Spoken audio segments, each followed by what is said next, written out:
Dear colleagues and friends, ladies and gentlemen, a very good morning to you. For those who don't know me, my name is Gilles Athaw, and I am privileged to serve as partner in the banking and finance practice at the Mauritian office of Wilkinson.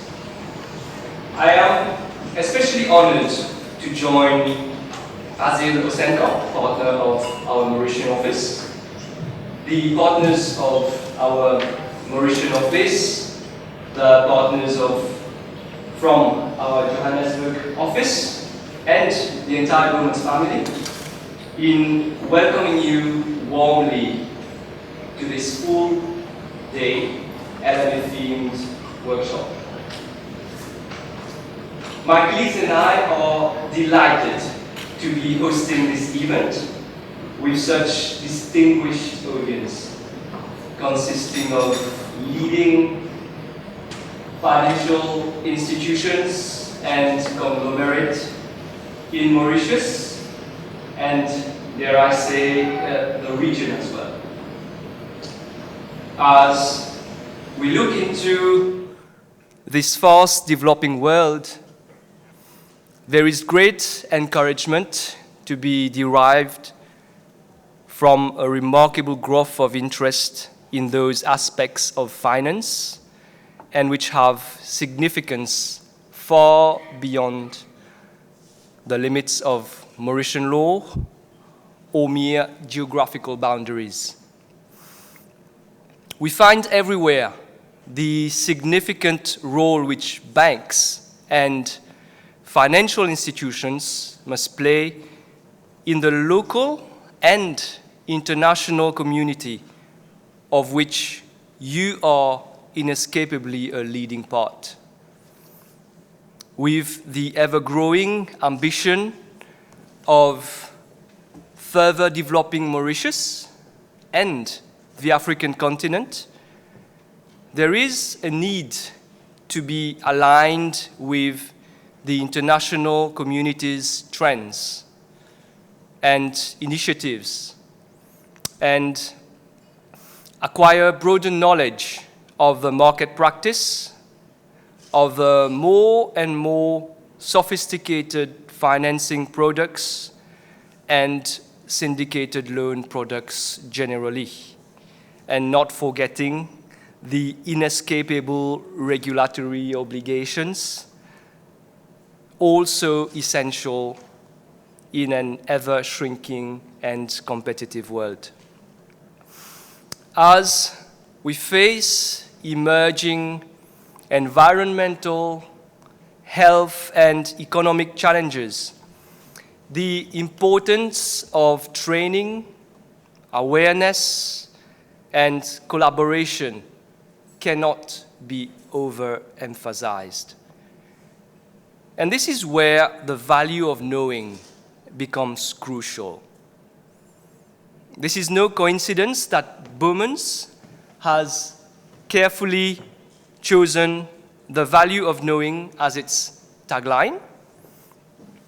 At Bowman's, we place significant emphasis on our culture and values, which include nurturing our talents, knowledge sharing, as well as offering a reassuring partnership of knowledge and experience that enables our clients to unlock value across the continent. The aim of this workshop is certainly not for us to perform any intellectual display of our knowledge, but rather to humbly exchange with you the experience and know-how which we have gathered over the years and which we firmly believe will undoubtedly be of benefit to your respective businesses. We strongly believe there is value in our unique approach of sharing this knowledge and experience. And we hope that by the end of today's workshop, you will come out enriched with new ideas, better equipped to face this ever-challenging and changing business world. And if it's not the case, we would hope that you would at least have enjoyed our company or remember the lunch which we're graciously offering to you today. Our workshop then is timely and falls well among the series of workshops which we are organizing in this post-COVID era. We are grateful to those whose work has gone into the planning of this event and to the participants in this workshop, some of whom have come great distances to be with us today. So without further ado, I would like to introduce you to Jason Wilkinson, partner in our Johannesburg office and a member of the Banking and Finance Department. Jason is someone with whom I've been exchanging for many years now. He has an extensive international and domestic practice that specializes in leverage finance, complex acquisition finance, real estate finance, mining finance, trade finance, margin loan finance, debt restructurings, and intricate finance transactions. Jason has represented many of the leading African, US, and European financial institutions, private equity sponsors, investment funds, and international corporations on some of the largest transactions in recent history. He has worked extensively in the African, London, New York, Moscow, probably a bit less now, Paris, and Hong Kong financial markets. Prior to joining Bowman's, Jason spent over a decade working in the London offices of De Bevoise and Plimpton LLP and Simmons & Simmons LLP. Jason has a BA and LLB degrees from Rhodes University and completed his LPC and Common Professional Examination for solicitors in London. All this to say he's a big shot. So Jason, the floor is all yours.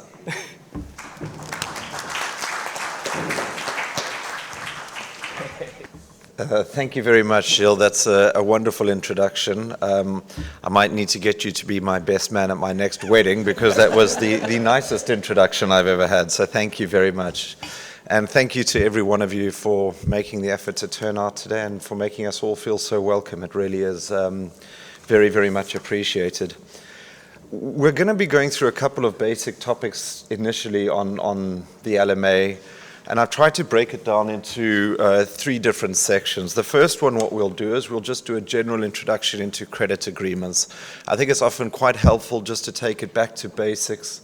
We'll look at a couple of the, We'll look at a couple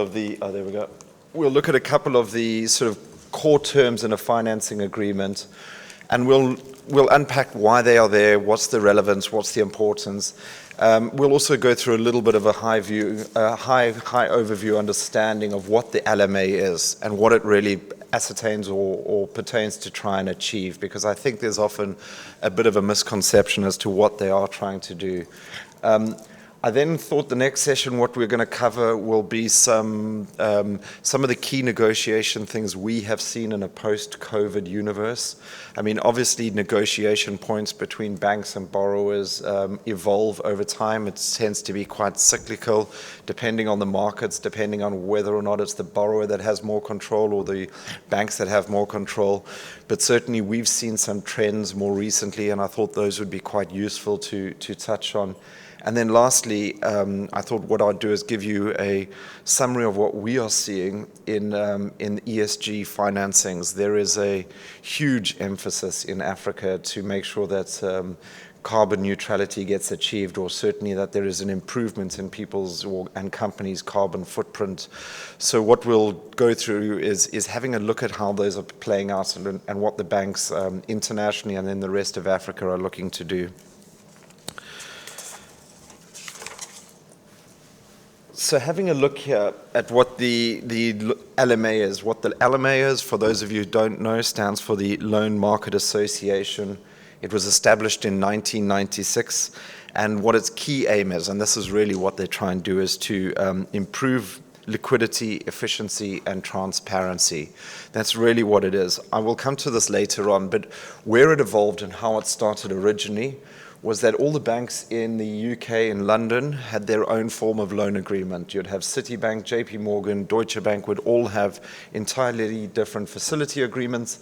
And what the banks found is that whenever they tried to syndicate the deal or sell it down, an exhaustive amount of time was taken for the banks to understand each other's facility agreements and get their heads around the terms. So the banks all got together and said a lot of this stuff could just be boilerplate provisions, and it'll make our lives a lot easier, and it'll speed up deals and improve efficiencies and drive transparency. So that is where it evolved from. It was intended just to be a starting point for facility agreements. It's nothing more than that. But the LMA does more than just produce documents. They're also very heavily involved in providing market practice and guidance. They host a number of events, they host a number of conferences, they provide a lot of training, and that also includes the sort of on the education points as well. They also are constantly involved in dialogue with government and regulators to try and push changes that are happening. I mean, one of the key things that is going through at the moment is the LIBOR change, and I'm sure some of you will probably be familiar with this, but LIBOR is obviously the London Interbank Offer Rate. It was, over recent years, subject to manipulation, and as a result, they're now looking at these movements to risk-free rates. Again, that is being driven by the LMA. They are the ones that are trying to come up with a wording, trying to get the banks to settle and agree on a commonality. So like I said, it's not just them providing documentation. In Africa, the LMA started in the early 2000s, was originally called the African Loan Market Association. They have a number of documents that you can access on their website for the rest of Africa.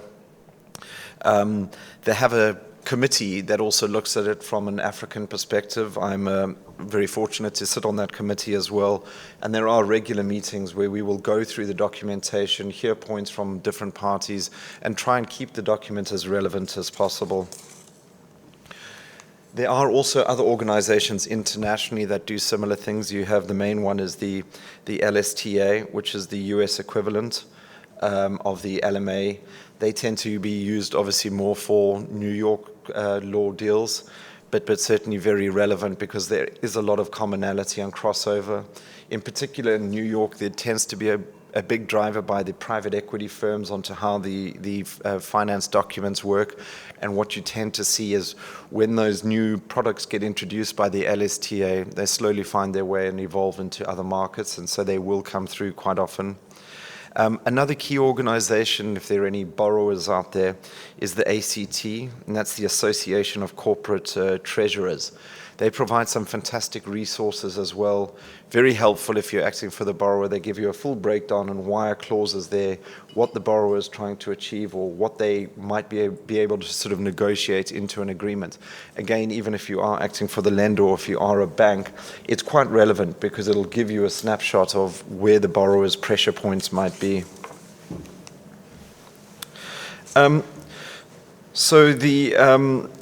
Obviously, as I said, is that the aim is to provide these standard boilerplate provisions. It's intended to save time and costs and allows the parties to focus on the negotiation of the real terms, on the specific deal terms, rather than trying to spend time negotiating provisions that shouldn't be taking up any time.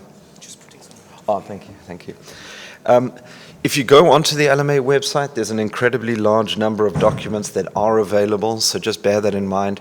If someone ever says to you, oh, but it's in the LMA, I mean, that's a complete red herring, because there are thousands, or hundreds, I should say, of different forms, different versions. So just bear in mind that it is always, that you need to be finding the right document and making sure that, that you're looking at the correct agreements. But the main ones that we tend to find are the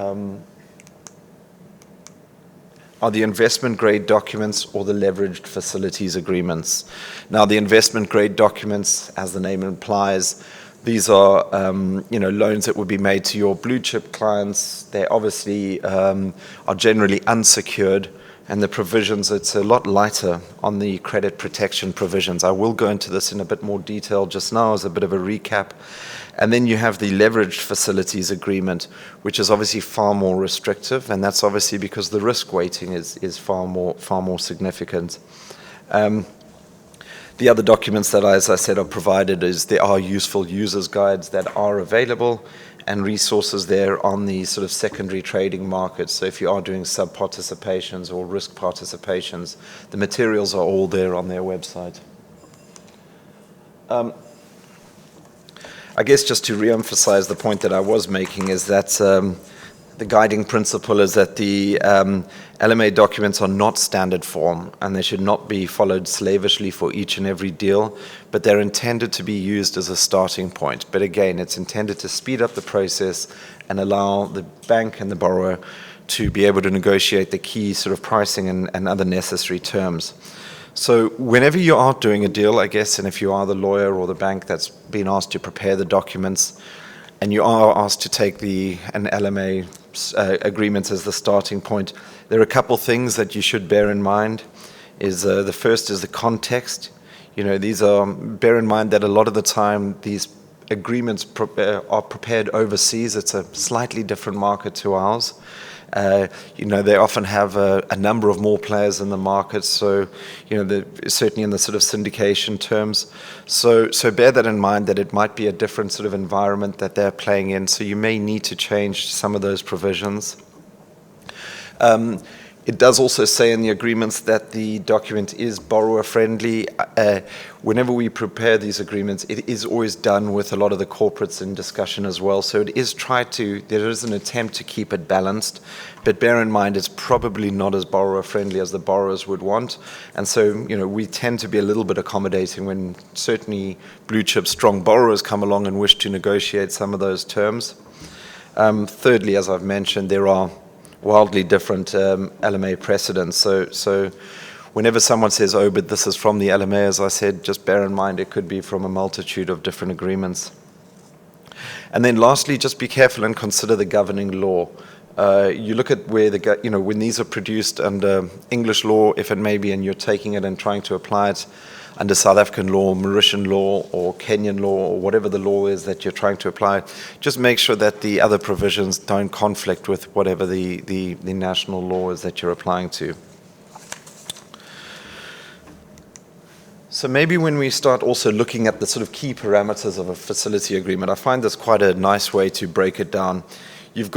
I see it as two stages. You have, in any financing, you've got your initiation phase on the left-hand side, and then on your right-hand side you have your regulation phase.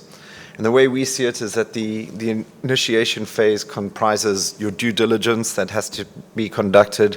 There'll be any disclosures made by the borrower.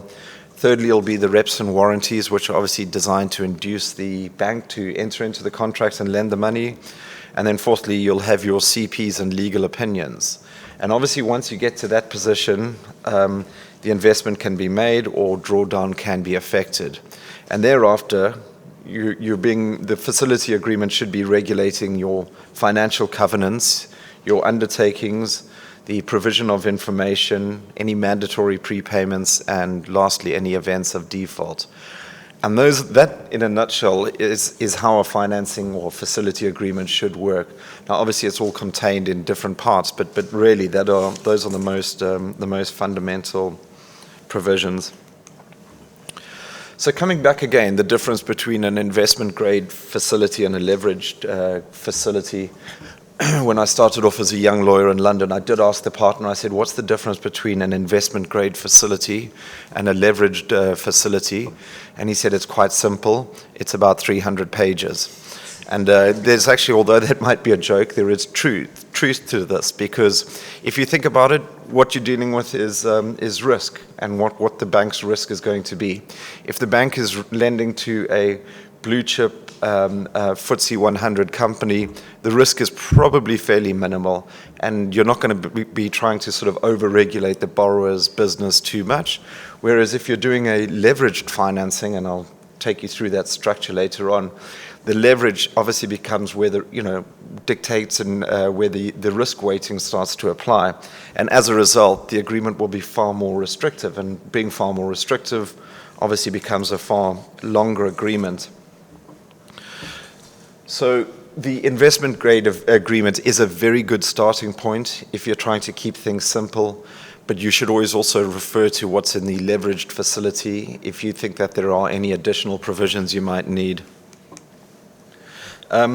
So the leveraged facilities, obviously these get used in leveraged acquisition transactions. I will take you through the structure. What ends up happening in those agreements is there are also multiple different facilities that can be drawn within those deals. But I'll take you through that just now, because there is a whole host of additional complexities that come through with it. I will also make these slides available afterwards for everyone's benefit. I know I'm whizzing through it here a little bit.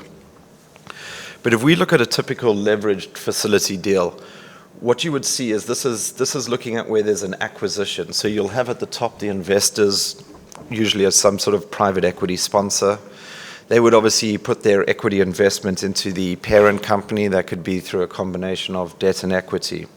At that level, there may also be some sort of high-yield debt instrument or preference shares, and that's obviously to ensure that they are structurally subordinated to the bank financing.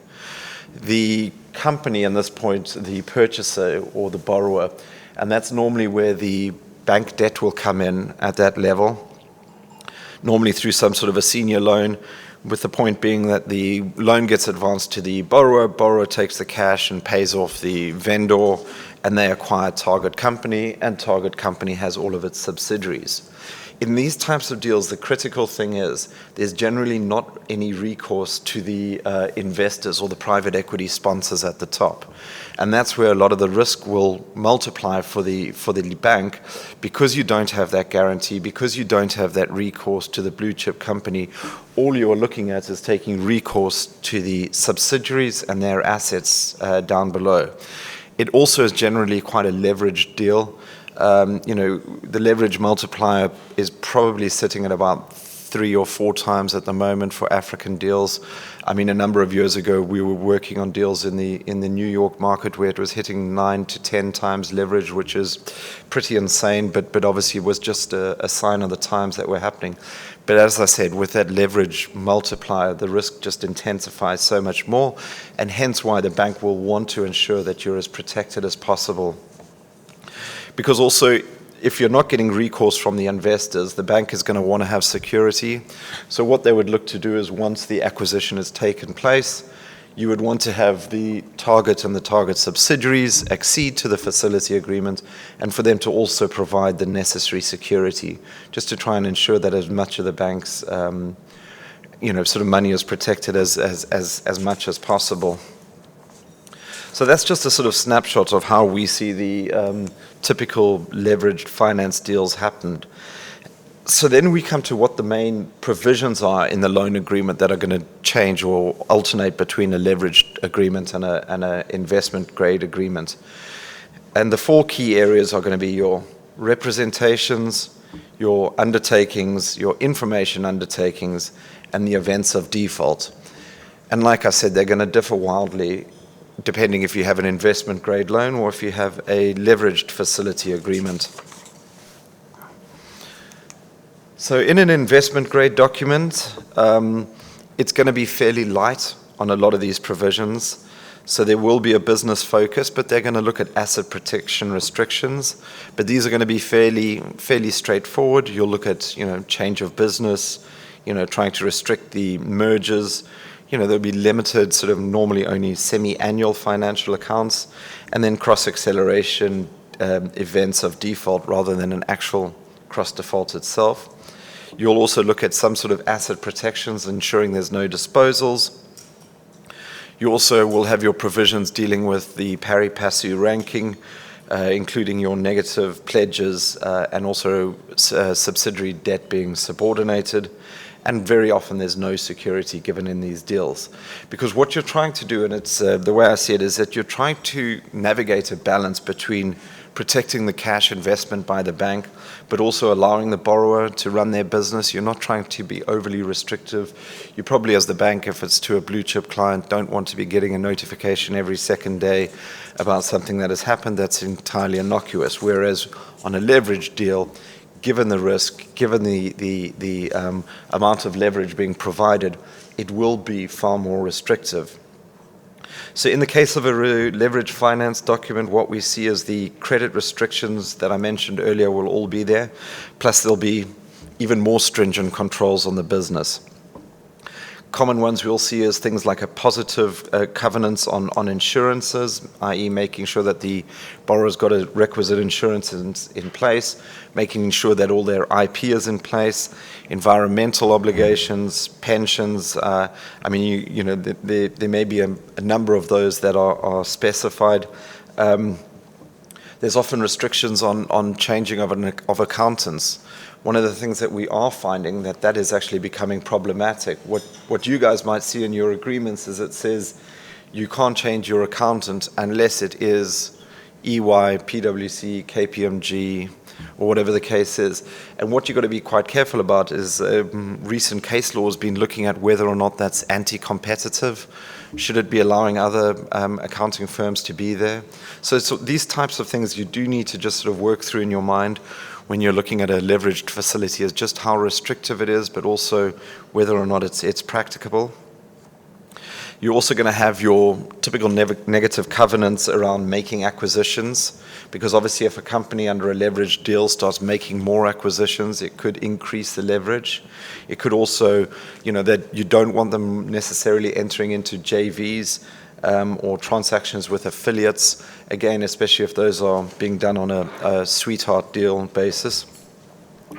The definitions will likely also be tighter. You're probably also going to be asking the borrower to give you more regular and more detailed information. You will have it as a cross default and a MAC event of default, not just cross acceleration. You normally have distinctions between obligors and non-obligors, because if you remember from that chart I showed you, where you have all the target subsidiaries, you would also want them to be complying with all the undertakings in the facility agreement. You also would probably have more bespoke financial covenants, and the financial covenants will probably also be a little bit tighter. The other area that you'll look at quite carefully in a leverage deal is your controls over cash. What is the borrower doing with the money that's in its bank account? There'll be restrictions on distributions. If it's a leveraged deal, are you going to allow your borrower to make a distribution? Is that something that's acceptable? Because bear in mind, obviously the distribution going out is cash out of the business. Should that cash be paid back to the bank rather than being made out as a distribution? You also want to restrict things like loans. You don't want, again, lending of cash out. Although they may own the receivable, that is effectively an asset. It's still cash exiting from the company, which, if it's a cash business, you may wish to ensure that they can make those loans, but a certain percentage maybe is made in a repayment. Also, in any leverage deal, there will be very, very, very tight restrictions on allowing them to incur any other debt. Now, obviously, the financial covenant should also regulate that, but it's to try and ensure that leverage multiplier is not getting out of control. And then obviously there are these points on deleveraging. I'll get to them just now. But it's your mandatory prepayments, right? And we can go through some of those because I'm sure you would have seen them. So here's just a sort of snapshot of how we see it, is that, on these deals, you'll have your, trying to better protect the bank from a credit quality perspective, you'll have your financial covenants. You'll have your MAC, or your material adverse change. you'll have your MAE qualifications, your ratings margin, and then cross-default or cross-acceleration. And those are trying to deal with protecting the actual credit quality. The second area you'll have is your business restrictions. This is, again, as we say, you can't do acquisitions, you can't do certain disposals, you shall not enter into any mergers, and no further debt can be brought in. And then the other area that is very key for the bank will be your priority protection.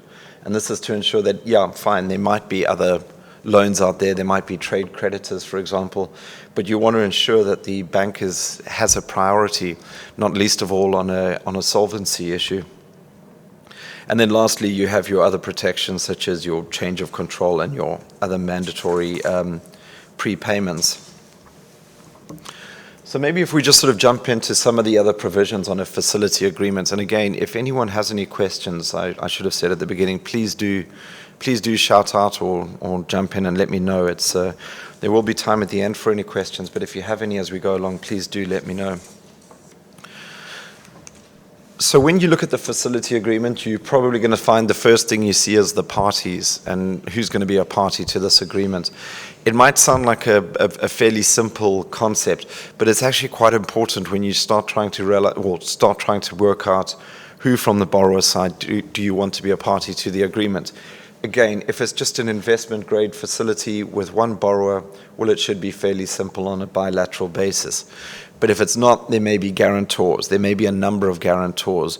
Should those also be obligors? Because obviously the obligors are the ones that you would have a recourse against. In that structure I was showing you under the typical leveraged loan facilities agreement, you'll also have the parent, but the parent might not necessarily be a guarantor. You then also may have standalone security providers. And again, should they be party to the facility agreement if they're doing it on a third-party basis, or can they just be an obligor? You also, when you're looking at these things, other complications we often see is in your obligors, is sometimes one of the obligors might be a very strong cash flush business. It might even be the parent, for example. And when you talk about restrictions, you might be saying, yep, the borrower is entirely restricted, can't make any distributions, but actually the parent company is a fairly strong entity, so they can make distributions. Again, it doesn't mean that there's a one-size-fits-all when you're looking at these things for the different parties. And then on to the lender side, again, what you'll see on a typical facility agreement on a syndicated basis is you'll have all of the finance parties. That's basically all the different financial institutions, which I'll refer to just now. But your key ones will obviously be your lenders, i.e. the parties making the cash available. You'll have your secured parties, because not necessarily all of the finance parties will be secured parties.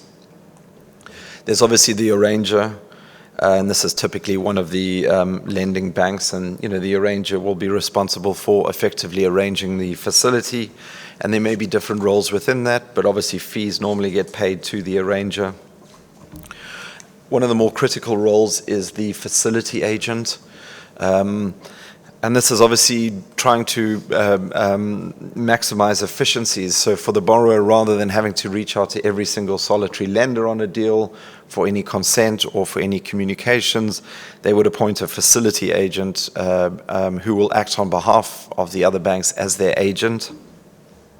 And then some of the other parties that you'll see is the account bank, and that's obviously where there may be a bank account for that the borrower's cash is being held in under the financing, but obviously it's only going to be one of the banks. And then obviously you have your hedge providers on a lot of these deals. And key things that will always come up with your hedge providers is whether or not they'll be party to the facility agreement, or whether or not it's just more effective for them to be parties to the intercreditor. One of the key negotiating points or key, discussion points amongst the finance parties themselves is where the hedge providers sit on a pre-insolvency basis versus a post-insolvency basis. Do they sit at the same level and rank pari passu with the other lenders, or should they be subordinate? It's quite critical, because if you think about it, if a hedge gets called, the money that they could be liable to be paid could be huge. The way that the hedging markets work. If for a bank, it's quite easy. You look at the balance sheet and you say, right, borrower, you owe me $20 million, it's pretty easy, it's right there as the number. Whereas if the hedge goes horribly south, it could be that that number becomes a significant amount. And then the issue you're facing is, well, if it is an insolvency, and now they're owing the hedge provider $70 million, does that mean now that the senior lender has actually been squeezed out of voting on an insolvency basis? Because the 70 that is held by the hedge provider is actually going to sway any solvency votes. So it's always quite critical to work out what role the hedge providers will have on a secured basis or on an insolvency basis. So then a bit of a recap as well. You know, what we would typically see in these loan agreements are, you'll have your term loan facility. Term loan facility obviously gets used for a specific purpose, such as an acquisition. Often there'll be subversions of those. There might be, sort of term loan A, term loan B, term loan C. Facility agreements will often, under these have an incremental term facility or extended term loans as well. Secondly, you'll have your revolving loans. These are obviously facilities that can be drawn down and repaid or reborrowed at any time. Often these include a letter of credit or swing line facilities. I will get to those just now as well, just to take you through those. But one of the issues you often have with revolving facilities that you need to be aware of is that the borrower might just start using the revolver like a term loan. So as we've said, the term loan is for a specific acquisition. Bank has got its head around, this is what the cash is being used for. Off you go and make your acquisition, use the term facility. But sometimes what happens is the borrower might then go and draw the full amount of the revolver and just keep rolling it over for the 4 years of the financing. What it's effectively doing is using that revolver like a term loan, because they're only going to be doing a bullet repayment right at the end.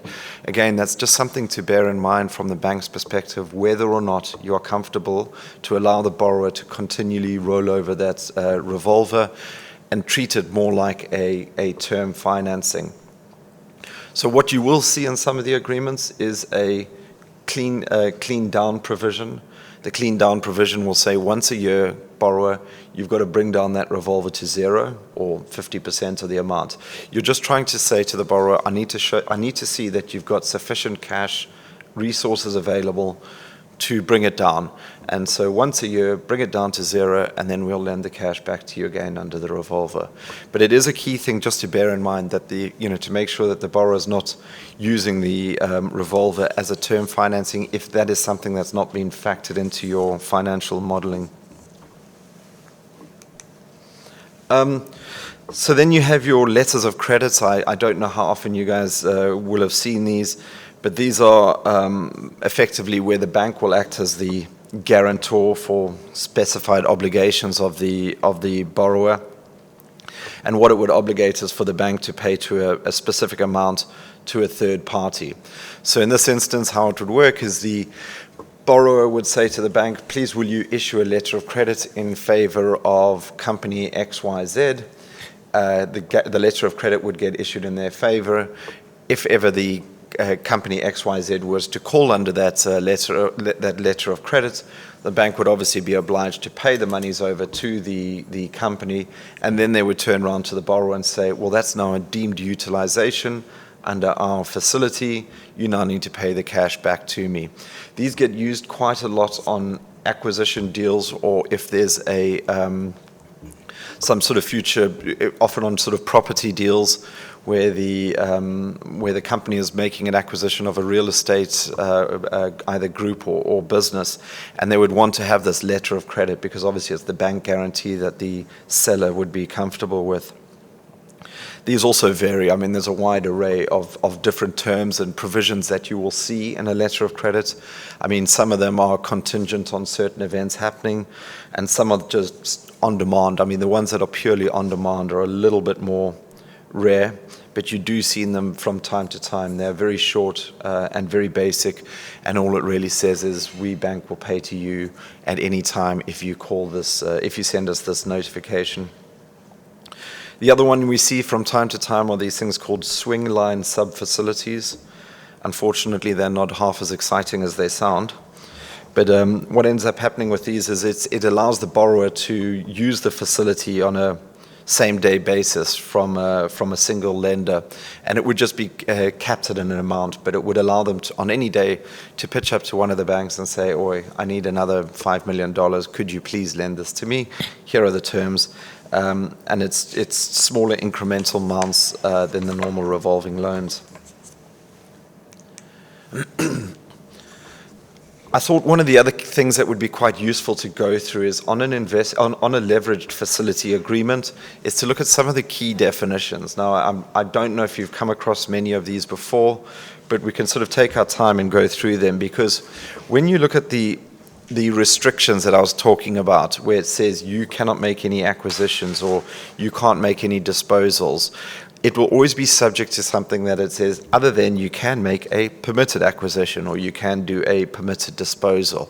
And what this will try and achieve is give the company a little bit more flexibility, so that's not just an outright prohibition.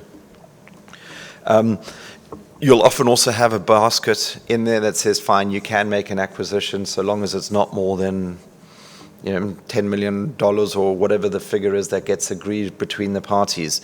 What that is trying to do is allow the company to carry on operating their business without needing to come for consent to the bank all the time. These provisions get very, very heavily negotiated because they form the sort of core fundamentals of a leveraged financing deal, because this is really where the bank is saying to the borrower, these are the exemptions I'm going to allow you to get away with. One of the other key negotiating provisions is the material adverse effect definition. I'm sure you've all come across this before. But really what it's done is it's broken into three parts, three very simple parts. The first one is saying that if there's a material adverse effect on the business. Second one is saying if there's a material adverse effect on the obligor performing its obligations. And the third one is saying if there's a material adverse effect on the validity or the enforceability of the finance documents or any of the security, they would like to be able to have the ability to call an MAE. Now, the way this gets used is it's obviously used as a carve-out and an exemption from the representations that you might come across, but it is also often used as a standalone default.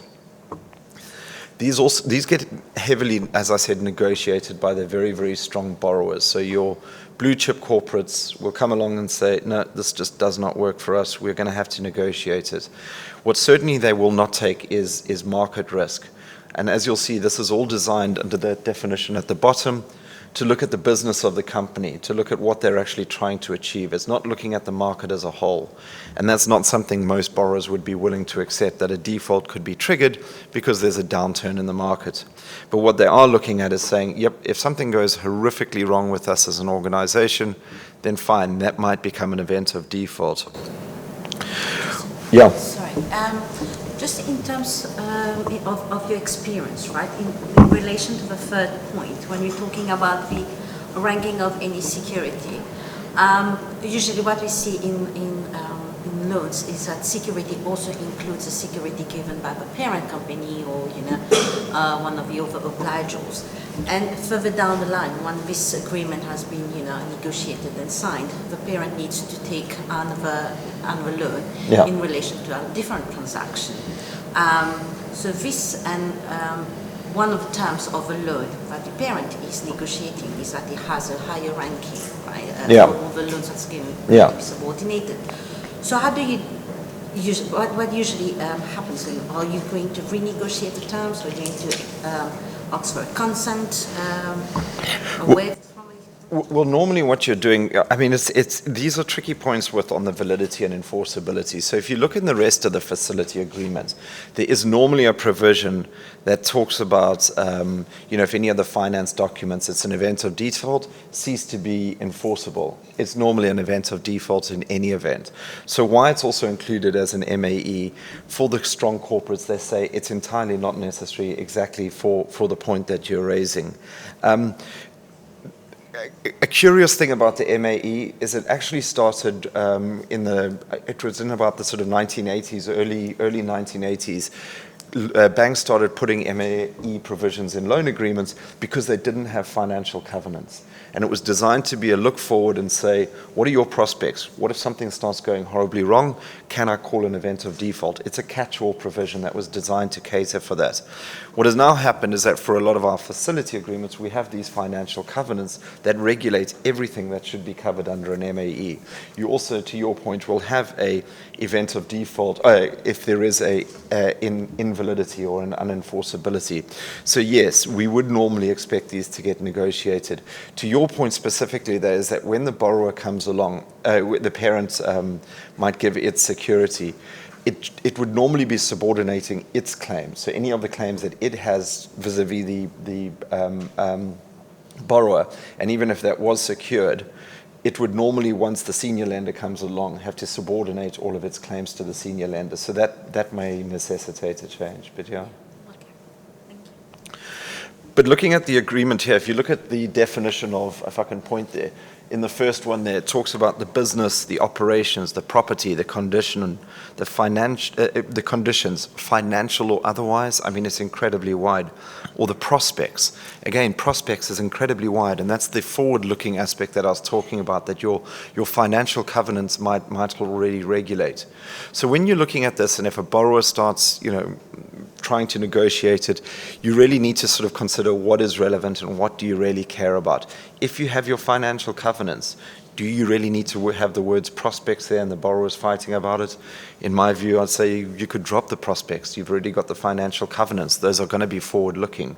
Those are going to give you the necessary protections. Do you need to say financial or otherwise? Surely it's just the financial conditions. I mean, what are you really trying to achieve here? You then get to that second limb, and it says the ability of the obligor to perform its obligations under the finance documents. What if one of the obligations is they have to, I don't know, deliver notifications to you on yellow paper and they don't have access to yellow paper? Is that a breach of this? I mean, you've got to really sort of think about what is necessary and what is relevant. What normally will get put into that second limb is it's only really their payment obligations, or often you'll say payment or other material obligations, because you're trying to make sure that from the borrower's perspective, I have sympathy with this, is that there's not some sort of a hair trigger event, that the bank is sitting with an MAE event of default that they're potentially able to call. That said, I think I know of one instance where a bank has called a default under an MAE. If you think about it, there are so many provisions in a facility agreement protecting the bank. If they haven't managed to land the default into one of those other ones, it's probably for a reason. And so to call it under an MAE, yeah, they're entitled to do so, but there's potential risk of litigation or coming back, I guess, against the bank. There also might be potentially reputational damage. So just bear in mind what the MAE is trying to achieve is that it's a catch-all provision in case of. The way I see these things for the bank, it's more like a stick to be able to keep the borrower in line rather than something that they may necessarily want to call.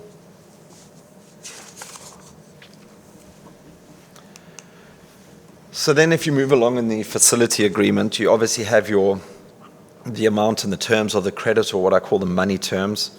So you'll have a provision dealing with the commitment fees or any other types of fees. You'll have your breakage costs provisions, your increased costs, and your taxes.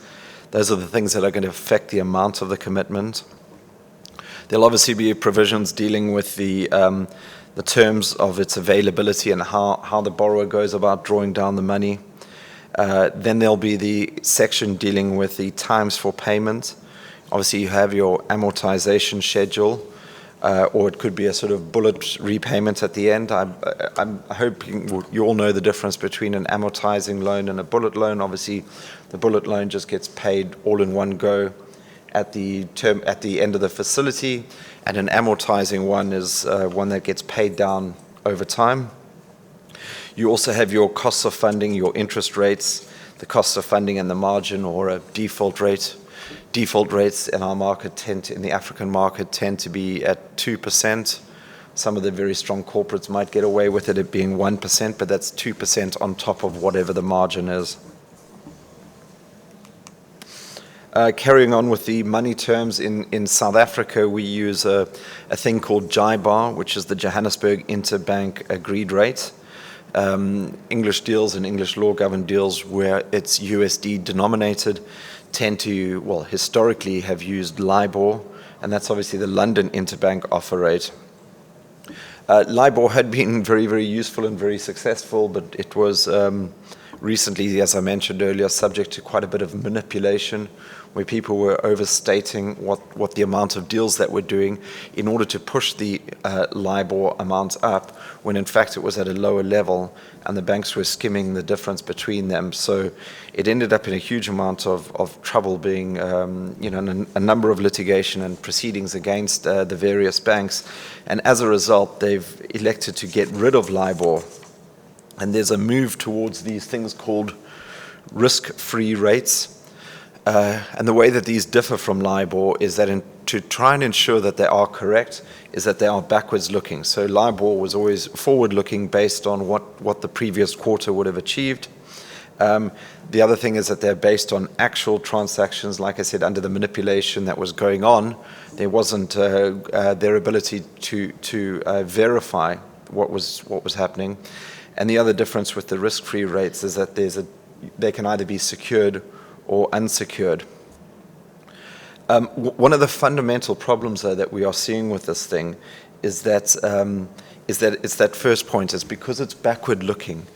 It's very difficult for the borrower and the bank to be able to ascertain at the start of an interest period what the interest payment will be for the next term. So you might have quarterly interest payments, and the borrower is sitting there going, "Yep, I've just had a look at the LIBOR rate for the next 3 months, and my LIBOR amount is going to be X plus the margin. That's fine. I can account for that, and I can have the cash waiting so that at the end of the next quarter I can pay the bank."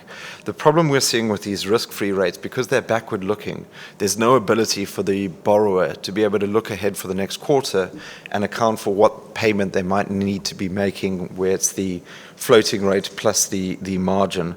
So I think it's going to take quite a bit of time for this to settle, but that's certainly one of the immediate problems we are facing.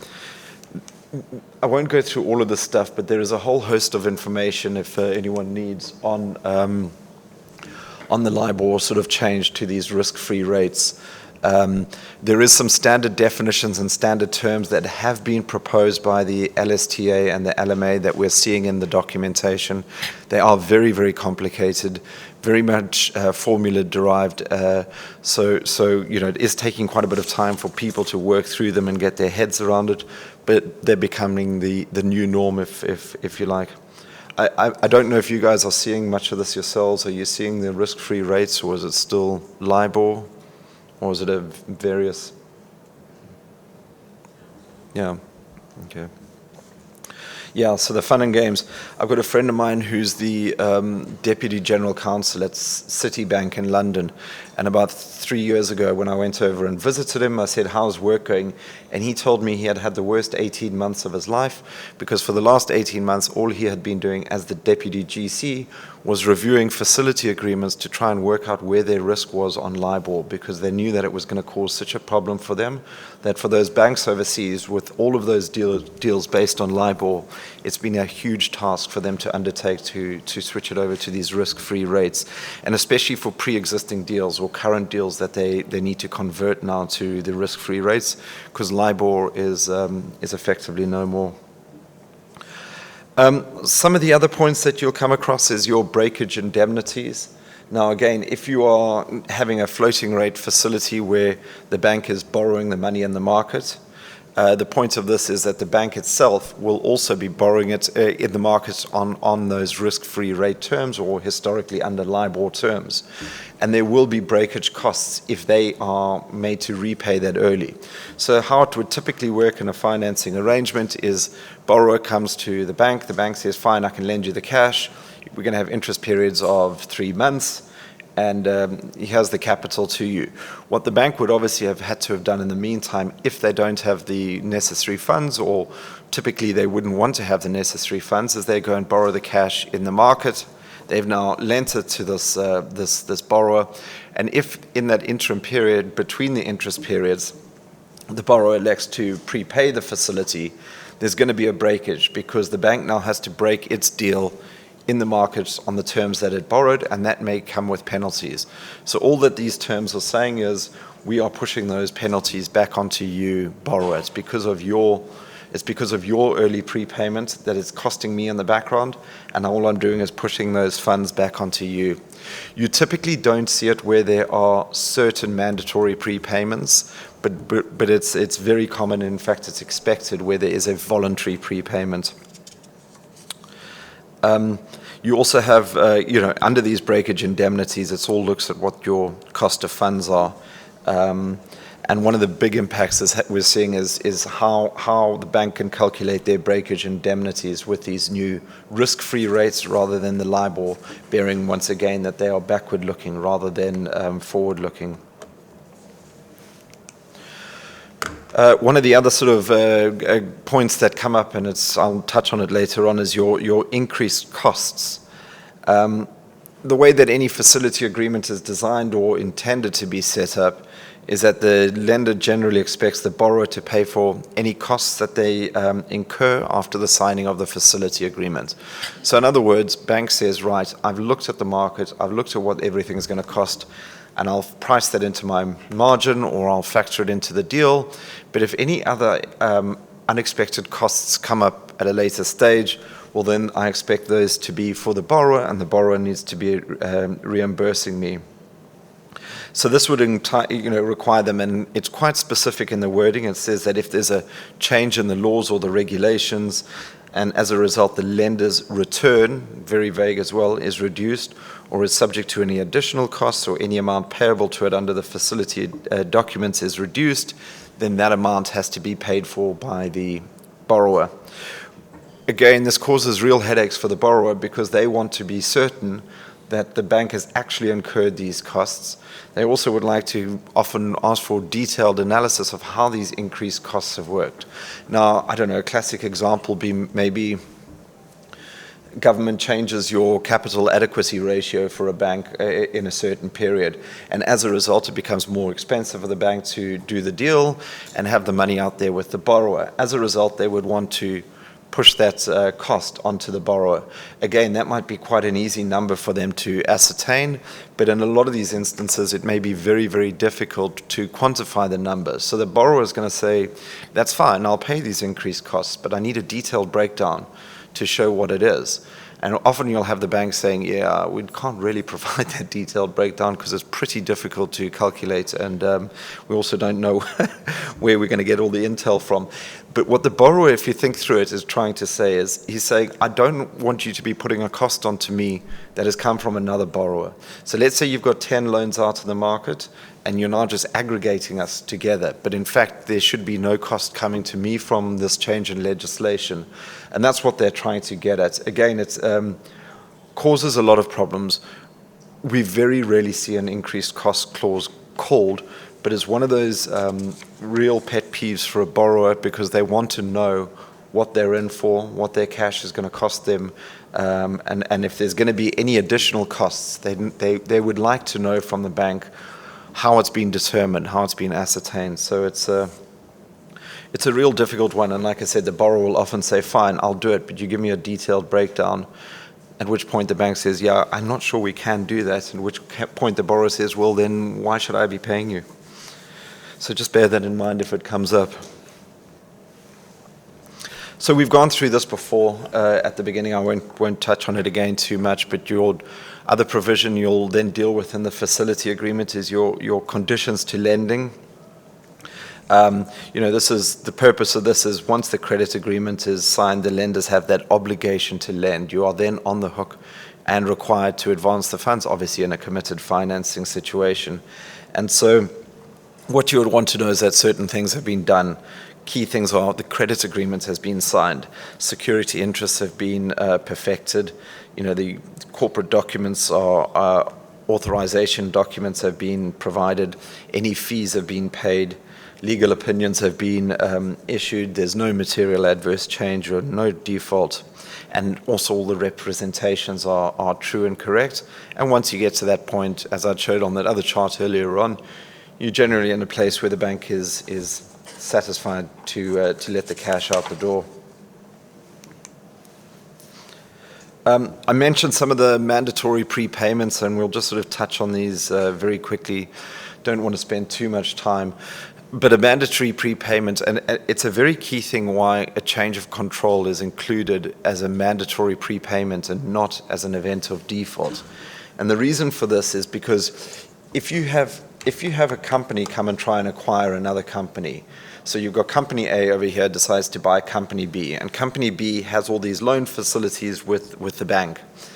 And if that acquisition happens, it could trigger a change of control. And if that was a straight event of default, it's going to result in a cross default or a cross acceleration. And it'll result in the entire pack of cards or the entire financing structure of the target falling apart or potentially falling apart. So why we do it that way is we then structure it as a mandatory prepayment. So it's not an immediate event of default, and it won't result in an immediate cross default of all the target's financings. So what will happen? Target, the borrower is subject to an acquisition. It would go off to its bank and say, listen, these chaps want to buy me. I think it's fine. What do you guys think? And the bank is going to look at it and say, yep, that's fine. We'll keep the financing in place. Or they'll say, financing is not remaining in place. We need to get paid out. And obviously that would form part of the purchase price and they can move on, but it's not going to result in a cross default, which would trigger a catastrophic event for the borrower and for the party trying to make the acquisition. So that is why it's a very key thing that it's structured in that way. The other obviously key mandatory prepayments you'll come across are things like your insurances, your disposals. You'll often also see a cash sweep in these agreements. What these are designed to do is that if there is free cash, you're wanting to know that the borrower is paying the bank first and not just using it on champagne and yachts, but instead actually using it to pay down its debt. So what you'll often see is if there's an insurance proceeds. So I don't know, classic example is you've got a shopping mall, bank has financed this. Let's say there's a fire. The insurance company steps in and pays back the cash. The bank will generally say, that's fine, as long as the cash gets used to reinvest it in the business and get the shopping mall back up and running, that's fine, I don't need the cash. But if the mall is so badly damaged, they want to say, no, that cash that the insurance company has paid to you, it's coming to us to settle our debt. You also have those things like cash sweeps, that if in any period there's any excess cash available to the borrower, you might be saying, we want to sweep that. Very typical in leveraged finance deals that there will be a cash sweep because they're trying to bring down that debt as quickly as possible. The problem with a leveraged deal is that there's very rarely is this excess cash, but what the bank is saying is if there is ever any, we want it as quickly as possible. So I've spoken about the insurance proceeds point as well. The next obviously critical section in a facility agreement is everyone's favorite. It's the financial covenants.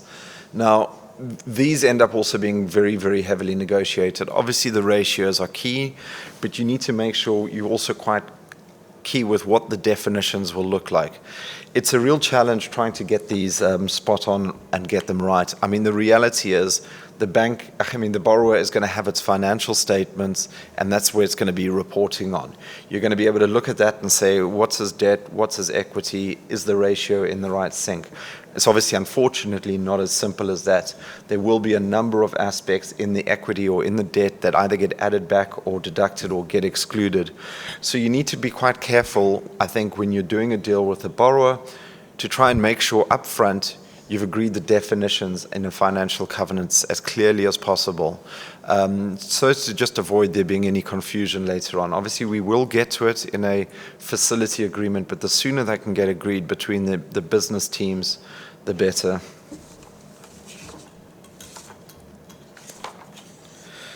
The point being that you do get guidance from the LMA on what these definitions might look like, but it is bespoke. There will be changes. Bear in mind there'll be different accounting treatments from one jurisdiction to the next, so you've got to be quite careful. I mean, the classic we're seeing now is with that IFRS and the treatment of capital leases, whether or not it forms part of net debt or not. Again, that is something that you would need to approach on a bespoke basis. Right, so then obviously we have our representations, which what a representation is. It's obviously a statement that's designed to induce the other party to enter into a contract. The way a facility agreement works is a little bit different to any other types of typical contracts, because if there's a breach of the representation, i.e. there's a misrepresentation, the remedies available to the affected party would be you can obviously sue for damages, you can also rescind the contract. I mean, that's not something the lender's ever going to want to do. The way it works, though, is it's designed to work as a sort of fact-finding mission. It's a diligence exercise. You're getting these reps from the borrower saying, I've got all of these things in place, everything is fine. And so it tries to give you a snapshot of the facts that are available at a particular time for the bank to be able to make a decision on the credit. But if there is a breach, it obviously results in an event of default, and it allows the bank to be able to call the loan. You'll often see in these agreements that the misrepresentation provision says that it can be remedied. I'm still yet to work out how a misrepresentation can be remedied. If someone was to make a statement right now and said, my name is John, if I was to say that, well, it's factually incorrect, how am I going to change that? I have to, it's very difficult to be able to remedy a misrepresentation if there has been damage suffered by the other party. Borrowers will love to include a provision in the agreement that says as long as it gets remedied within X amount of days. I mean, the reality is what we're saying is as long as it is remedied to the satisfaction of the lender within a certain period, however that is, that's fine. And then it's really up for the lender to take a decision at that point as to how critical it really is. One of the other things that you need to be conscious of when you're going through the representations is which one of them needs to repeat. So obviously you'll have your what you call your legal representations that are given up front. Those should repeat. The fact that it is in business, the fact that they are, have all the authorizations in place to run their business, the fact that they're not currently in default. Those are the types of ones, as the bank, you want to repeat as much as possible. There are certain others you may be less concerned about whether or not they repeat. There might be factual ones, for example, that were only given or only necessary to be given on day one, and you don't really need them repeated again. The other thing is if they're covered by the undertakings or covered by one of the events of default, you again may not need to have them repeat. So just bear these things in mind when you're going through the list of all of the representations.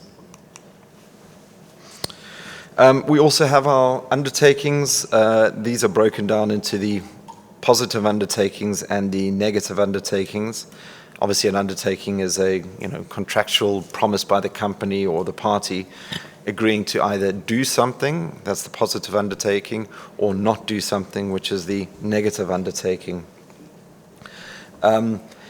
Usually you'll have a grace period for your affirmative undertakings, that if those go wrong, that they should be able to remedy them. You don't often get the remedy period for negative undertakings. They're normally an immediate event of default. They tend to be the more catastrophic events. A key one would be something like a negative pledge. I mean, a lot of weight gets put on that by the lender, saying you're not going to take any other security. And why is that important? Well, I don't want another party having a prior ranking claim against this company on a solvency situation.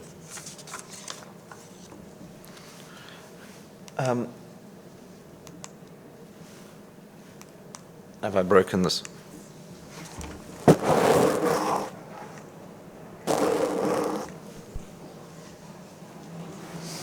The next one I've got here is defaults. I don't know if it's coming up. Apologies for that.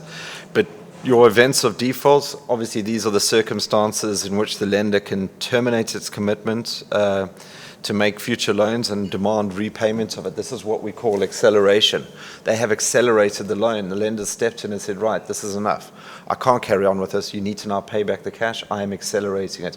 What it means is I'm accelerating the payment date. Yep, the payment date may have been 2 years' time, but I'm accelerating it, bringing it forward, and it's going to happen right now.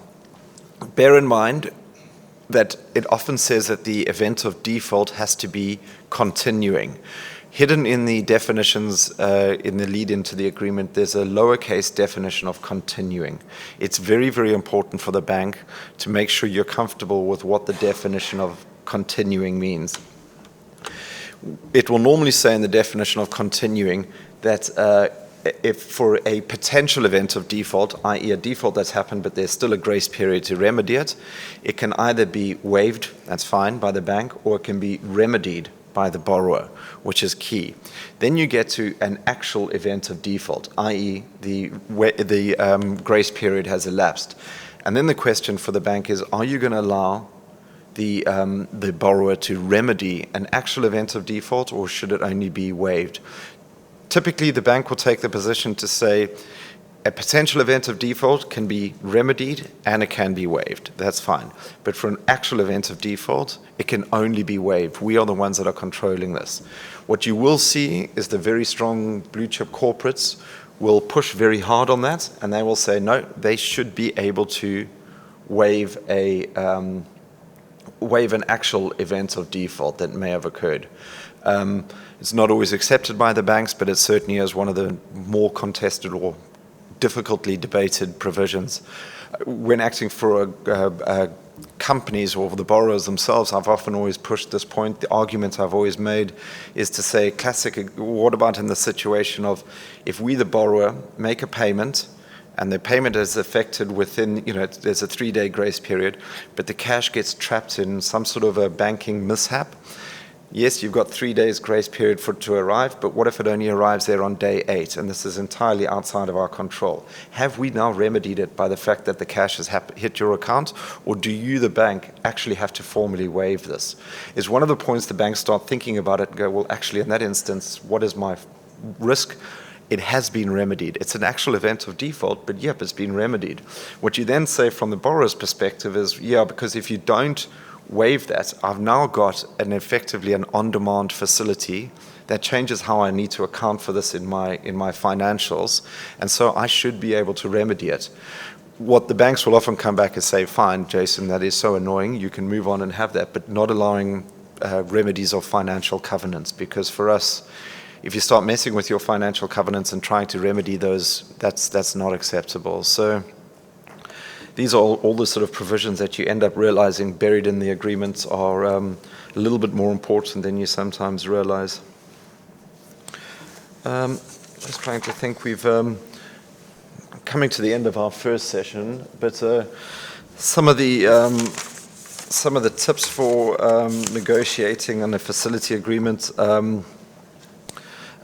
What I always suggest is, as the bank, you should try, or as the borrower as well, try and agree as much as possible in the term sheet. This is including any variations to the LMA definitions. Often you'll have a provision that says, we're going to have the normal representations. Well, what is normal? I mean, in what industry, what context, what is it that you really want? Maybe specify those. Maybe also specify specific things that you're going to allow them as an exception. What is your MAE definition? We went through the MAE definition. There's no reason not to include that in the actual term sheet itself, because then everyone is alive to it. You're going to save yourself a ton of time when you come to trying to do the facility agreement, that has already been nailed down between the parties. Another one will be your financial covenants, trying to nail down what the definitions are, what the ratios are going to be, is very helpful. I do realize it's not always practicable because, bank is under pressure to get a term sheet signed, borrowers under pressure to get a term sheet signed. So practically it's not always possible, but if you do have the time to take it through on the term sheet, I would always urge to spend more time on that than not, and try and nail down as many of those points at that stage. So that brings to a conclusion the first part of this session. I don't know if anyone has any questions or things you'd like to ask, or anything you want to throw at me. There we go. I've got a question concerning the MAE clause. Yeah. Actually, the way it's drafted in the LMA transaction, it's very subjective, i.e. in the reasonable opinion of a lender. To what extent actually can we add some objectivity to that clause? From your experience, the first limb of the definition being material adverse effect on the business financial position, have you seen actually adding a threshold that you will determine to what extent then the material adverse effect actually happen? Yeah, I mean it's a very, very good point that you're raising because of the subjectivity to this. So if you remember in that definition, it talks about, maybe if I can go back to it here, it talks about, there we go. It talks about, in the opening line, it says means, and then in square brackets, in the reasonable opinion of the majority lenders. Now, if you remember how this definition gets used, it gets used as a standalone event of default. In our events of default, it says if an MAE happens, it's an event of default. But it also gets used as a carve-out to the representations and some of the undertakings. So the borrower might give a representation to say, I've got all of my authorizations in place other than those that would result in an MAE. But it makes it very difficult if you think of it from a practical perspective. How can the borrower make a statement or a representation saying this is subject to an MAE when the MAE is determined in the reasonable opinion of the majority lenders? So what we tend to see is that reference to in the reasonable opinion of the majority lenders gets taken out of the definition, because then it allows the borrower to give a more factually correct and subjective carve-out to its representations. But then unfortunately it will normally stay in the definition, in the event of default, that in the reasonable opinion of the majority lenders an MAE occurs, and then it's an event of default. I have seen sometimes that thresholds happen where they will include it in the definition as to what something means. From an accounting perspective, I know that they normally look at as something being material as a 5% change. And so people often will take 5% as the sort of key determinant as to whether or not something's going to be material or not. So I have sometimes seen if it exceeds X%, but that's very rare. Yeah. Does that help answer the question? Okay, good. I think there was a question in the front here. Okay. From your experience, I mean, what are the issues or risk you have seen compared to the primary and secondary market? I mean, what are the issues that, from your experience, you have seen bank facing when focusing more on the secondary market instead of primary market? So, I mean, I think one of the issues we face in Africa is that our secondary market is not as developed as it probably can be. So when you're looking at it in the secondary market, the secondary participants often just get told, here's the deal, you take it, and if you don't like it, well, tough luck type thing. Sometimes, occasionally, we will see in the sort of secondary market there is an ability to renegotiate some of the terms, but generally, it's taken on a see deal by deal. One of the things that I've been pushing for, and I think they needs to take more of a position, is the sub-participations and that ability for that to expand. I think it could be a huge change for all of the finance markets in Africa, because one of the fundamental points with the African market is it's very relationship driven. I'll get to this in the next session we do as well, but a lot of financings get done very much on a relationship basis. Borrower will sit there, corporate, he's got his bank, that's his bank, and that's his bank for life, and they sit together and they do all their deals together. The bank guards that relationship very, very, very carefully. In the New York markets and the US markets, you will do deals where the borrower just puts this thing out to tender. It gets put out on like a website where it says any bank want to come in or any lender want to come in, and lenders just drop in. It's like crowdfunding almost, where they'll pop in and say, yeah, I'll come in. Citibank's coming in for 20 million, JP Morgan coming in for 100 million. And that's how they get it. There is almost no relationship with the bank at that point, which results in very difficult conversations when things start going wrong. So I'm not necessarily saying that is the right outcome, that you should be having that. But with the African banks, there's a very real need to protect those relationships. And where syndication, I think, on the sort of sub-participation works very well, is it allows the bank to remain the face of the bank to the borrower, but it's also allowing them to de-risk themselves. They may be able to free up the capital to use it somewhere else. The incoming sub-participant also gets exposure to an asset class it may not ever get access to because it doesn't have the relationship.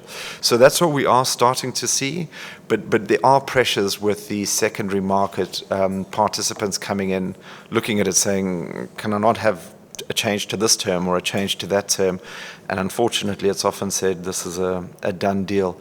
You do sometimes see there being a market flex. The market flex is where if the bank, the arranging bank says, right, I'm going to have to put this out to tender, it's just such a big financing. I don't have the balance sheet to do this on my own, but I'll underwrite X%, but I am going to have to go out to the market.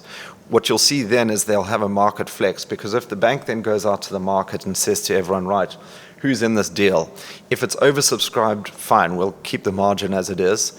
But if no one's coming in and we're really battling, we may have to increase your margin, increase what the interest rate is, and then that might be able to bring in more lenders into the deal. So you do see market flex happening. You also see reverse flex, where the borrower is saying, yeah, but if it's oversubscribed, I need my margin reduced, which is not always welcomed by the banks. But anyway, does that help answer what you're seeing as well? Or yeah, okay, good. Any other questions from anyone else? Otherwise, I think, Fadil, we're going to take a 5-minute break or 10-minute break, a 10-minute comfort break and a quick coffee outside, and we'll come back in the next section. I'll take us through some of the more recent sort of hot topics that we're negotiating post-COVID, and then, as I said, we'll do some stuff on ESG. Thank you. Right, I think maybe we will kick off the second session, part 2. I thought would be quite useful. As you'll see there, it's key negotiation points. So I think what I thought would be helpful is to consider some of these things that have emerged from facility agreements over the past year and a bit. I'd just say this is intended just to be a snapshot of the items we are seeing in the market, but I'd welcome any views. You may be seeing something, different trends here or different trends in the rest of Africa, but this is certainly what we've seen becoming more prevalent in the deals I've been working on. But also, please do jump in if you have any questions as we go along, or otherwise we can address those at the end. Obviously, don't want to dwell too much on the past, but it's important for us to all understand that what's occurred recently in the market. And if we understand what's obviously occurred recently on the market, we can understand that these developments and how these negotiated provisions are changing and what we're seeing. So it's been a real roller coaster of a time, I think, for all of us trying to participate in the financing markets. This sub-Saharan African market started strong in 2021. The fears over COVID-19 seem to have abated. People were starting to roll out their launch their sort of vaccine rollout, and we started to see lower and lower interest rates, and that was obviously to try and help stimulate the economy in each jurisdictions, and that resulted what we saw in a lot of repricings and refinancings, and those started to drive a lot of the loan deals at the beginning of 2021. We started to see some new money deals picking up in the second half of 2021. I will cover these in a little bit later on, but sustainability-linked loan activity surged, and we started seeing a lot more direct lending. And by direct lending, I mean lending from non-financial institutions to corporates.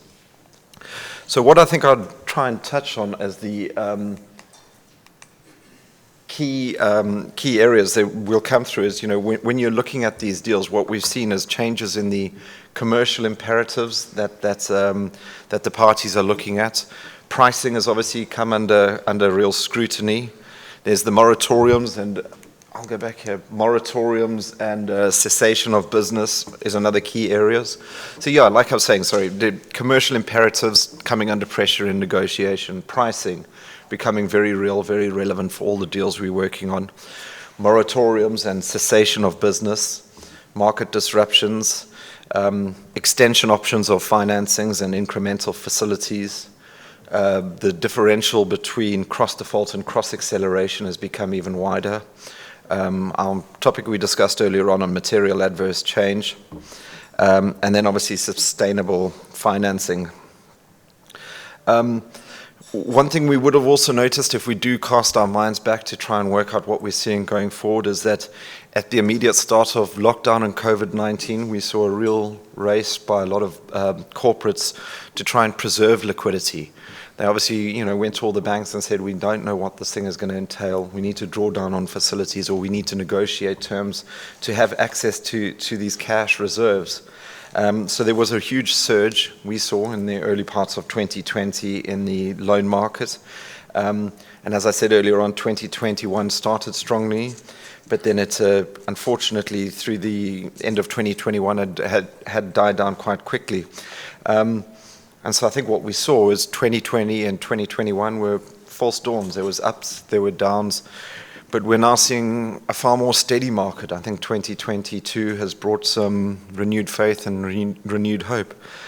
So if I look in the recent deals that we at Bowmans have seen, we've seen a whole lot of new focused on new credit lines, as in new money deals. Because as I said, when we were immediately pre-COVID or during that first few waves, there was a rush just to get access to liquidity. There was a lot of amend and extends, or amend and pretends, as you'd call them. What we are seeing, though, is a lot more new money deals. We saw for a while a lot of COVID stimulus funding. We still continue to see a lot of significant restructurings. On the restructuring side, what we tended to see originally was a number of restructurings. So across the sub-Saharan African region, there was all manner of restructurings across the board. What we're seeing now is it tends to be more bespoke restructurings. They tend to be the bigger types of deals, the really complicated things where the banks just have no other option but to start really restructuring this. And what that's coming with that I think is quite interesting is a lot of the banks taking an equity piece in the debt is certainly one of the trends that we're seeing. So, historically the bank will say, fine, I'll give you an interest payment holiday, or we'll extend out the maturity date to just try and give you some breathing space. But unfortunately, I think with some of these assets, they are so in trouble that the bank is converting some of its debt to equity, which, a number of years ago would have been unheard of for a lot of African banks.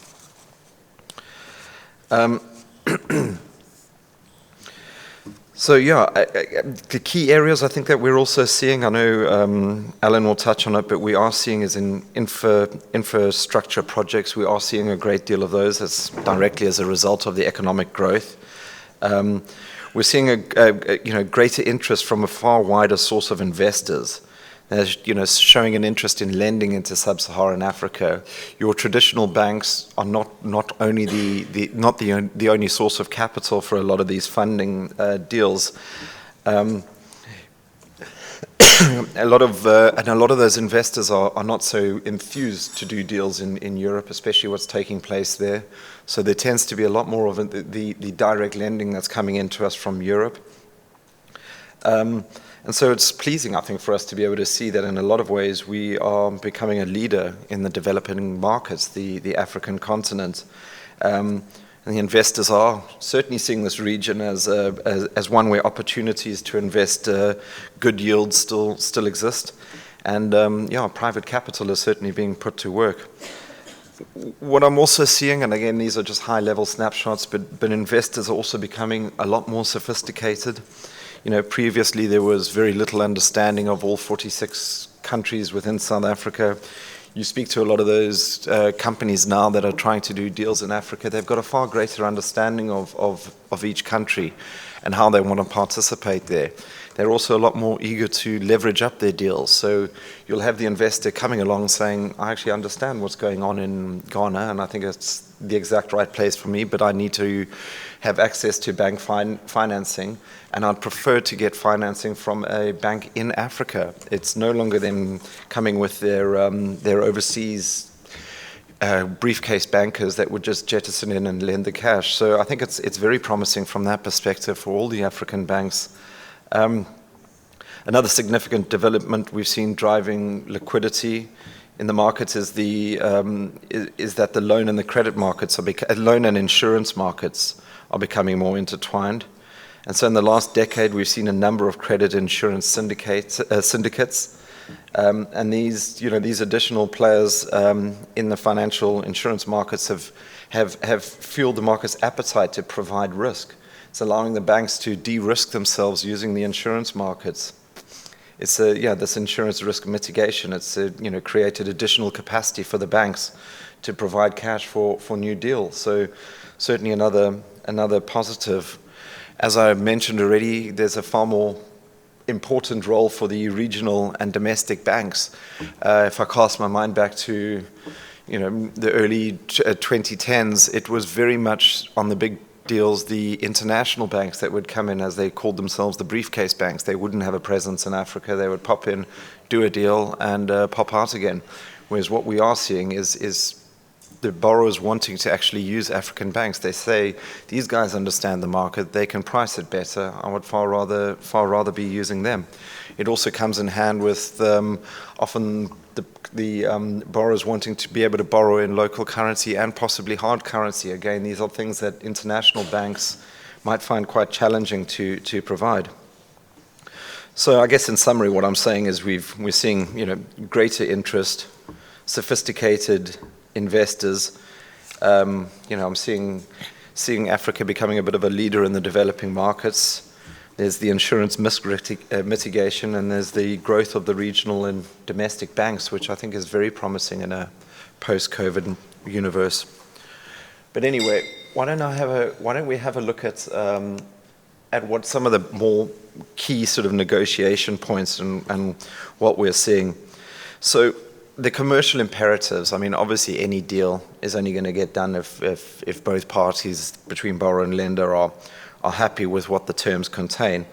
But the lenders, what they are really getting concerned with in more recent deals we're seeing is for them trying to upfront identify any potential problems, and that's through the CPs, the reps, the information undertakings, just to make sure that whatever entity they're lending to is stable, is able to actually comply with what their obligations are.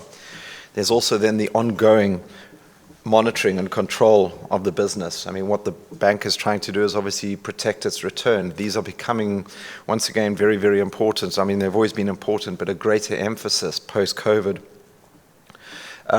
Also the ability to exit in default or change of control.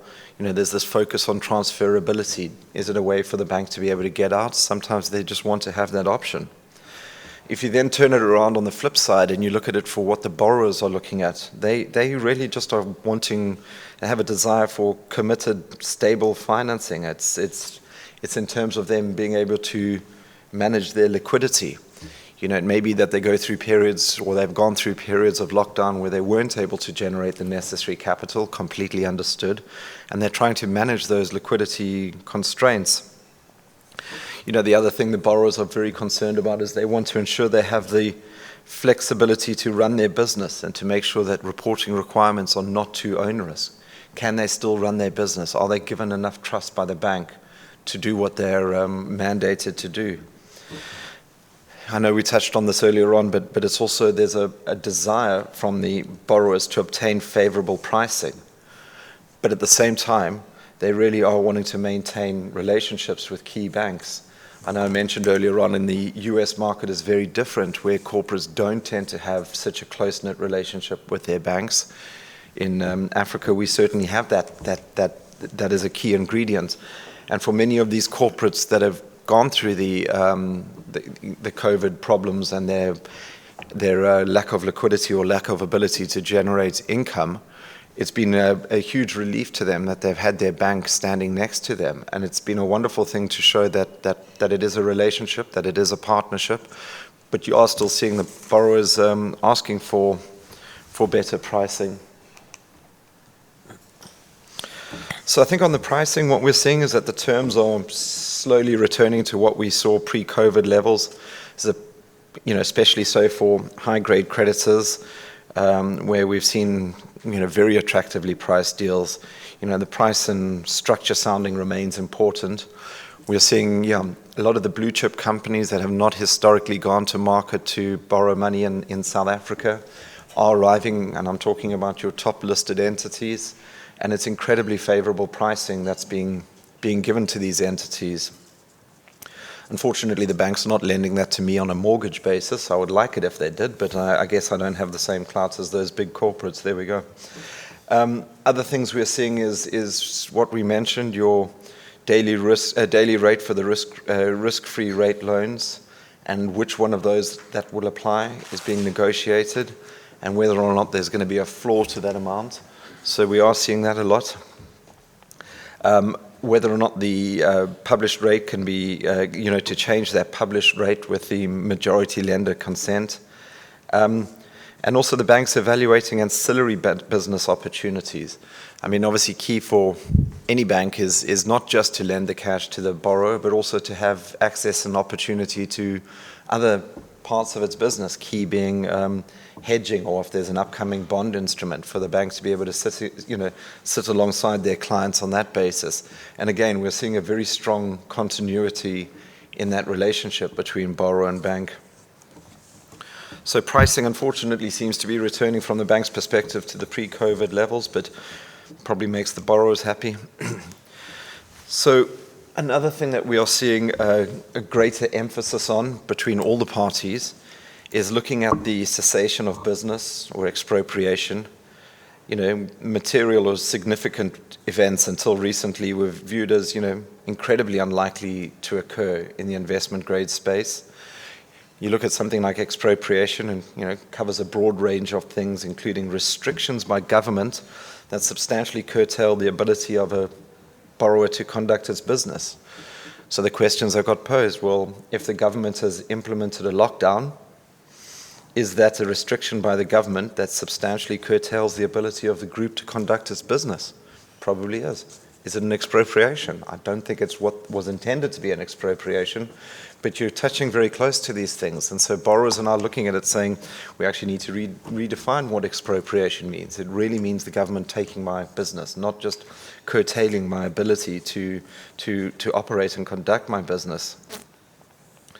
As I said, so yeah, many of these loan agreements provide that the event of default could be triggered if the borrower ceases all or a substantial part of its business operations. And again, if you've got a provision that says if they cease all or a substantial part of their business operations, what about COVID? When there were lockdowns imposed, did that result in a substantial or all or a substantial part of their business ceasing? Most likely it did. And the prevailing view appears to be that the event of default should only be triggered if the business has ceased permanently. And I think that was obviously the leeway and the negotiating point that the banks came to. He said, listen, if this just is as a result of government intervention and a lockdown, let's all just hold fast and wait to see what happens. But if it does become a permanent thing, well then quite rightly so, it probably does have to become an event of default. We are still living under a world where a lockdown may occur again. It seems, more and more unlikely as each day goes past. But it's, could be that if we have lockdowns continue or if they persist, it, could result in further provisions in loan agreements being triggered. So when parties are negotiating these deals, these are the things that they're putting a little bit more attention on for the immediate future. And the other thing we're seeing is obviously with a lot of the banks, it's, some of the sectors were incredibly badly affected by COVID-19, and there's a concern, will they ever resume, fully or in the near future? Classic examples might be the airline industry, or maybe the hospitality industry. There's a hope that obviously these things will pick up again, but certainly they've been very badly affected. And what you are seeing is a lot of the lenders trying to ascertain what their interest is to remain in those sectors. I guess aviation finance would probably be a key one.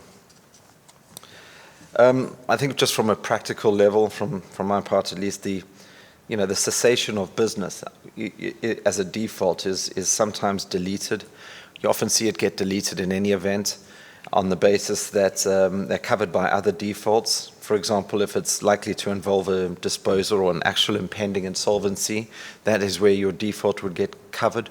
So borrowers are trying to delete the cessation of business as an event of default, saying it caused too much trouble in our lives for COVID, and quite frankly, you're covered elsewhere. So let's not include it. Other questions that have come up is whether or not it would be market standard to have a force majeure clause in a loan agreement. It's taken a lot of discussion amongst the parties. Do we need force majeure? Well, force majeure is a provision that's more applicable for contracts relating to the performance of services or the delivery of goods. And generally speaking, a force majeure event should not excuse the borrower from fulfilling its monetary obligations or repaying the debt that is owed. But some have considered whether an argument could be made that COVID-19 resulted in the contract being frustrated. How's that? It needs to be dealt with on a case-by-case basis, but I really don't see at any stage that a force majeure could be allowing a borrower not to repay its loan.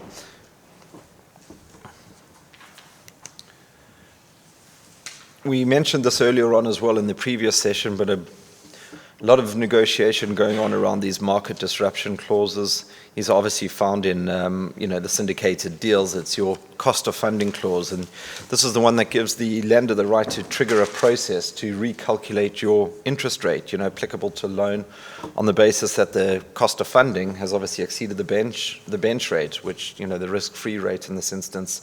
And the market disruption regime essentially states that if the disruption event occurs, the rate will then be set by reference to quotations provided by alternative reference banks, and then only if an alternative market disruption event occurs will the lender's actual cost of funds become applicable.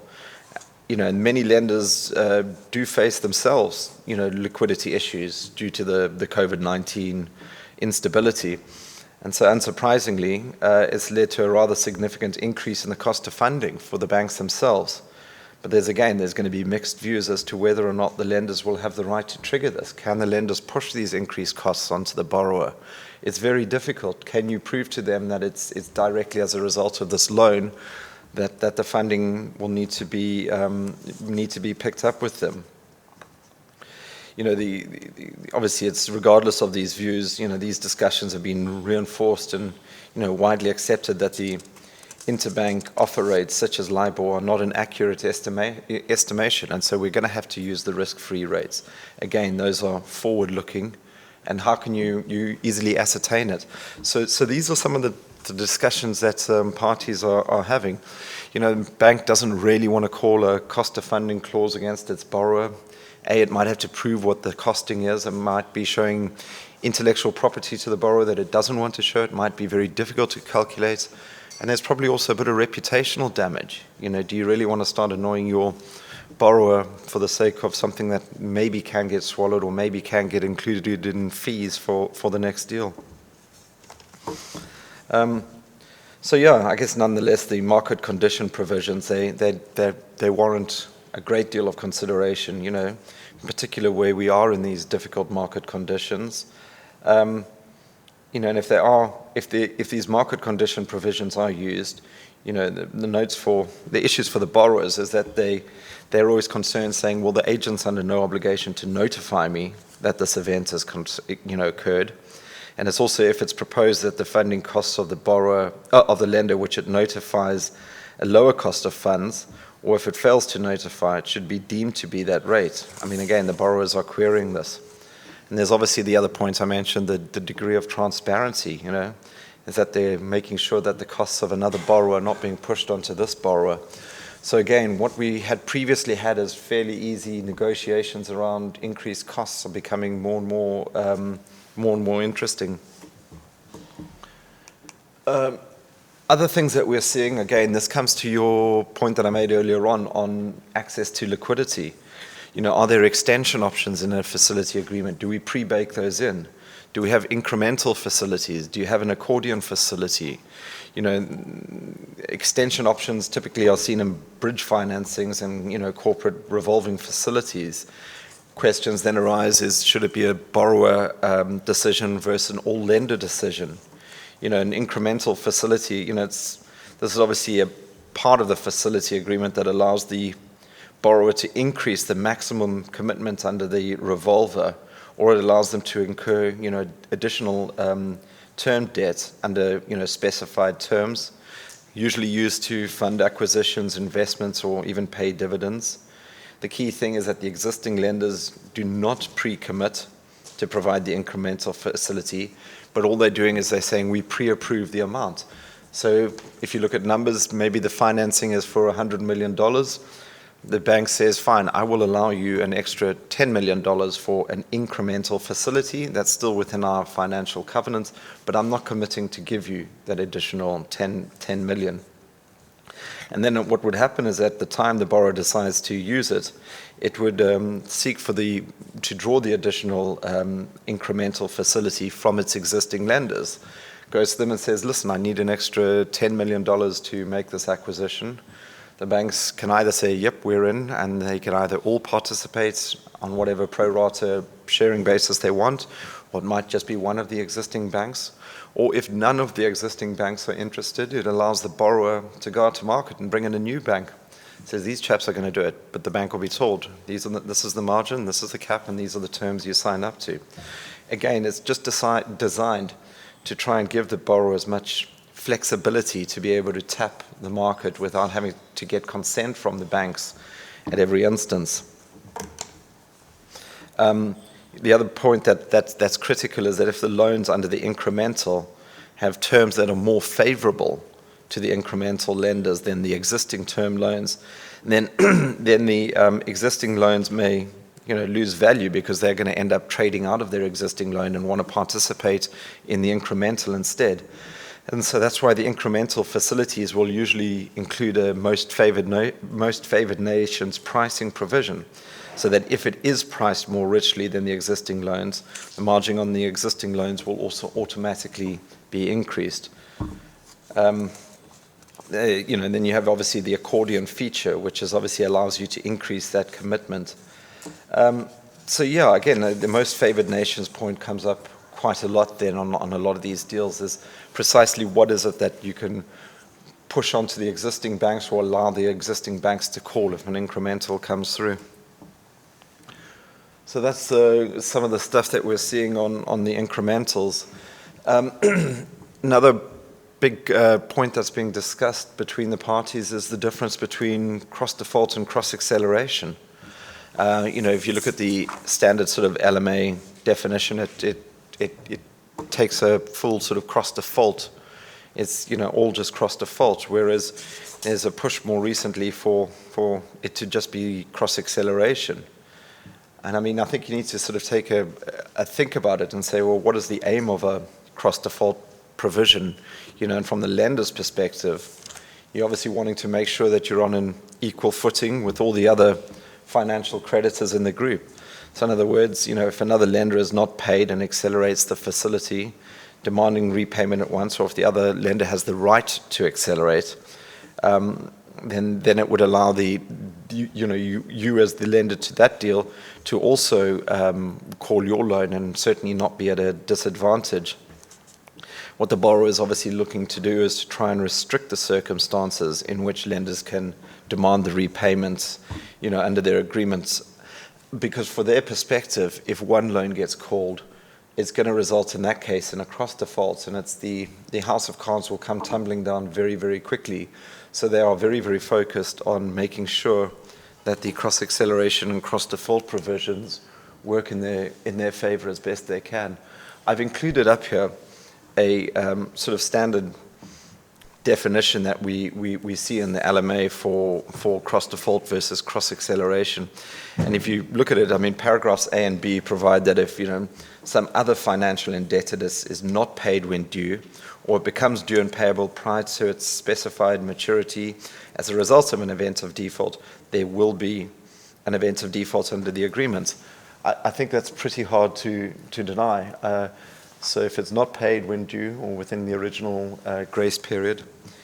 But some borrowers argue that non-payment of other financial indebtedness should not constitute a cross-default until the end of the longer of the applicable period under that facility or under the grace period under this deal itself, because you're trying to make sure that they get the equivalent time periods. This doesn't necessarily work because in some of these deals, the borrower has got multiple facilities. Some might be on an investment grade basis because they've got a parent guarantee, and some might be on a leverage basis because it's just looking at an underlying asset. And so they won't have the same grace periods necessarily. If we're looking again, carrying on with this clause, if you look at C, this provides for a cross default if another lender cancels or suspends its commitment as a result of a default. What we are seeing is a lot of very strong borrowers successfully arguing that the cancellation of an undrawn commitment should not be a cross default, particularly if the cancellation on the facility, on that other facility, has no impact on their ability to pay their debts. I do have some sympathy with that. The bank, the borrower is saying, so what? The guy's cancelled it. It might have been of his own volition, or we've just had a falling out. It's not affecting my ability to service the debt. There's no receivable owing. Why is this now a problem? And then we come to paragraph D, and this is the one that makes it provides for cross default rather than just cross acceleration. And I guess this is the key one because we're saying, you're allowed to provide for cross default if the other lender is merely entitled to accelerate. They not necessarily have accelerated already. And the borrower will say that the lenders do not need to be able to accelerate under the loan agreement unless the other creditor has actually accelerated, i.e. it's become due and payable. So it's the inclusion of this one that makes it a cross-default clause. And if that gets deleted, well then what you have in your agreement is just a pure cross-acceleration. And so what we do see is some of the strong borrowers reducing it to pure cross-acceleration, not being a cross-default provision. And again, this is becoming more relevant for a lot of the borrowers in a post-COVID universe because they're looking at it saying, I don't want one default happening under a deal and pulling down every single solitary financing I have because I'll never be able to recover from that. Yeah, so I guess you're trying to balance these conflicting interests because as we all know, the lenders, well, they want to have a seat at the table as soon as possible. Once there is that cross default, they want to also be able to have a chance to sit and negotiate and work out what their strategy is. Borrower, on the other hand, wants to avoid, hair triggers, saying that if the other creditors have not taken any action, then they shouldn't allow that current lender to also accelerate and pull the cards down. So I don't know if you guys are also seeing that, if that's something that's coming up in the market, but that's certainly what we are seeing. I won't spend too much time on our material adverse change because we have obviously gone through this earlier on in the session. But, lenders, as I said, are rightly sitting there saying they don't have a crystal ball and need to have this catch-all position, a protection. But there are a range of possibilities, that you can come to, and it ends up just becoming a negotiated point. But I think I would just urge that you work through it, because obviously the issue from the borrower's perspective is that if the MAC event of default is triggered, then the lenders will have the right to accelerate the payment, and that obviously would result in a cross default of all their other provisions. So I don't think there's much point in carrying on with this. One of the points, I guess, that did come up is whether or not the events of the COVID-19 and the lockdowns, whether or not those ended up having a effect on the MAE definition or triggering it. If you look at it on a plain English interpretation, it does seem that the events that occurred as a result of COVID-19 could potentially trigger a MAC. It's a very sensitive topic. I mean, you're saying, is it an impact on the ability or the prospects of the company to operate their business? Well, quite frankly, you probably find on a straight line English law reading or just an English interpretation, yes, it has happened. There is case law that says that MAC is, the case law on MAC clauses is unfortunately very limited. And this is probably in part due to the bank's reluctance to ever call under these provisions. but there has been one case that we're aware of where the English High Court decided that MAC provisions will be construed in accordance with the usual principles of contractual interpretation. So the precise words do actually matter. It has to be material. The adverse change must substantially affect the borrower's ability to perform the transaction. The change in question cannot be temporary or transitory. That was the point earlier on. I was saying, view generally, it has to be a permanent issue. And the lender cannot find a MAC on the basis of circumstances that it was aware of at the time of the agreement, although it may do so where the conditions worsen in a way that it seems we're materially different in nature. Lending now, we know that COVID's here. It might make it very difficult in that instance for the lender to be able to say, I'm calling under a MAC. Other things that we're seeing is under a revolving facility, there's increased use of the MAC event of default to refuse the rollover of an existing loan. So you will have in your typical revolving facilities saying, we roll over as long as there's no breach of this, there's no event of default, whatever the case is. You're then saying, well, what if there is a MAC that has occurred? It effectively works as a draw stop. You're then saying, I'm not going to roll over the cash. And that's what that results in is effectively an early repayment. It's like a mandatory prepayment. You're saying to the borrower, this has happened, you're going to have to cough the cash up. So it's very difficult, these aspects, because they end up being dealt with less so, we find, on a legal basis, but more on a relationship basis. Bank and borrower trying to work out whether or not they can carry on with these points. I will do a session on this just now, but I did want to touch on it very briefly. An increasingly important area of finance.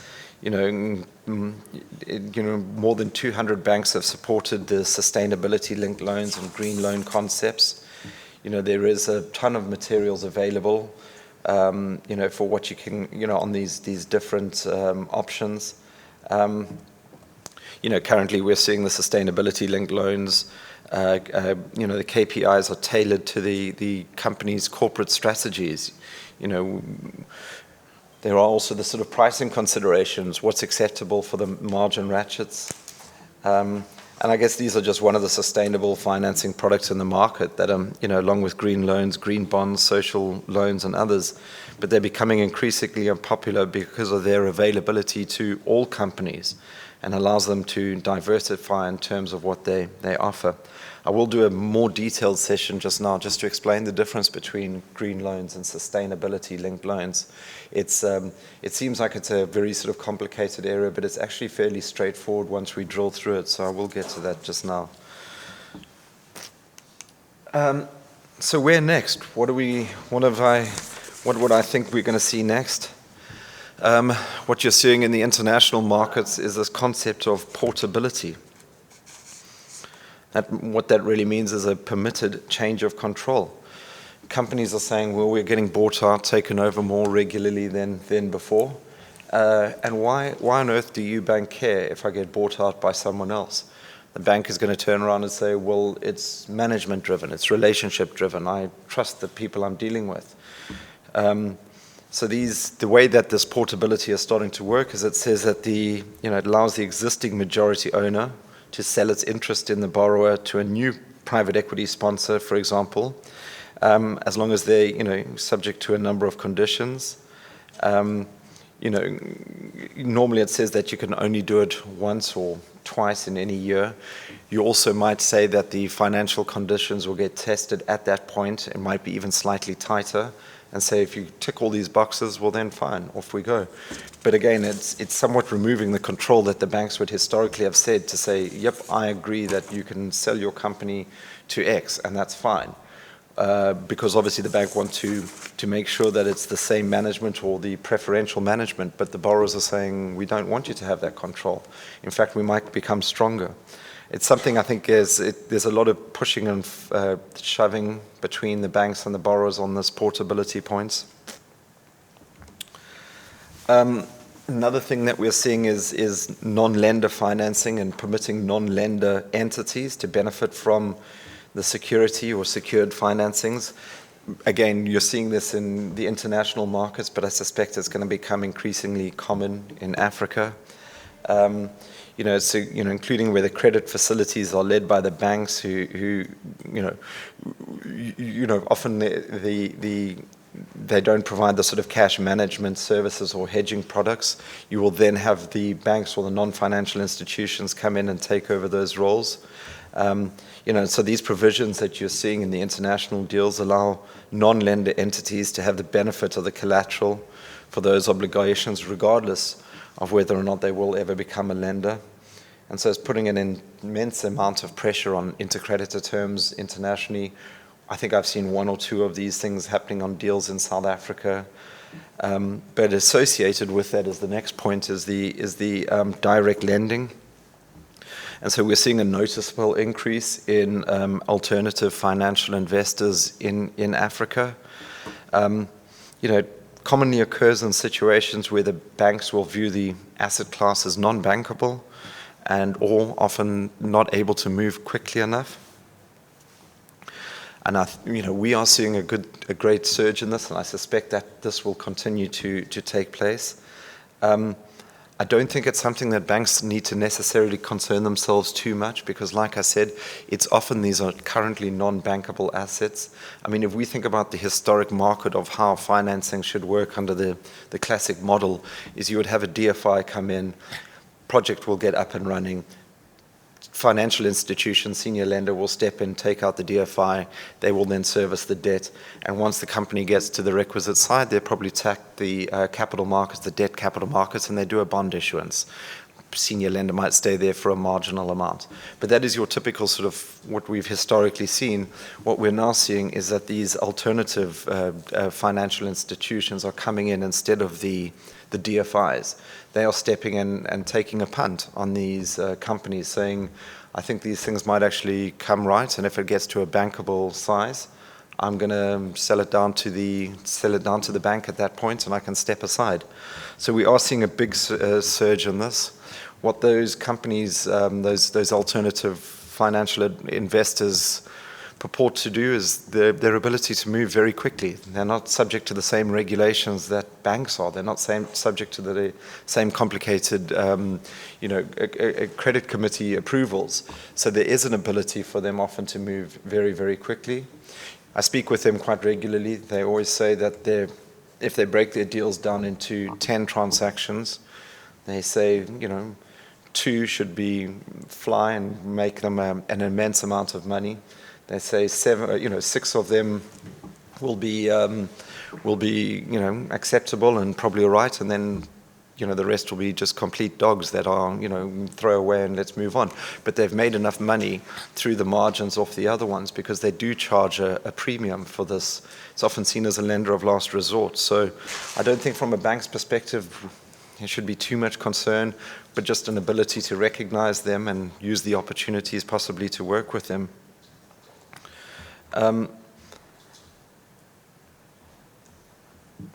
I guess what we're seeing as well is that, keeping an eye on is the digital technologies, directly as a result of COVID, the remote working landscape, virtual mediums, is where a lot of these guys are conducting their business. So we suspect that will also play more of a prevalent role.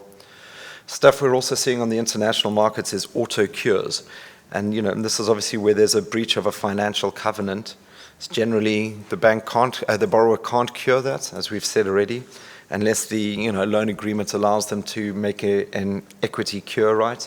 In other words, it's where the shareholder puts some extra cash and injects some cash directly into the borrower, and that's used to either improve the measurement of the borrower's financial covenant or it's used in prepayment of the loan. But what these auto cure provisions are saying is that the borrowers can take action to remedy a default or an event of default, which is then deemed cured. And the borrower can take this action at any time after the initial breach, unless the lenders have voted to exercise remedies. So it's unless the lenders have taken an active decision to vote against it. If you think about what that's now saying is, under the normal regime, breach of financial covenants, it's an automatic and immediate event of default. What it's now saying is, no, it's not automatic. you need the lenders to actively get together and say, I want to vote in favor to say this is a default, otherwise we're allowing them to remedy it. It's effectively giving the control on remedies back to the borrower. Yeah, and then I guess maybe summarizing on a sort of macro level, you know, we're going to see across the continent, we're going to see a greater importance on green deals and social impact financings. I expect we're going to see corporates obtaining credit lines secured by assets that are not currently secured, especially in foreign jurisdictions. I think this one is particularly key for Mauritius because there are a lot of companies or corporates that will have assets or asset classes placed here that they probably haven't raised funds against. And I suspect that they will start doing so a great deal more, especially as they look to manage their liquidity. I guess I'm expecting we'll see some asset sales to continue. Those will be sales of non-core assets. You know, that's not going to necessarily disrupt normal business. You know, we've seen, for example, in the South African market, Anglo Gold Ashanti, you know, selling off a number of its assets to Harmony. You know, all of these were bank fund-led. In some instances, it's because the seller realizes that it doesn't actually need this asset and someone else could probably run it a lot more efficiently than them. I think we're going to see a lot more creative financings taking place.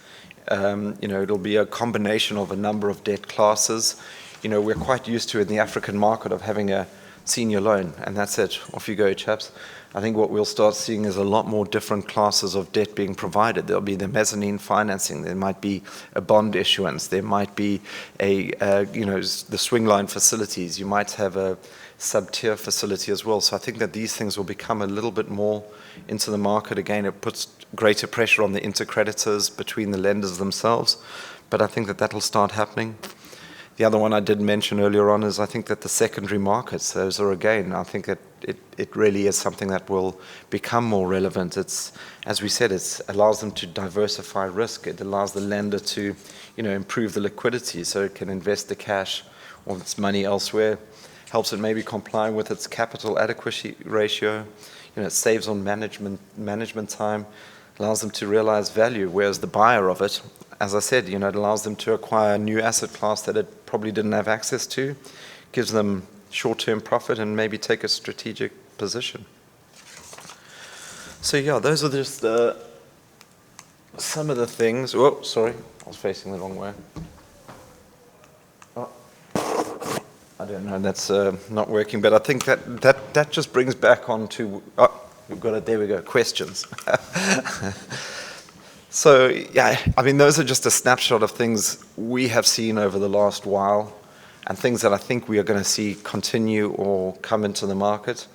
But, you know, it's obviously a very interesting time and obviously an interesting period for the banks and the borrowers, and they're, you know, everyone's trying to seek out the best possible terms that they can. You know, and there are improving political and macroeconomic conditions that I have no doubt are going to result in the increased lending. There are loads of opportunities. They don't have to always be the biggest, hugest deals. There's plenty out there. But I don't know if there are any questions on what people are seeing or questions on what I've said. You're welcome to entirely disagree with me. My wife does. Or please do let me know if there are any other observations that you're seeing. I'd be very curious to know if you guys are seeing anything different or if you're seeing anything else, because like I said, that's just a snapshot of the stuff we're seeing. But just checking, any questions? No? Okay. Well, I think we'll move on to the next session, which is going to be trying to go through our sustainable financing.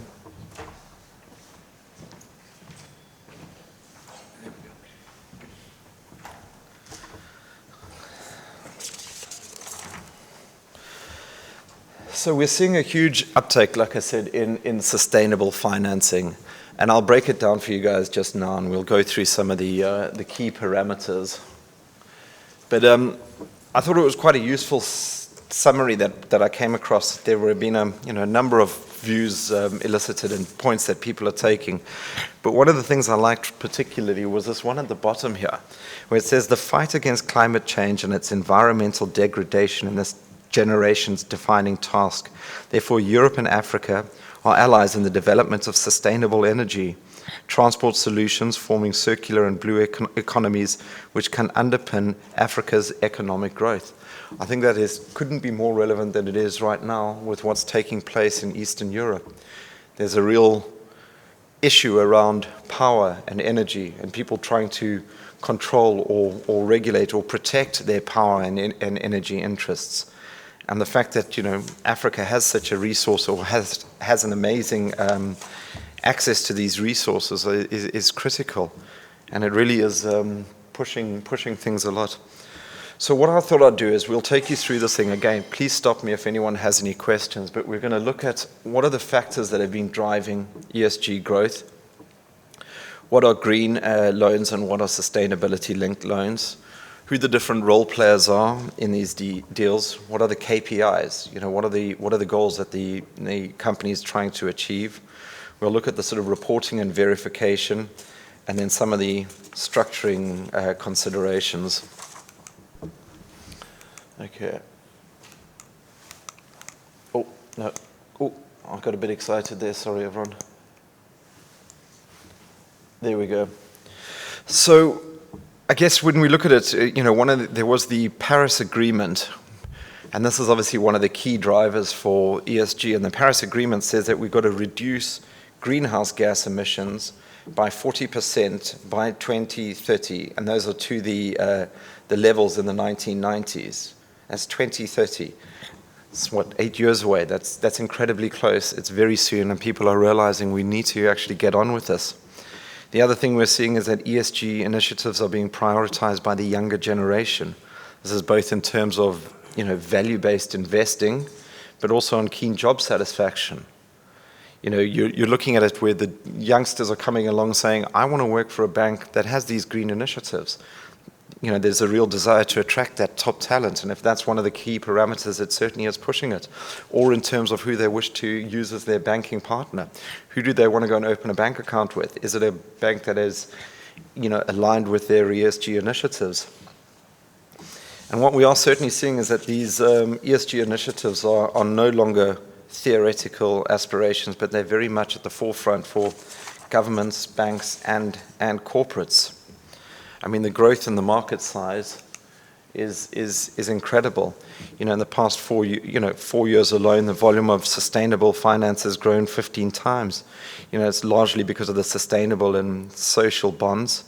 Investors managing $11 trillion have, called on the world's biggest banks to phase out financing of fossil fuel companies and throw their weight behind goals of the Paris Climate Agreement. BlackRock is one of those that has specifically come out saying that they believe, sustainability should be our new standard for investing.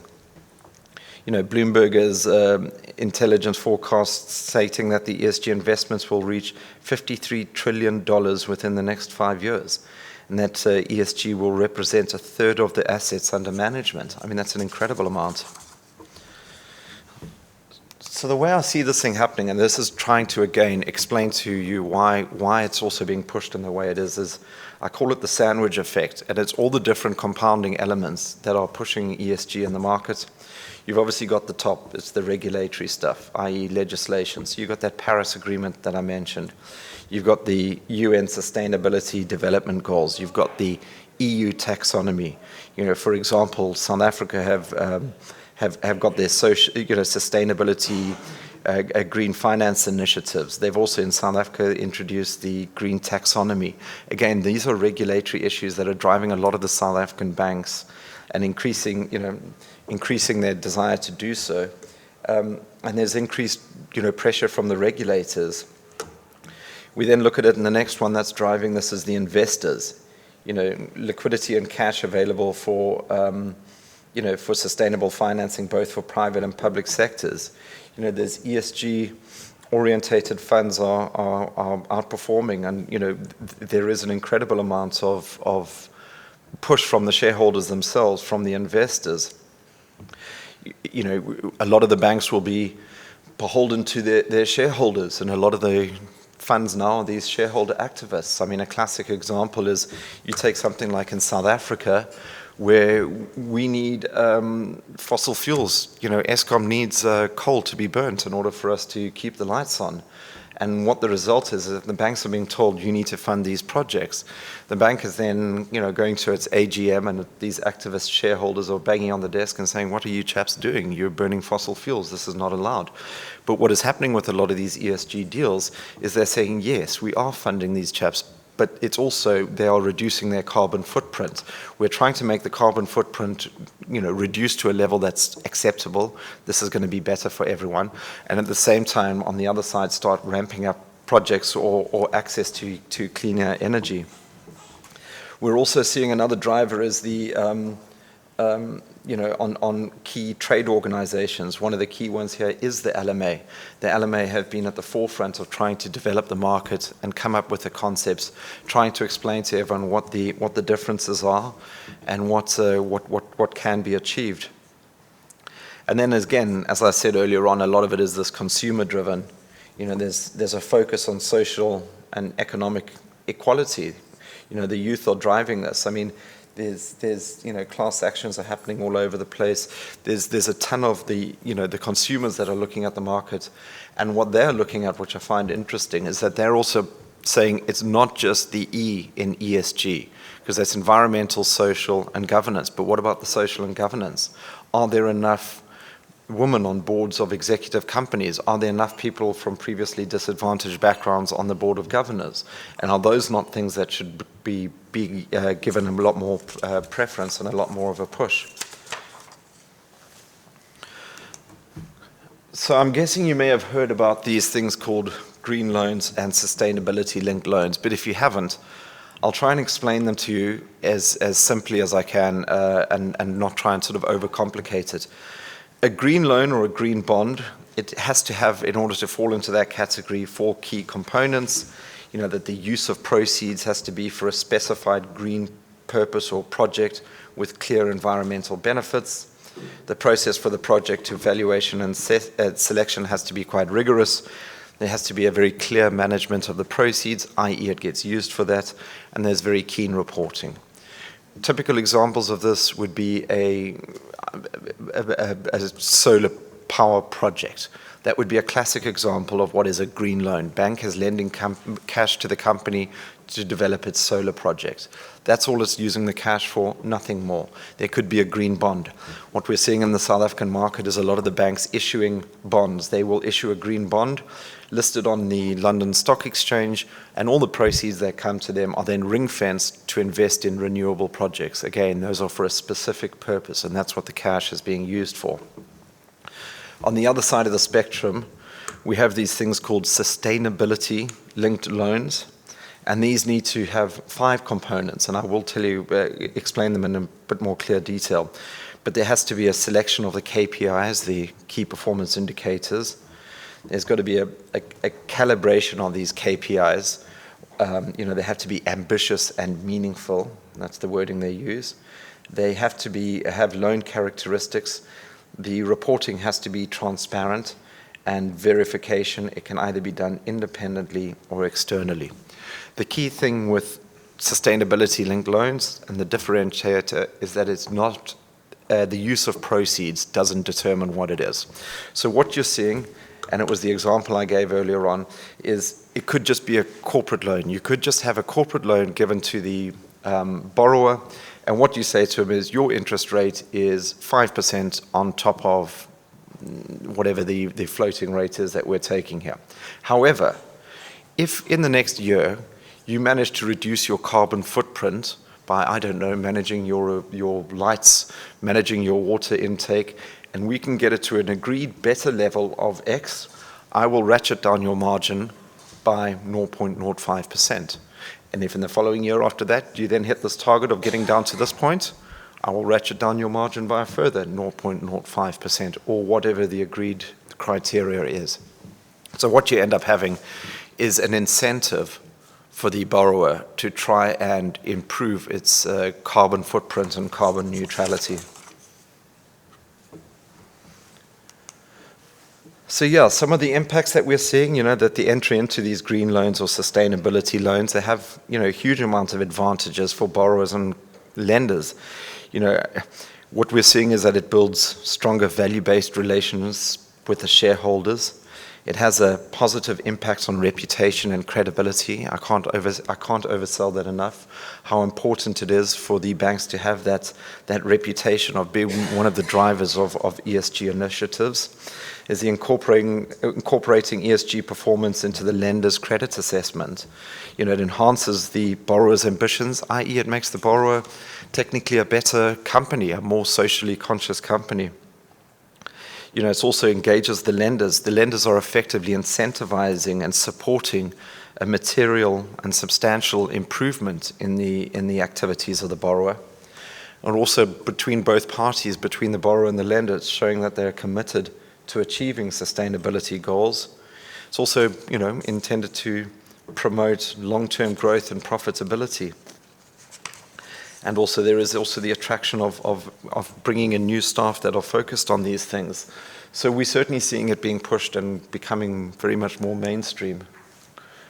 So maybe if I have a look at what we call as the role players. These are some of the parties that are playing roles on these deals, and I'm talking more on the sort of sustainability side of things rather than on the green loans, which are, very purpose-driven. You often have a sustainability coordinator or the sustainability structuring agent. This is similar to the role of an arranger under a normal deal. They normally just play the role up front. It's not involved in the verification or monitoring or compliance with the KPIs. They generally would be advised enter into a mandate letter, but what they're the ones that are doing is they would look at the company, say, right, your use of electricity is rather high. We think that that's the area you should be improving. And that's the sort of role that the arranger would be playing. It can either be an upfront or ongoing role, but it tends to be more just upfront. Then over your external players, we get the ESG consultant. That's generally the one appointed by the borrower. And it's a third party who provides a second party opinion regarding the selection of the borrower's KPIs and the extent that the borrower is capable of achieving them. Maybe also assist the borrower to try and identify which ones that it could do better. You have these ratings providers, and these are engaged by the borrower usually at the outset of the transaction. It's independent third parties who will assign an ESG rating to the borrower. This is much like you'd have your Moody's or S&P give a rating to a company. You're having these rating providers now giving companies ESG ratings. They'll not provide generally advice to the borrower in relation to it. It's normally just done on an ongoing basis, but it's used as an independent third-party testing point for how the ratings are looking. And then you have the last one, what we see as the verification agencies or external reviewer. This will be appointed by the borrower. It's usually an independent third party. They normally have the sort of requisite expertise and qualifications, and they review the borrower's performance against the KPIs. They obviously have an ongoing role, and that's primarily for reporting and testing the borrower's performance. It's usually done on an annual basis.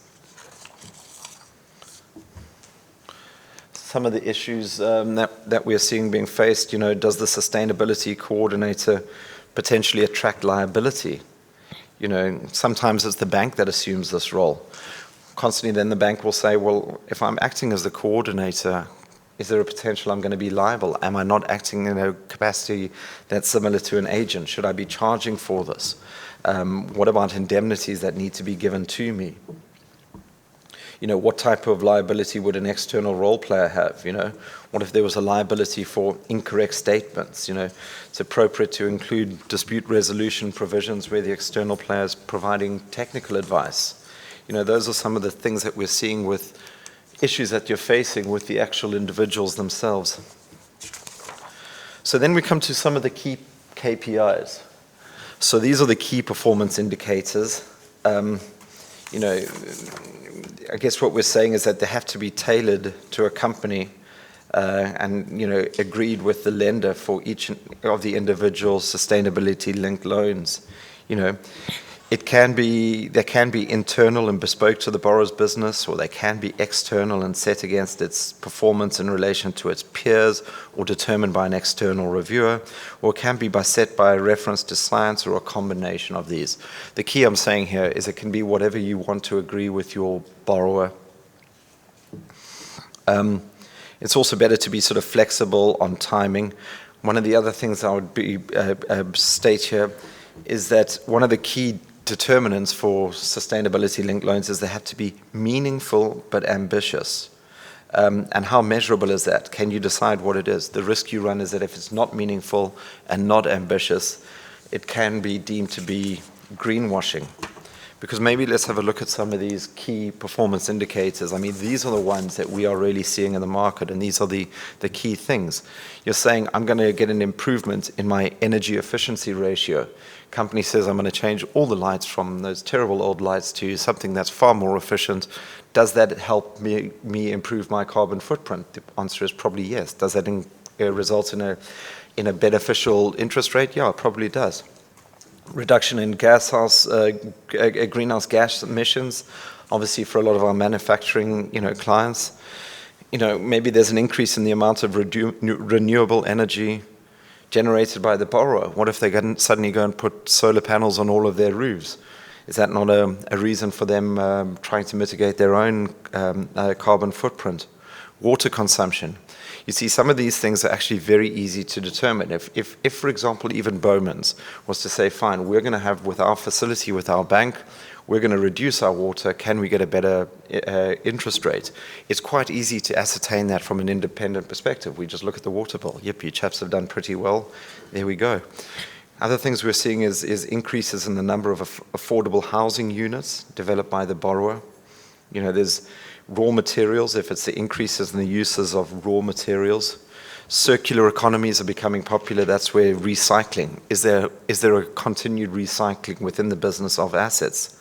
Sustainable farming and food, improvements in conservation, or improvements in the borrower's ESG ratings. I mentioned earlier on, you have some of these companies doing these ESG ratings. And if you were to improve in those, should you not get a preferential interest rate? So what we're then saying is that these, the sustainability, because obviously the green loans tend to be a fixed margin, and it's not the performance of the company. As I said, under a green loan, deal gets said, I'm going to use this cash to build a solar project, and that's the interest rate for life. But like I say, on these sustainability-linked loans, the KPIs are linked to the pricing and the margin ratchets. And the margin ratchets effectively are rewarding the borrower for these ESG achievements. It gets decreased, right? Questions that arise are, is it a one-way or a two-way function? In other words, if you go down in the first year, is it now set at that rate for the next 5 years of your loan? Or does it go back up if the borrower isn't able to perform to the standards that it wishes to be able to keep up? Again, these are things that just get agreed between the lender and the borrower as to what is reasonable and what is practicable. There is also, the fact that KPIs could in future be linked to other benefits. Could it be a covenant relaxation? Doesn't necessarily have to be a financial remuneration. Better margin. Could we give them a relaxed leverage ratio?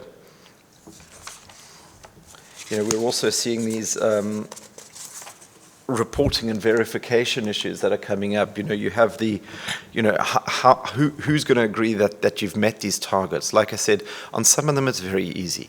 And maybe you just look at your municipal statement and it says, there's your water usage, wonderful, you've decreased it, you're doing a wonderful job. But in some of these other ones, it is a little bit more complicated. And then it just comes down to whether or not the bank has the capabilities internally, which a lot of banks are building up quite significantly.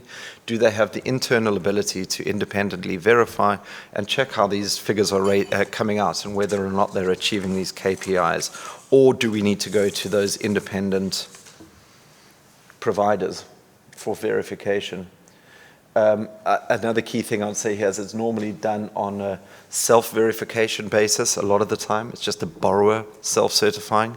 If you think about it, it's not that dissimilar to financial covenants where the borrower will, through a a compliance certificate, say to the bank, here we go, my leverage ratio is XYZ, here's the evidence to prove it, do we agree? It's not that dissimilar, where it's going to say, here, I have achieved this KPI, send it off to the bank. Bank has built up its own internal capabilities. They will then verify and say, yep, that's great. We're going to reduce your margin or relax your financial covenants. It's usually only done on an annual basis as well.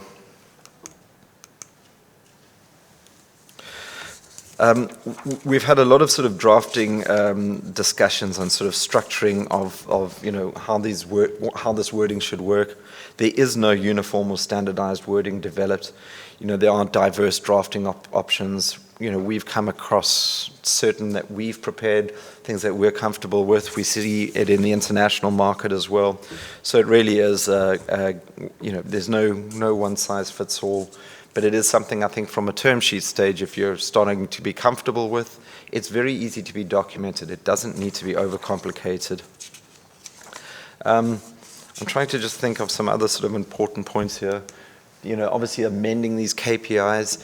So like I said, what has got to be set out at the front and at the beginning, maybe two further things that is quite important here, is it's got to be a meaningful and ambitious goal for these sustainability-linked loans. So it can't be that the company says, last year I used, 5 liters of water. This year I'm going to use 4.9 liters of water. I mean, that's hardly a meaningful or ambitious reduction. It has to be meaningful. It has to be ambitious. It's not that this is ever going to get independently checked and, the regulators are going to come after a bank and say, how dare you call that a sustainability-linked loan? But it's the bank's reputation that would be on the line. So there has to be a meaningful and ambitious goal in mind. The second thing is you've got to avoid greenwashing. Greenwashing is that situation where the borrower is purporting to do things but is not necessarily doing them, or it's not meaningful and ambitious, and they're just trying to say, this is a green loan, when in fact nothing has really changed. So be very careful of the sort of greenwashing aspects. And then lastly, what I would say about these sustainability-linked loans is what happens with the margin, right? So let's say you say to the borrower, if you achieve these goals at the end of year 1, I'm going to reduce your margin to X%. And each year it gets reduced by, 0.5% every year. It gets reduced over the course of 5 years. Now the bank in its mind has expected that the borrower is going to achieve these goals because they're meaningful, they're ambitious, and we're all on board for this. The point is, what happens if the borrower doesn't achieve those goals? The bank is going to be still charging the higher margin. So the question then comes up, well, what is the bank meant to be doing with that extra 0.5% that it should have been reducing because it's factored it is accounted for it, that's how the margin is going to go down. And by the way, they're not huge ratchets. I mean, we're looking typically at about 0.025, or sometimes in one instance, I think we saw 0.2%. So they're not huge reductions. But the question is, what does the bank do if the borrower doesn't meet its KPIs and it's now got an additional amount of interest paid to it? Because what you're doing in a perverse way is, are you not incentivizing the bank to try and achieve that the borrower doesn't achieve its goals so it gets a higher margin?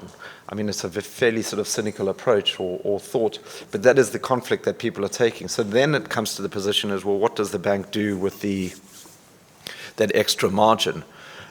Certain theories have been flouted. Some of them are saying, well, that should be invested in a green project by the bank.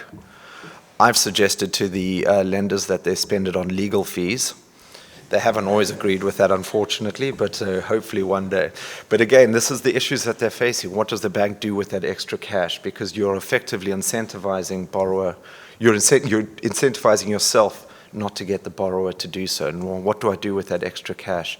And so they're saying to them, well, now you need to stick that in a green project or give it to charity, whatever you can. So those are just some of the more recent things that have come up, but I will make all these slides available. I don't think there was, I guess one of the other final things to say is, the consequences of non-performance. Is it an event of default? Well, no, it shouldn't be. It should just be that your margin is higher. So it's not that a breach of this or a failure to comply with it results in anything other than just the higher margin being charged. Yeah, so I think that the conclusion, all I can say is that the future is this ESG. It's going to become, far more prevalent and far more involved in the market. It's not necessarily going to become something that's entirely standalone on its own. I think what we will see a greater influx of is these sustainability-linked loans. If you look at green loans and green financing, banks and the IFC and the like have been doing this since forever. That's not necessarily new. What is new is these sustainability-linked loans that can be put into a normal corporate financing. And why not? Let's, see what the improvement is. I think that the benefits for all the parties is huge. So it's a very exciting time, but I suspect it'll become more commonplace. So maybe to check, does anyone have any questions on sustainability-linked loans and ESG financings? Are you guys seeing any of them in the market here? Have they?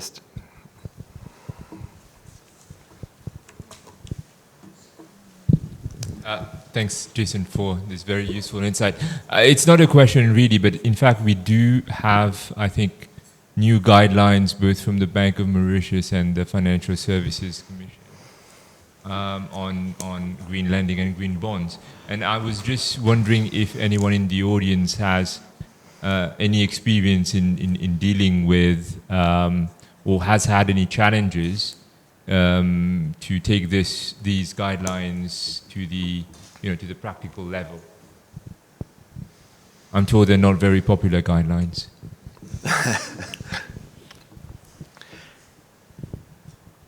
Yeah, I mean, Fazil, while we wait for someone to put their hand up, I think what we certainly were seeing in South Africa is that you had the EU taxonomy trying to drive this thing and drive a lot of those guidelines. South Africa then introduced our own taxonomy, green taxonomy, which was again our guidelines.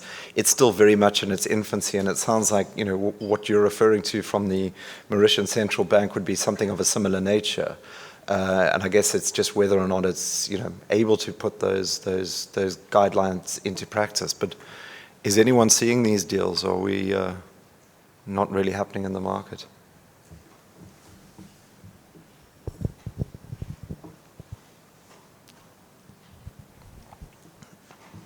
No. Well, I'm sure you will start seeing them because they really are becoming the real flavor. I mean, certainly international deals, we're seeing them all over the place. In huge deals where you're talking about billions of US dollars with a sustainability-linked loan. So, it's critical, I think, that the market starts accepting, adopting, and trying to actually be ahead of the game. I mean, it's very, very new still in Africa, so we're certainly at the forefront, but this would be an opportunity for, the financial institutions in Mauritius to get ahead of the curve. So let's hope so.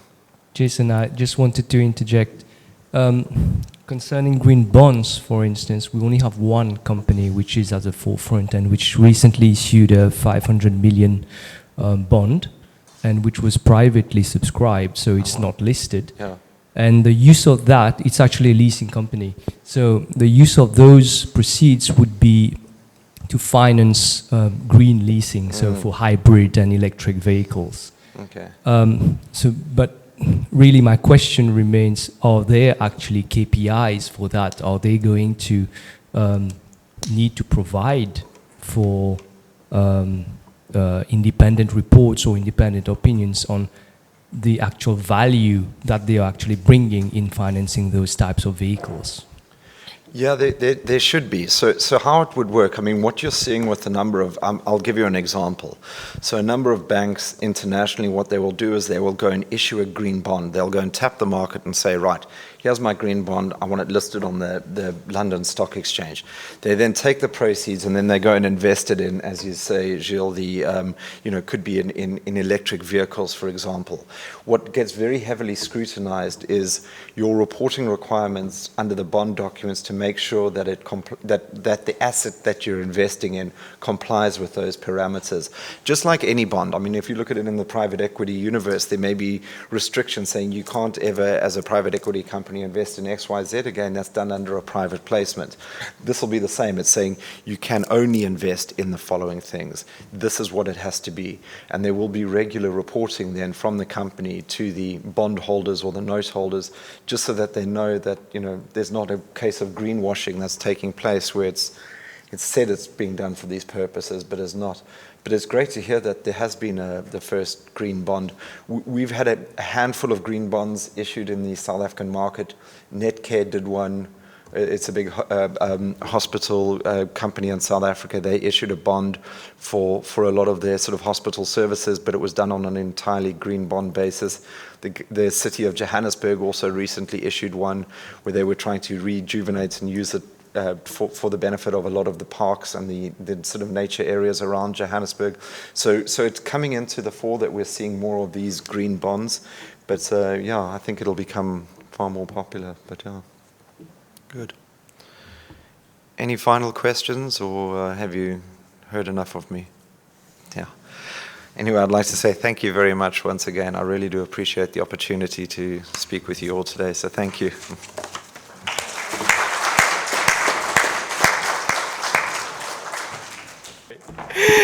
After this sumptuous lunch, I forgot totally to introduce you to Alan. So welcome back to the second half of our workshop. I see there's a few people missing. Oh, they're coming. Alan will have the challenging task of keeping us awake after this interesting lunch, but I have no doubt that Alan has the ability to catch our undivided attention. So just a brief introduction to Alan. Alan is a partner in the banking and finance department of our Johannesburg office and a member of the finance practice. Alan has significant experience in project development and financing transaction, acting for lenders, including development finance institutions and export credit agencies, and developers across a wide range of sectors in Africa. Alan contributed to a PPA handbook titled Understanding Power Purchase Agreements as part of a group of international experts brought together by the US Department of Commerce, the Commercial Law Development Program in partnership with African Legal Support Facility. It was published in 2014, and the handbook provides an overview of PPAs and the obligations, risks, and remedies that are found within them. And the group of experts, all who contributed their time on a pro bono basis, also included contributors from governments, development banks and private banks, including AFDB, the World Bank, OPIC, and AFC. Alan has an LLM from Harvard Law School, and LLB with distinction, and BA with distinction degrees from the University of Witwatersrand. Alan was a Fulbright scholar and a recipient of the Harvard South Africa Fellowship. So another hot shot. We're well surrounded today. Please join me to welcome Alan Leuta.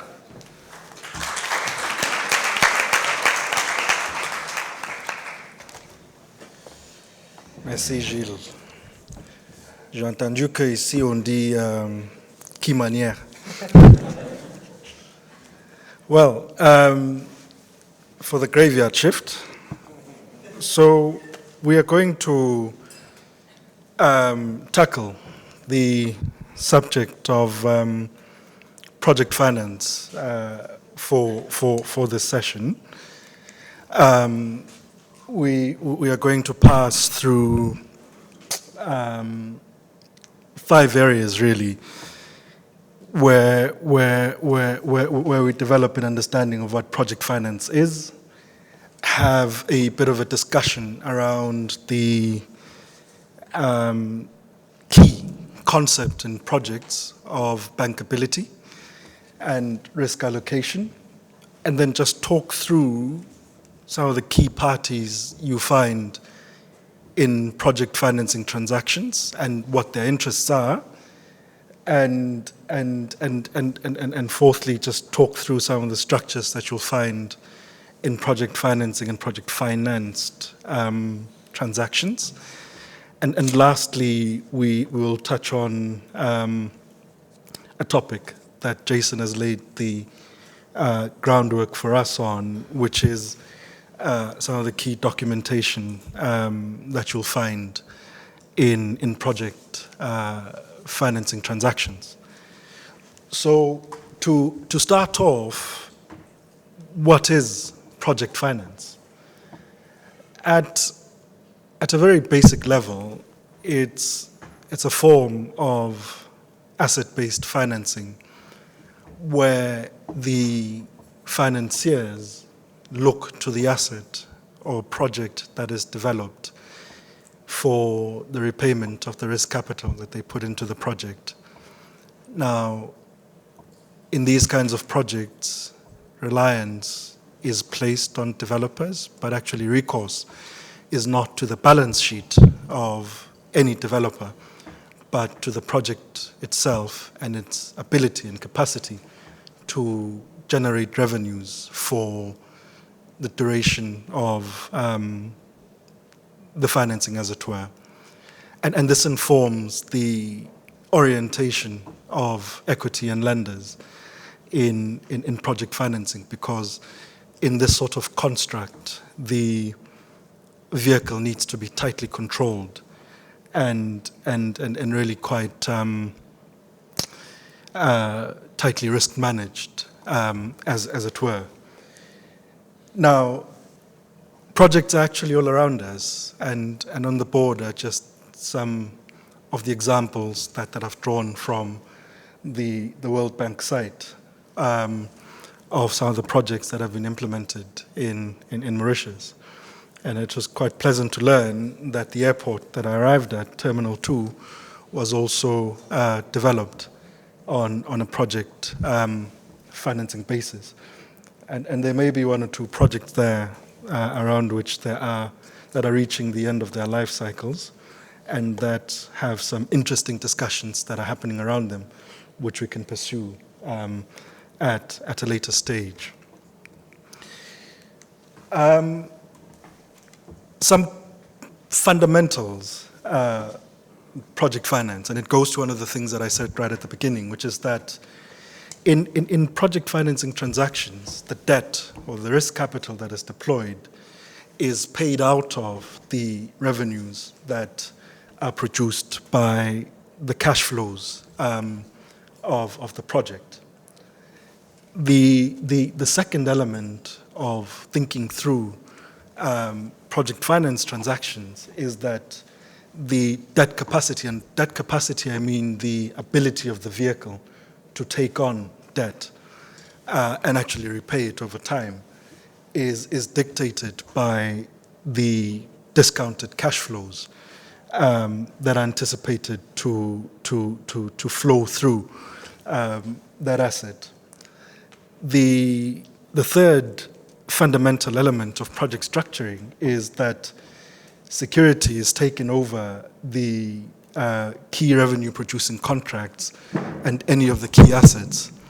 Now, I've said that a bit more conservatively because the approach of project finance lenders is to take security on all or substantially all of the assets of the project company, the project vehicle. So there should be nothing outside of that, and everything is in lender control. And there are reasons why that is the case. And one of those is to form a defensive wall around the asset base of the vehicle. One of the key feature of projects is that the project company will typically, in a greenfields project, and greenfields is a project that started from scratch essentially, will be an SPV that has absolutely no credit history. So it's a clean vehicle, and that will be the vehicle that carries all of the project arrangements. And the key undertaking that lenders need to be able to take is to satisfy themselves through a thorough due diligence of the anticipated revenue streams of the project vehicle. And those revenue streams will typically come out of the main commercial project contracts. So for example, your concession agreements, or in a power contract, your power purchase agreements. And one of the last key elements of a project is that the financial structure of the project is typically maintained. And that will be updated from time to time by agreement between the parties. And this is where the concept of a financial model is one of the key elements of the project financing construct that sets out from day one what the costs are going to be, how they're going to be repaid, and what the assumptions are, taxes and the like. And you typically find in project financing documentation a detailed regime dealing with how you change the financial model, as it were. Now, we'll go into a bit of a detailed discussion around the concept of bankability and risk allocation. So whenever Jason spoke about bankability earlier, but it was a softer kind of bankability, which is not the kind of bankability concept that applies in the project's universe. So the concept of bankability in the project's universe goes to whether the level of risk allocation in the particular project is such that a lender or lenders can commit risk capital to that balance of risks. In a sense, bankability is less a science and more an art. And in discussing the concept of bankability, it's why I just want to spend a bit of time on discussing the topic of risk allocation. So the principle in developing projects is that risks should be allocated to the party that is best able to control the likelihood of the risk occurring, best able to absorb the risk at a lower cost, I mean to say, and best able to control the impact of that particular risk on project outcomes.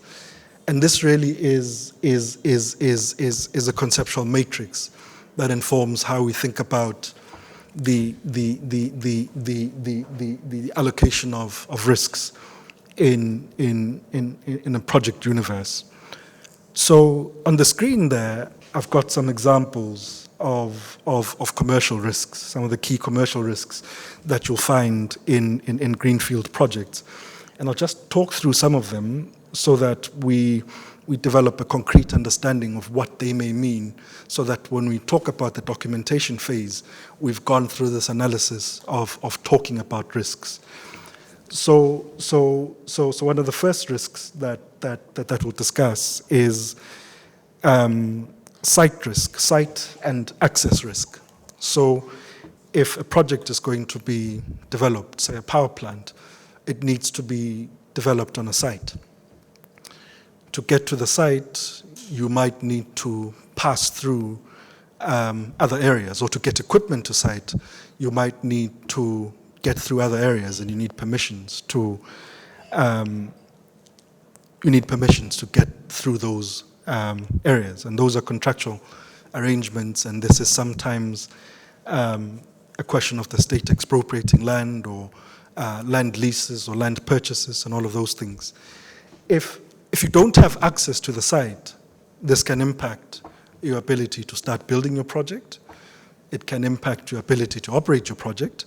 It can impact your ability to get key pieces of kit to site.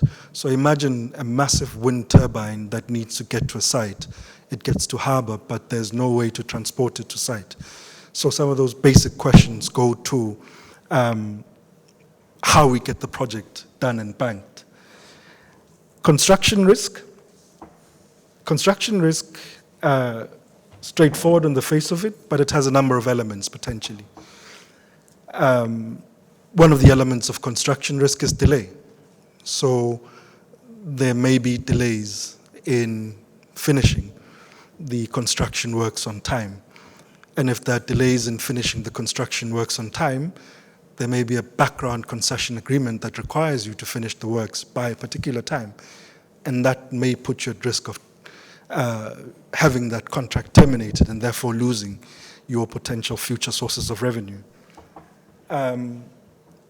Cost overruns. So things might cost more over time than you anticipated at the beginning in your financial model. There may be conditions on the ground, and this goes to the question of site risk actually. So it might be that the site is a lot more complicated than what was originally contemplated, which means that a lot more cost goes into developing the site, which means that the costs are a lot higher, and it might mean that you're underfunded to get the project completed. So you might struggle to get the resources you need to finish the project. Performance risk. The project might be completed, but the quality of the materials that were used might be poor. And as a result, the project might operate at a lower level than the contracted levels. And this has implications for your background performance under your revenue contracts. Legal risks. So your contractor there might be injunctions against your contractor. So there may be all sorts of things that happen that slow down the pace of your construction works. And these are just some of the potential cocktails of risks that you find in construction contracts, which as a lender, you need to understand in a project financing construct, particularly where you're being asked to take completion risk.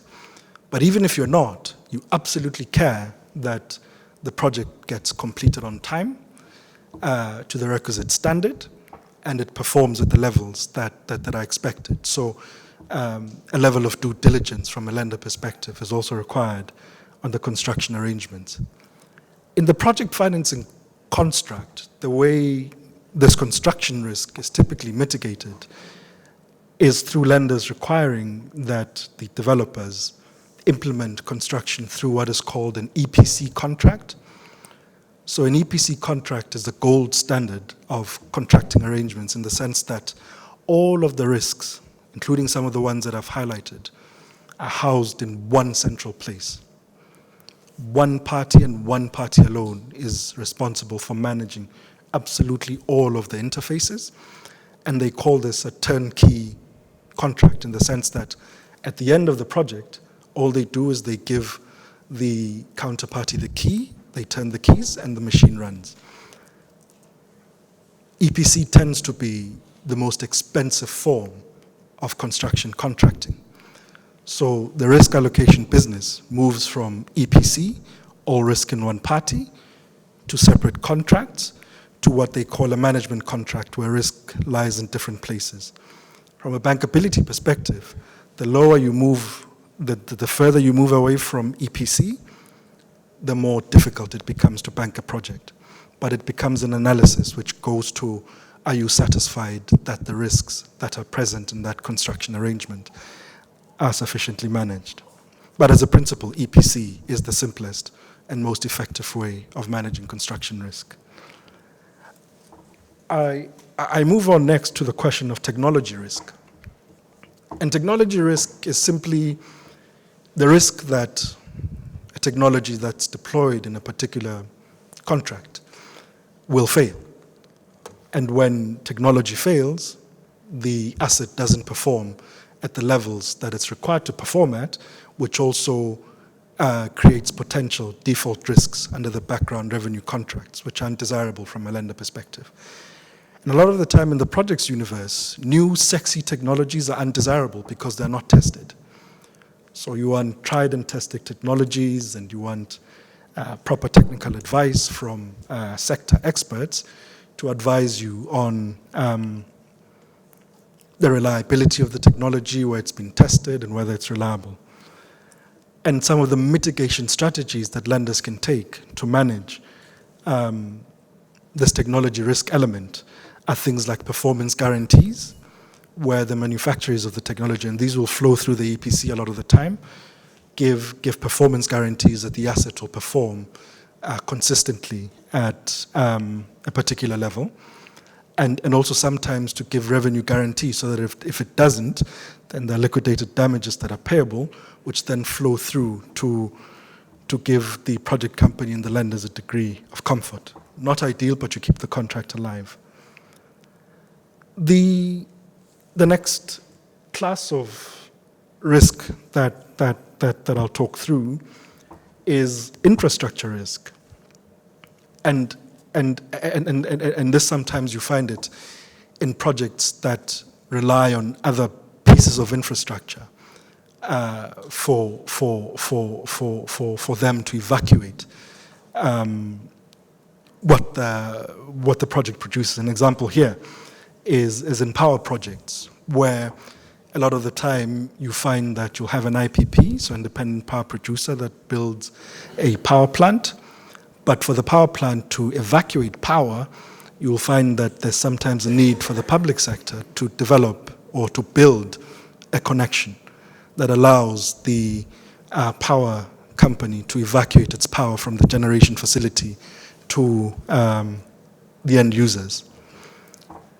And it's quite critical from a lender perspective to do a proper analysis of the dependencies, of the infrastructural dependencies that arise in projects. And sometimes infrastructure risk in resource projects, particularly those that are not integrated, you might hear a concept called project-on-project risks, where one project depends on another project for it to reach completion. So there's a mine that's developed, but it's dependent on a road project that's being developed by another party. And if the road is not completed, the mine does not have a way to market.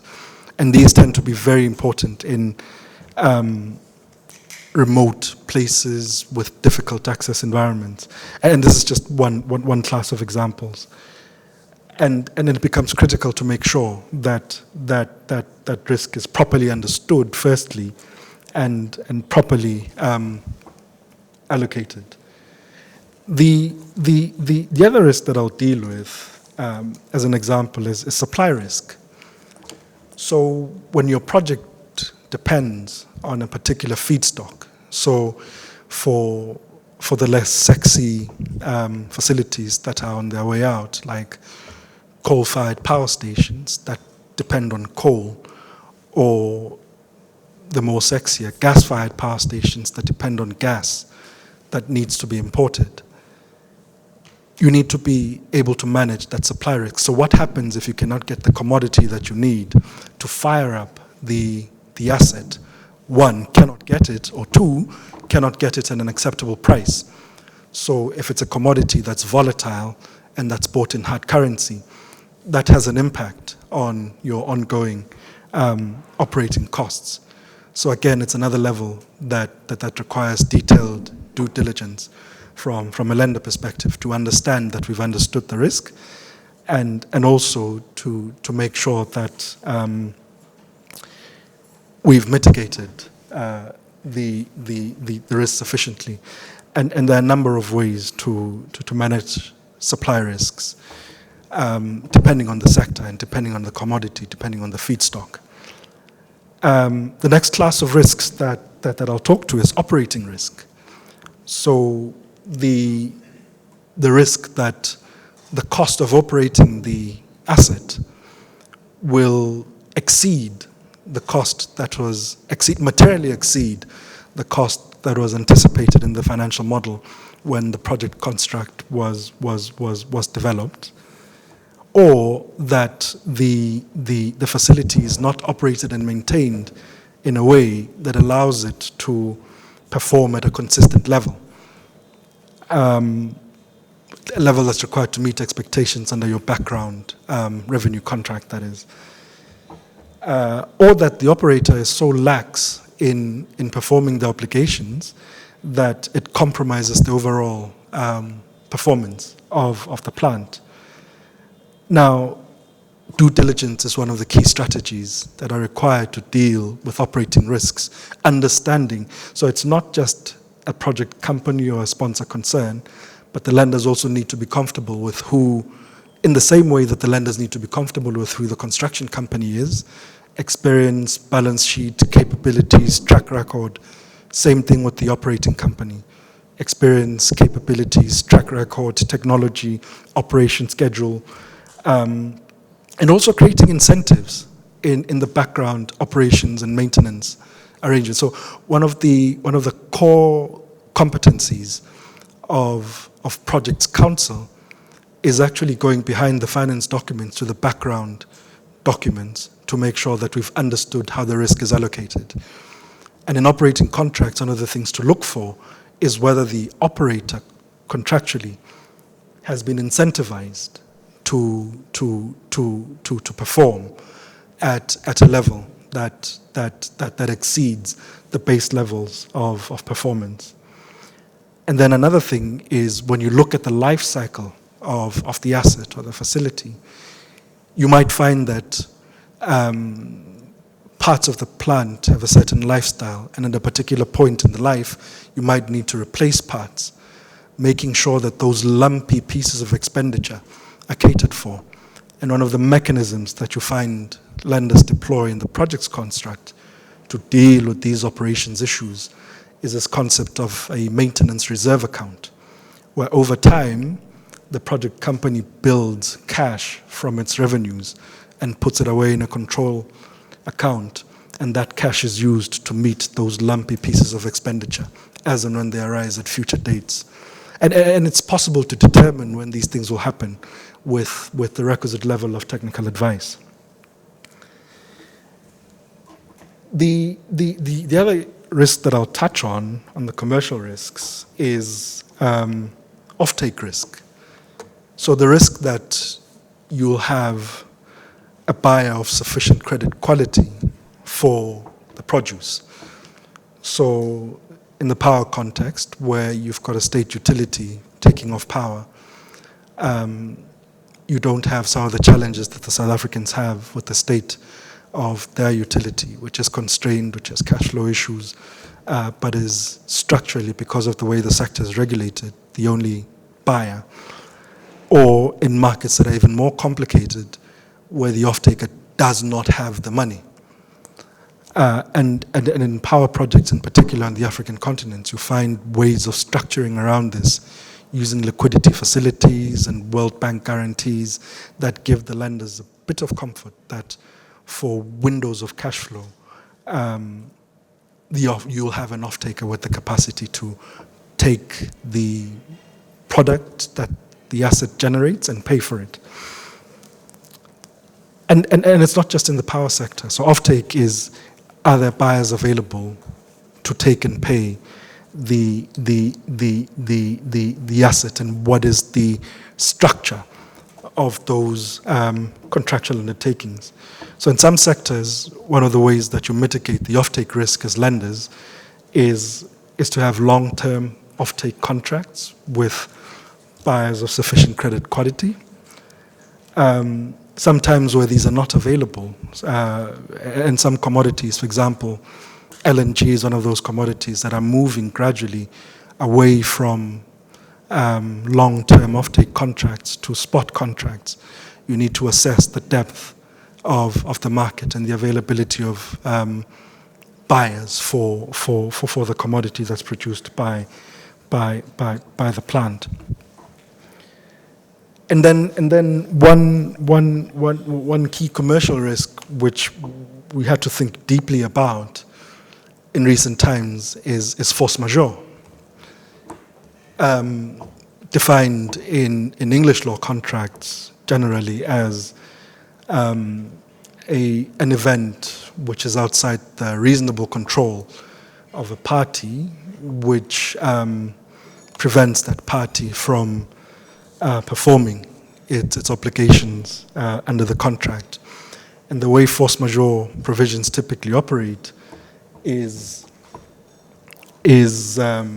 they will excuse a party from the performance of that obligation for as long as those circumstances exist, and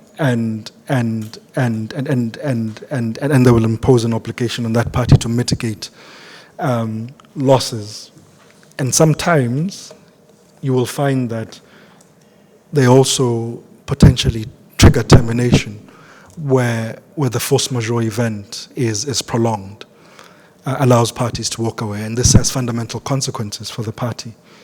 And I just want to pause a little bit and talk about the construct of force majeure and why we have it, particularly in English law documentation. Now, force majeure as a construct actually comes from the Code Civil, from French law. English law doesn't really have this concept that gives you that level of excuse. English courts typically take the position that hardships that happen in contracts will not excuse a party from the bargain that they've signed. So they bind you to your contract. And there are only really narrow circumstances where a party can escape the consequences of the bargain that they've struck in an English law construct. And one of those is a doctrine that Jason alluded to earlier, which is the doctrine of frustration. And the doctrine of frustration itself is not particularly easy to invoke because there are really limited circumstances technically that a party can have to invoke that doctrine. So as an engineer, whereas the Code Civil on the other hand has this doctrine of hardship, which says, ah bon, c'est difficile maintenant, on a pensé que ça valait comme ça, mais excuse-moi, chef, c'est difficile. And if the parties can't agree, they'll go to a judge, and the judge will say, ah bon, écoute, c'était comme ça, maintenant c'est pas comme ça.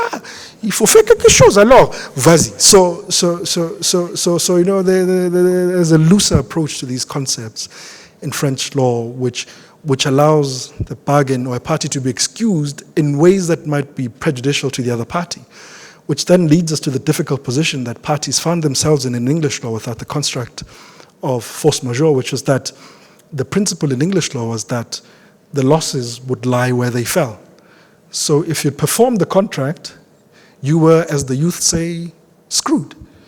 So there were some reforms that were introduced in the 40s to address, you know, if it performed a contract, you know, slight and just enrichment concepts, you know, to put a bit of balancing, but it was not ideal.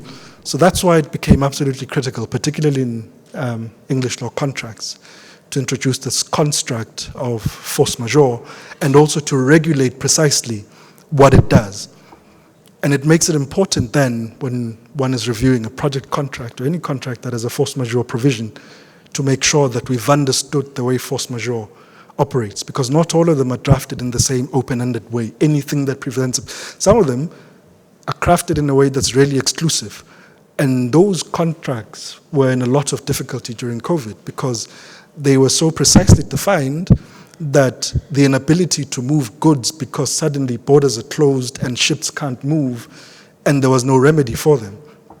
So this is one of those key risks that one needs to understand, and one needs to understand how it operates in the background project constructs to understand that there's also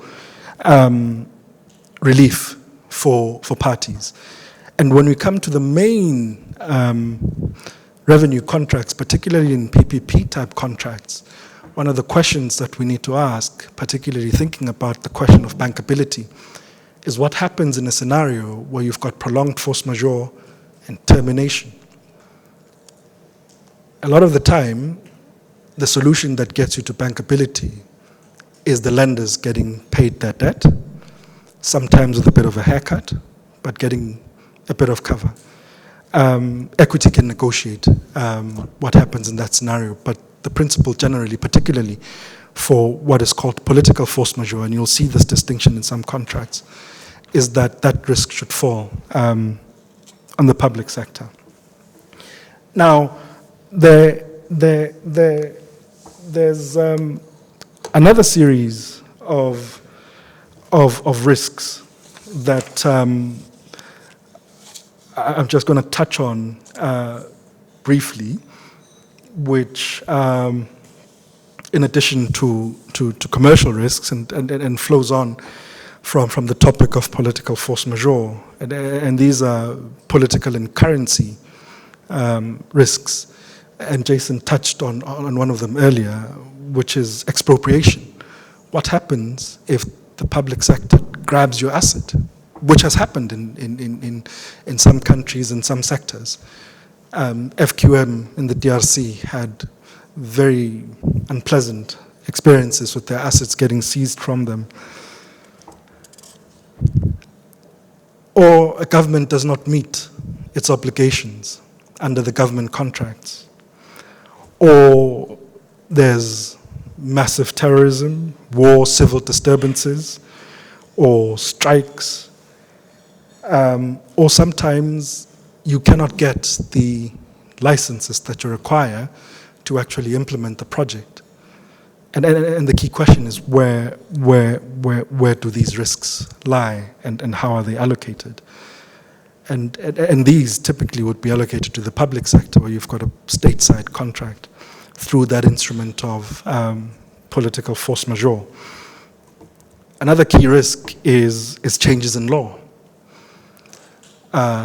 which is the law changes during the life of the contract in ways that are discriminatory or affect a particular sector, or even if it's through a law of general application that have cost implications. So let's go to the power sector. So there's a requirement that facilities should generate clean energy, and to meet these standards, there's a requirement that there should be new pieces of kit that are introduced to facilities to help them meet these standards. These are costs that are not anticipated, and these are costs that are not funded. How does one deal with this?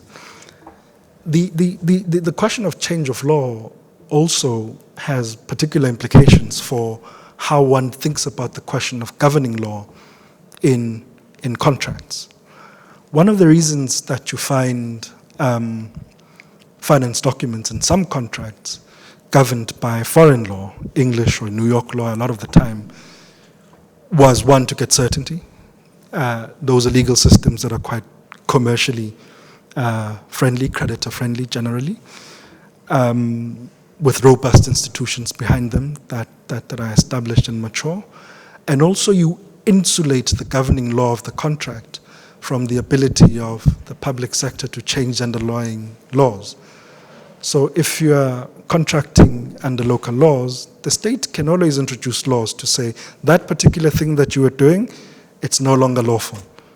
And that is the law. And you have limited remedies. But if you've insulated your laws from that change, then there is at least a bit of a chance to find remedies elsewhere. It will be a process, but there is a chance to create that leverage in the discussion. So these are some of the things to think about when one thinks about questions of governing law in contracts. It's difficult these days to move away in state contracts from the principle that the PPA will be governed by the laws of the state and things like that, but make sure from any particular side that you've thought through those risks, and at least that you have arrangements, particularly when you're lending on a cross-border basis, to protect your investment. And of course, when it comes to the instruments that are available for these blockbuster state action type of risks, you can have limited contractual protection, which is one of the first elements of due diligence from a legal perspective. You can have political risk insurance, and this is where your export credit agencies play a key role. And depending on who the stakeholders around the table are, there's potentially soft pressure. So when you have DFIs that have access to higher chambers in the public sector, those can be forms of pressure that are applied to encourage movement in the right direction. And also, there's also the possibility of investment treaty protection, depending on source states and states that have entered bilateral investment protection treaties with the destination state of the investment. And then let me touch on quickly two more risks, which are currency risks and interest rate risks. So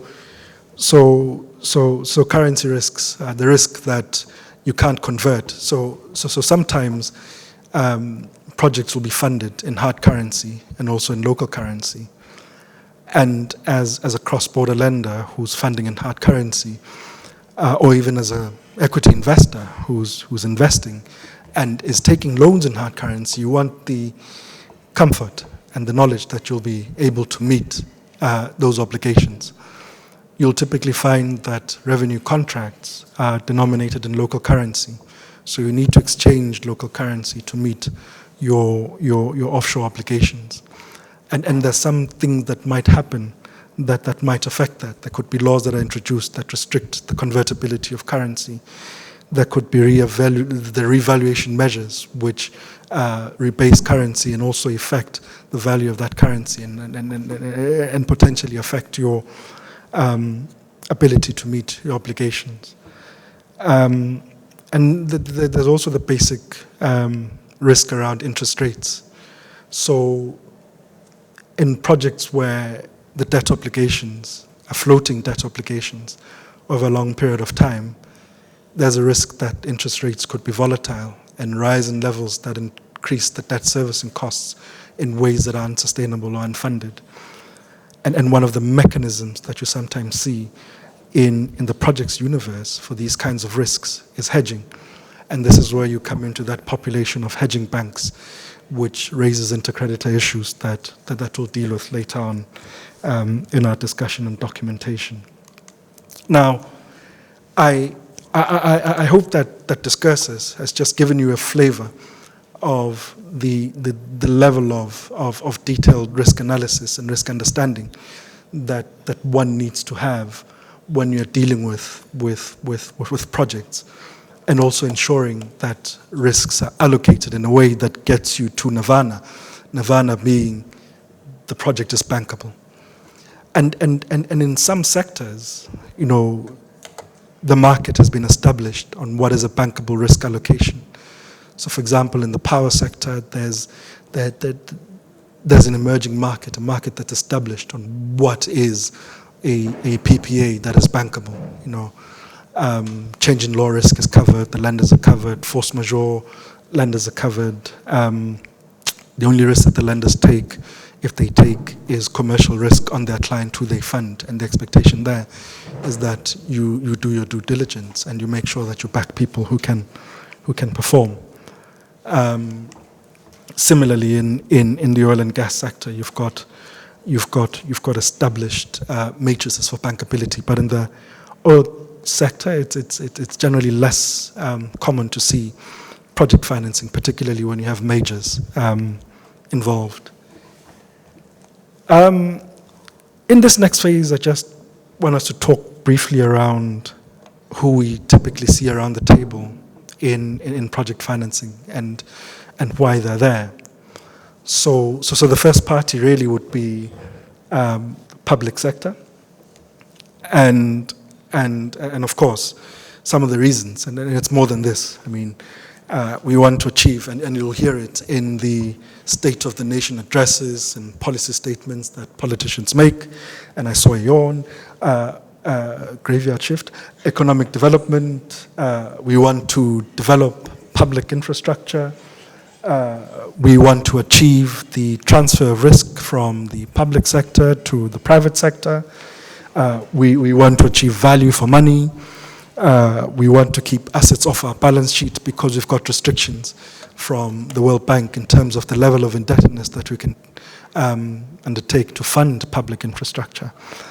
And these are just some of the drivers. And when it comes to state expenditure on infrastructure, one of the interesting tidbits is that what the PPP program or PFI's program allow the public sector to do is to get the private sector to spend today on developing infrastructure. So it means that the state is not deploying those resources. But the public sector will take all of that risk. And once the assets are developed and the social infrastructure is available, the state at a later stage can take those assets themselves. So what these kinds of programs allow the fiscus to do is to preserve resources, essentially, and transfer risks to parties that, in theory, should be able to better manage them. The next set of parties. Hey, Chief.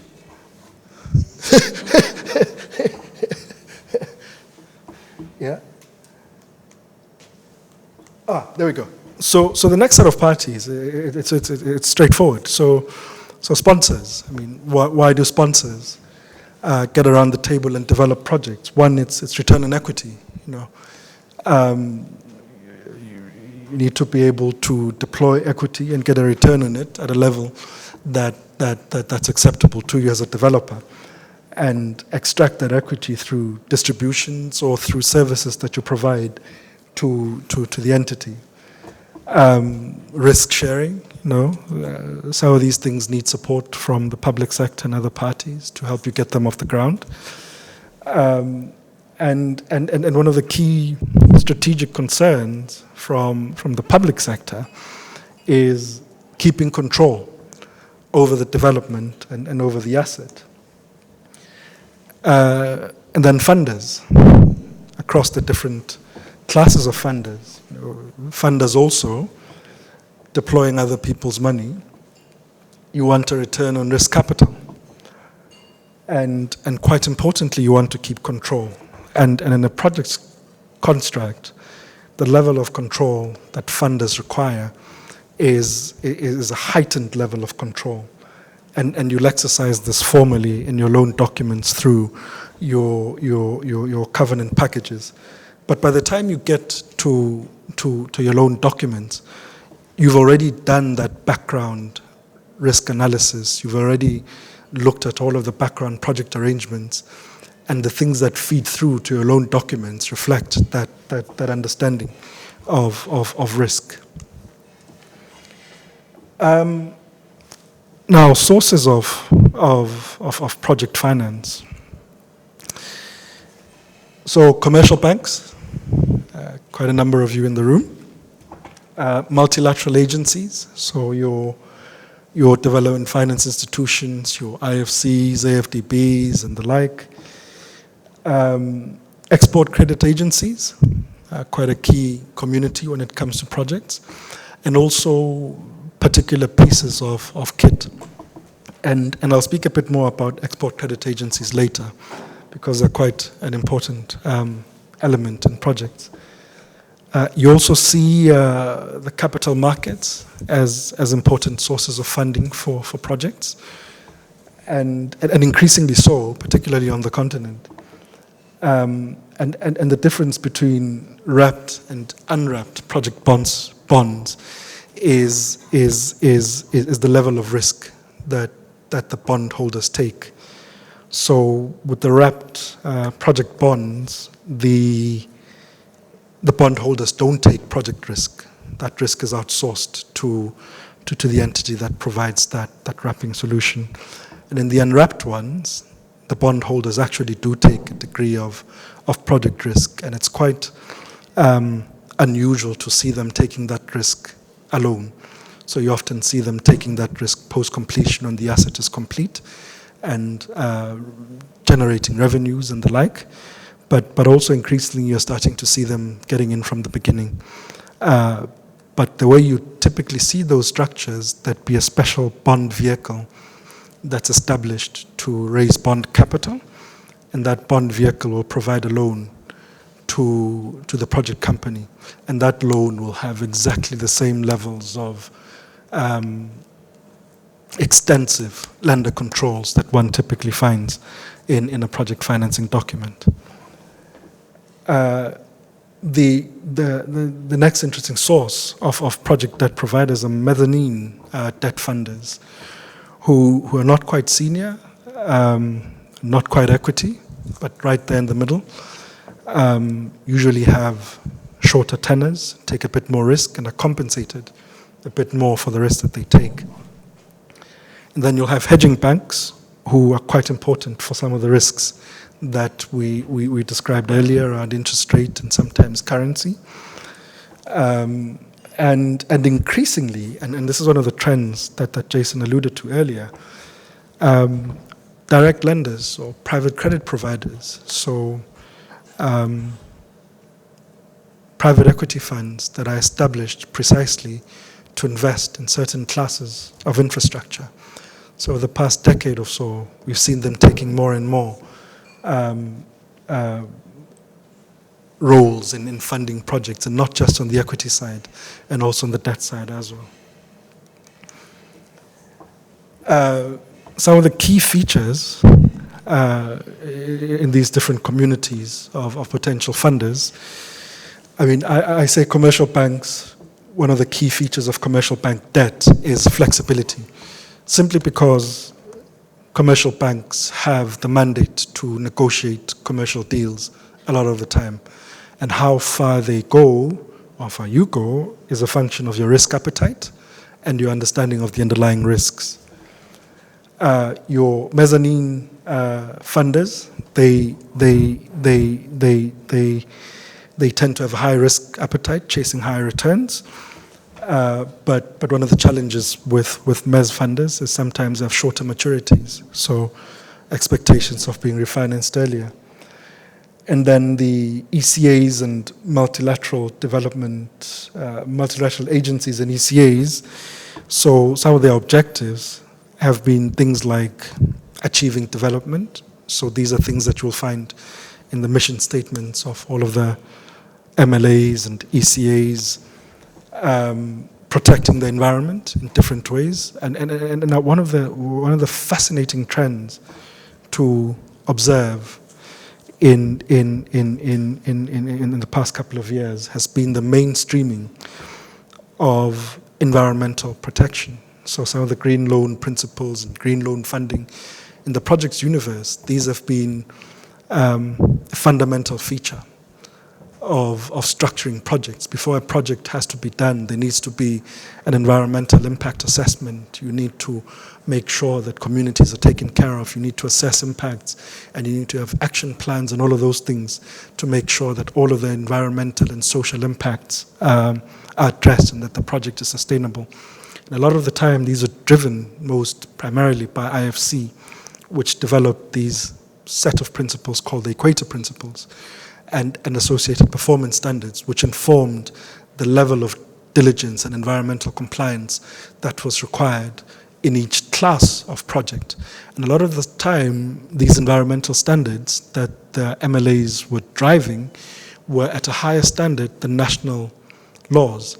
So quite interestingly, over time, you've seen national laws or voluntary compliance by corporate catching up to some of these standards, and this is definitely a positive feature.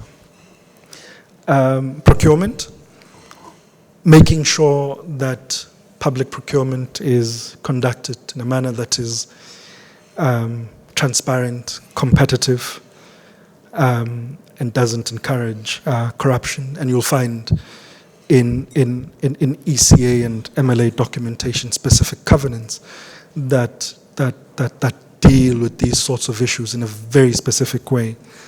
And importantly, bankability. And I think bankability is probably a concern also for commercial banks and also for mezzanine as well. So bankability is a concern that stretches across the populations. I mean, in developing markets in particular, you find ECAs and development finance institutions and other, varied pools of capital from hard currency to local currency, a mix of those coming together to make it possible to develop particular projects. And some of the factors that impact the pools of capital that can be attracted would be the strength of the sponsors and the relationships that they've got with the different communities of lenders. And country limits, this applies particularly to the local currency funders, where you've got particular limits. Well, it applies across the board, actually, and you've got limits to the exposure that you can take in particular jurisdictions.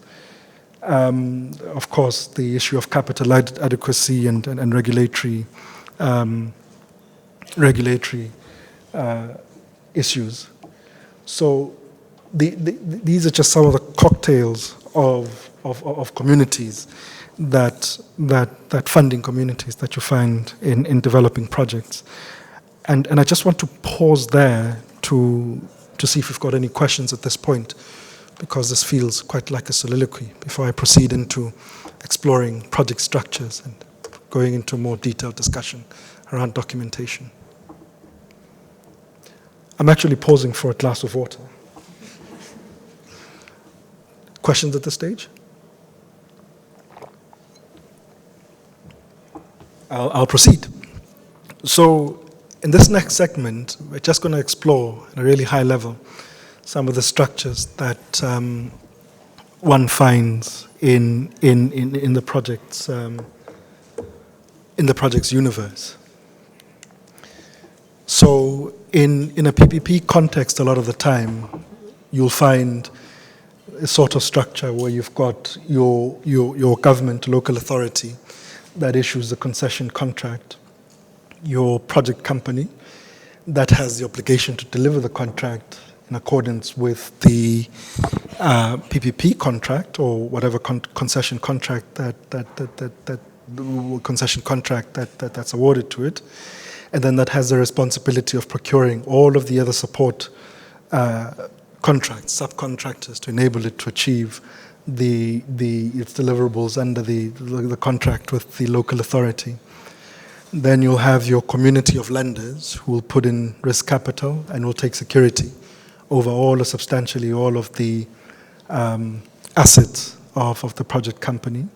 And a lot of the time you might find a holding company through which the sponsors put in their equity and subordinated loans, which are then streamed down to the project company. And this is the typical structure that you'll find a lot of the time in the PPP construct. In incorporated joint ventures, sometimes you'll find this sort of more complicated structure where some of the benefits, some of the generation benefits that the asset produces are taken by some of the JV participants themselves who've invested in the entity itself. The project company will do all of the things that project companies do, which is develop the assets. In this example, I've got a turbine supply, so it's an example of a power sector project where you need large pieces of kit and hard currency with your construction contractors, your operating contractors, your license and your land arrangements, your holdco arrangements, as well as the different offtake arrangements that are set up. And we're starting to see this sort of structure being used a lot more frequently, particularly in the mining sector, where mining companies are procuring third parties to develop assets, green generating assets, from which they procure power. And for them, it just contributes to their decarbonization strategy. It allows them to raise favorable green financing, and it allows them to generate environmental credits, which helps them to offset their carbon footprint. In more mature markets where assets are complete, generating, the risk is understood, when you have secondary market activity around completed assets, you might also find this more sophisticated structure where it's an M&A driven structure. The target is the generating assets, the vehicle that's used to get the debt, then the vehicles that are used to stream down the financing to the bidco that then pays the sellers and ultimately pays debt. So those are just some of the high-level structures that you find in the sector, which moves me to the more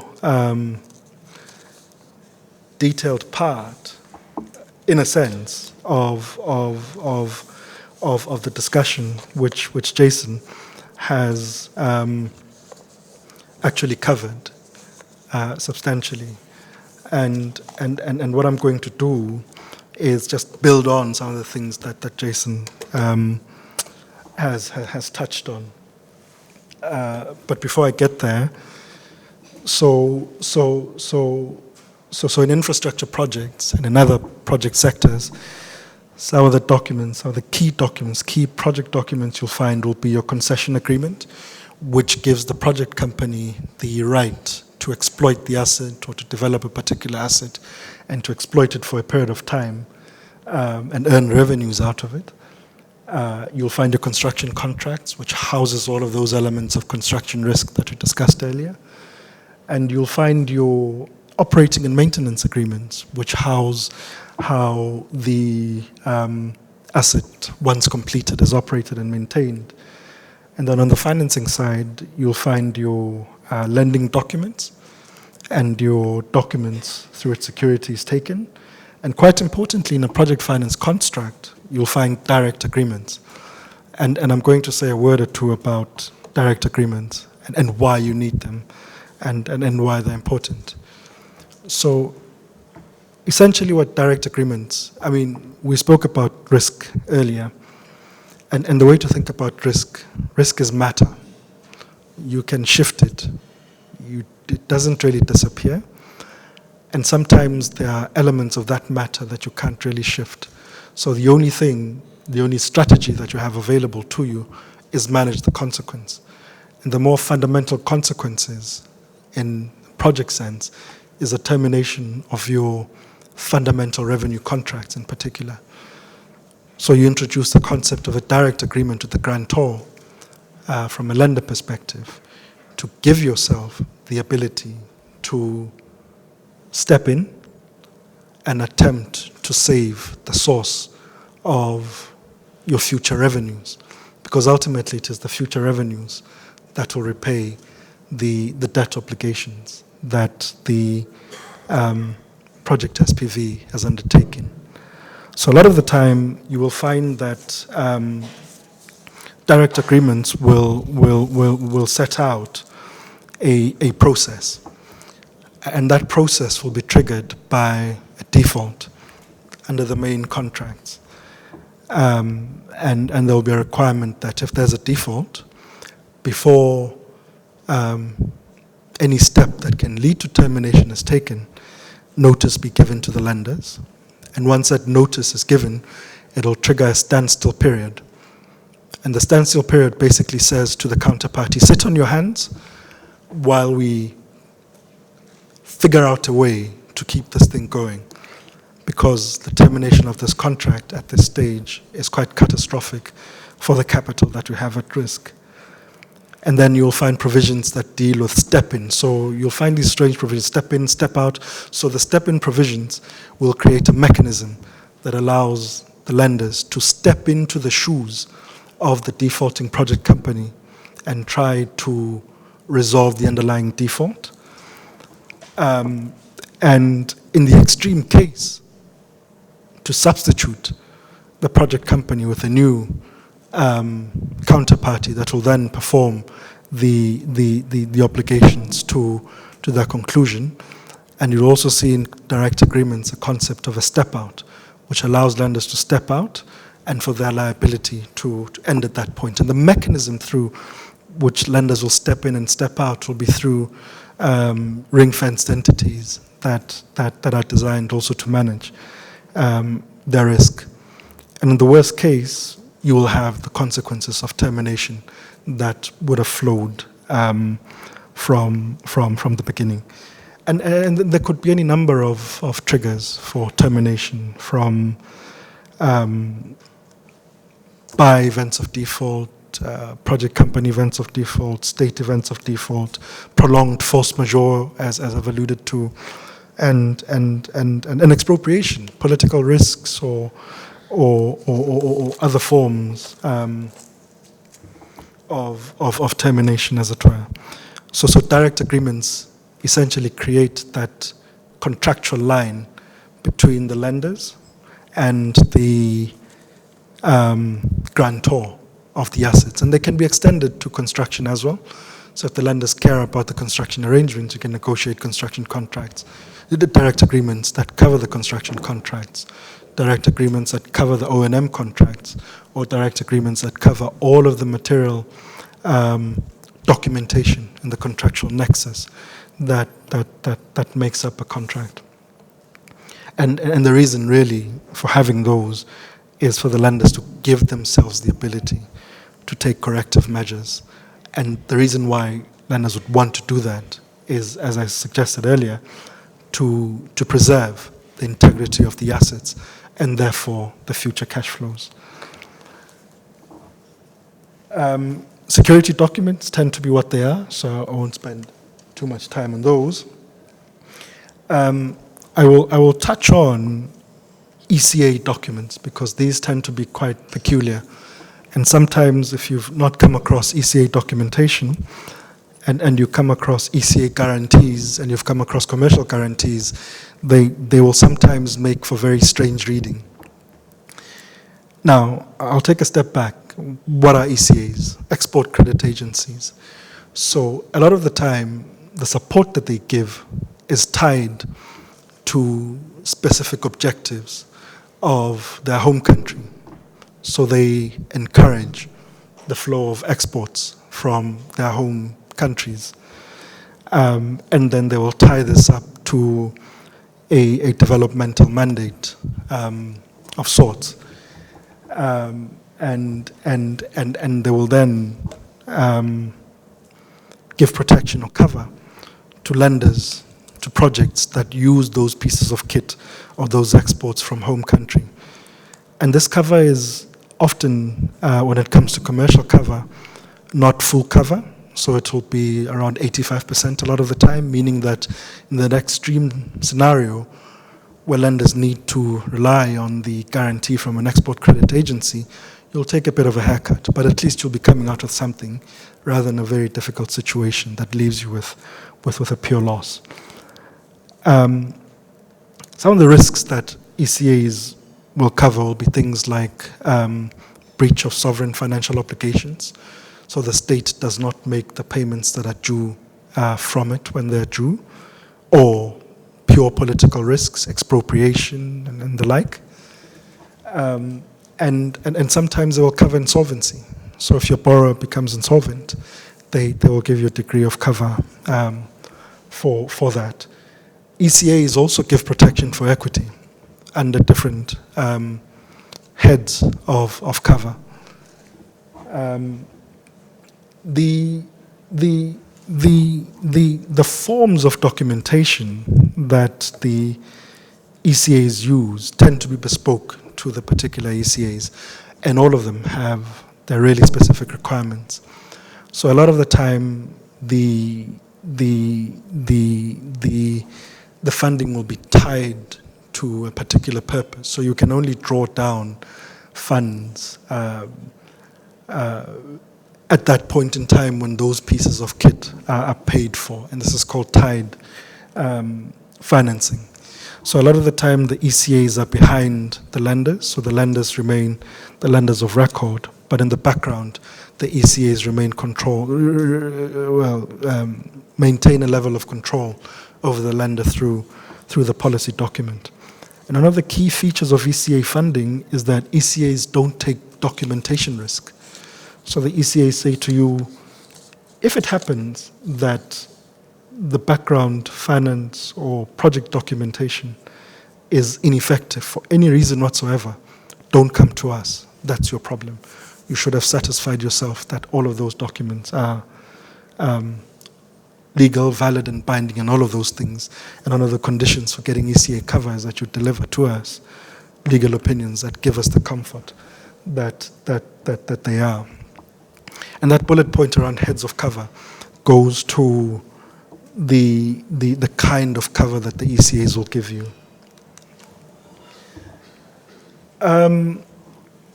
Moving now to the anatomy of a project finance document, I think I'd describe it, building off what Jason said earlier, I would describe it as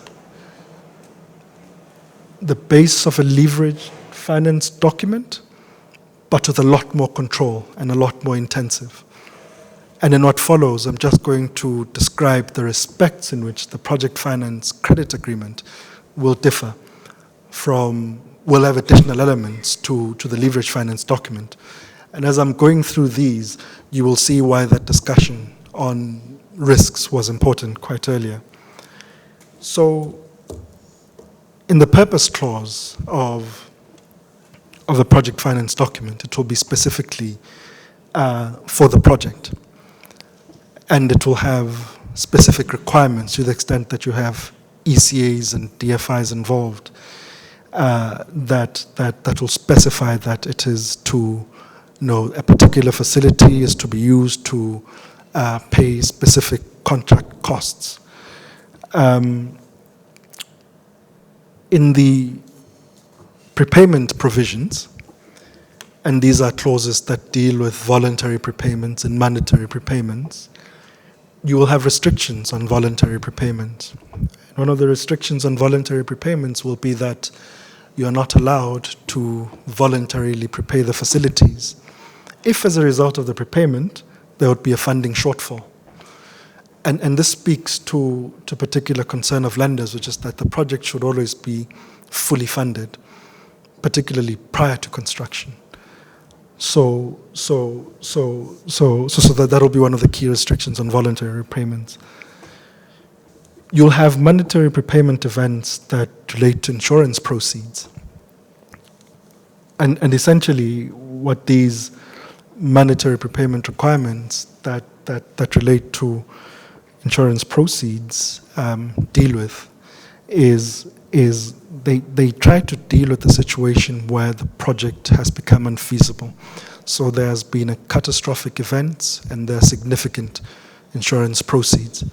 So instead of those proceeds going to the project and being lost, the lenders would essentially say, use those proceeds to get us out of here. You'll have policy events in a project finance document. And policy events are events that are driven by DFIs or ECAs. Increasingly, one of them that is becoming a bit more mainstream will be issues around sanctions, which tend to be national in orientation sometimes and can be driven by particular ECAs, and regional in orientation, and sometimes don't apply in the same way. So these will give the funders that are required for policy reasons to exit in that scenario, to exit the financing without causing the house of cards to tumble.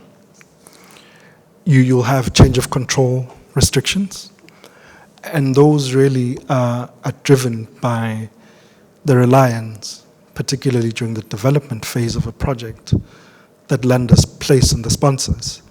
These will be tied up a lot of the time with other project financing documents like share retention agreements and sponsor support agreements, which go to issues around completion support.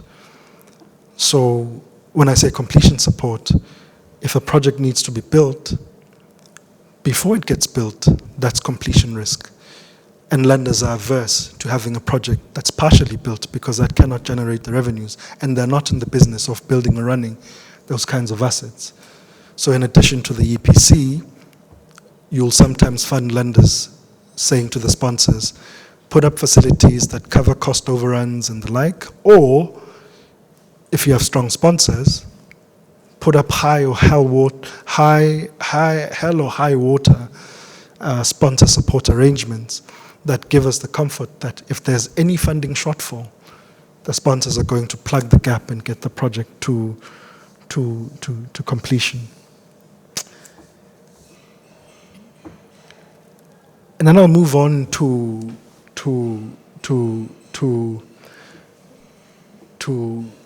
the project undertaking. So the undertaking section that Jason explained. You'll have peculiar information undertakings that put in detailed reporting requirements during the construction phase of the project, with periodic requirements putting the obligation on the project company to report on the progress of the construction works and to report on absolutely anything that might affect the construction of the project. You will have detailed reporting requirements that relate to the operations phase of the contract, performance milestones, frequency of maintenance activities, and again, any event that potentially affects project compliance. You will have in the undertaking section of the agreement specific project-related undertakings that will go to construction. Construction is a key element, so build it with a constructor with the right technical ability, and by that stage the lenders have done their due diligence, you know who that party is, and they will seek to regulate the contractual standard of conduct. So you'll find terms in a loan agreement like reasonable and prudent contractor, which will be quite tightly negotiated, or sometimes you'll find terms like good industry practice, and you will find similar provisions that relate to operating and maintaining the facility. And all of those will go to the qualitative requirement that the facility should be built to a certain standard and it should be maintained to a certain standard. You will find provisions in a project loan agreement that relate to project accounts. And this is a key issue because one of the key concerns of lenders in project financing is to control all of the project cash flows. So the borrower should open and maintain specified project accounts, and the lenders will have a very clear concept of how money comes into the project company, how money moves to different accounts, and how money leaves the project company. And money leaving the project company is money flowing into this construct of a distribution account, which is the equity account. And by the time money moves into that account, all sorts of tests have been passed, and money never moves into the distribution account before completion. So you'll find detailed provisions around accounts, and you'll find an accounts agreement that deals with accounts and restrictions on accounts and what the account bank should do, and all of those things. But the source of that will be the substantive obligation in the credit agreement.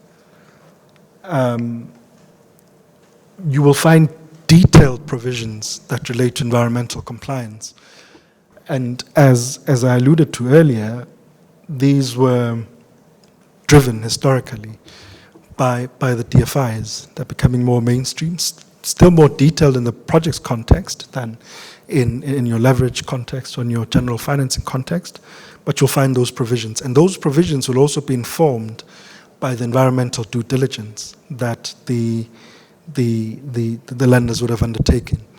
And the results of that environmental due diligence would have told them that, you know, there are certain issues that need to be addressed, and there's an action plan, and you'll need requirements to comply with the obligations that are set out in that action plan.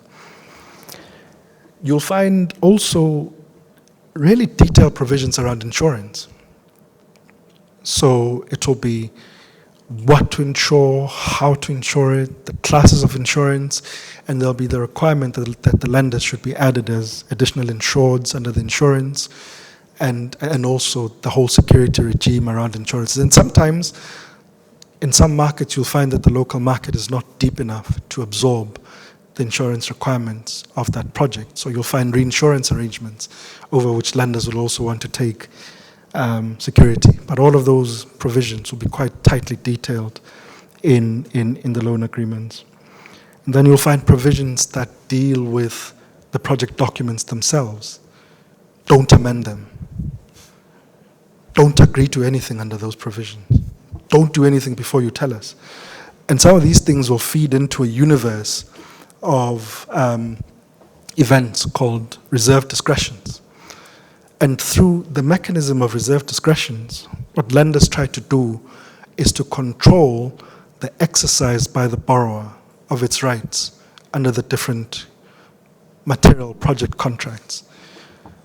Things like, don't agree to any variations under the construction contracts without getting our consent.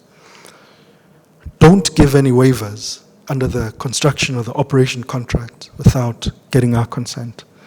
Don't issue a notice of termination under any contract without getting our consent. So absolutely every contractual step that has any consequence for the project will be quite tightly controlled by the lenders through this mechanism of reserved discretions.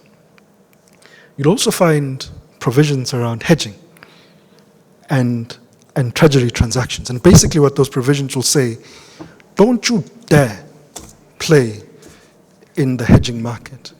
This is not a gambling business. You don't do any of those risky things because you put our capital at risk.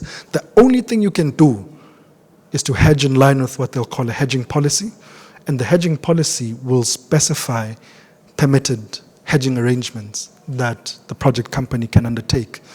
And what those are will be informed by the level of risk that's assessed during the project analysis around things like interest rate volatility, currency volatility, and in mining context sometimes commodity rate volatility.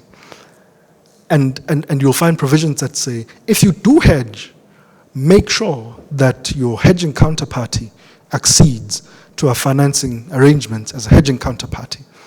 And what the financing arrangements will do to the hedging counterparty, they'll basically say, and there's someone from capital markets here, they'll basically say, sit there and don't move until we say it's time to move. And it's really, one of the reasons is that hedging exposure can get so large, and hedging is accessory to this complex set of financial arrangements. You can't have the tail wagging the dog. So it's only if the lenders decide to accelerate that the hedging counterparties can come in and actually share in the security. So you'll have really tight controls in the intercreditor arrangements around what the hedging counterparties can do. You'll have really tight restrictions on indebtedness. Don't take any indebtedness other than indebtedness you've taken from us. And if you want to do other things, don't even think about it. But sometimes, depending on sectors, depending on projects, you'll find limited permissions that can be given to the borrower to deal with things like working capital facilities and the like, but those will be really tightly controlled. So the way to think about a project finance borrower is to think about someone wearing a straitjacket.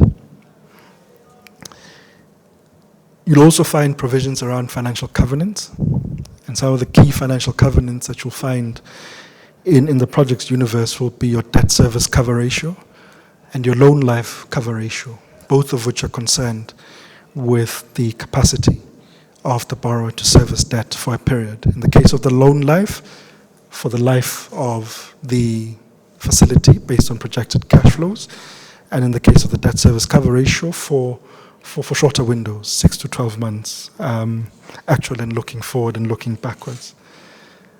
And then when you come to your events of default, you'll find events of default that address the issue of completion risk. So all of those elements of construction risk that we discussed earlier, and those events of default will say something like, if the project is not complete by a certain date, a long stop date, that's an event of default.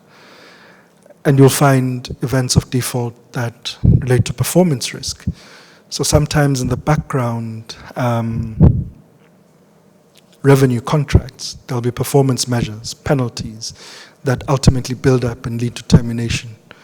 Those events will also be captured in the loan agreements to make sure that the default gets triggered before that event. And the reason why the default triggers earlier is to give the lenders the ability to leverage and also to try fix the situation before it ultimately collapses.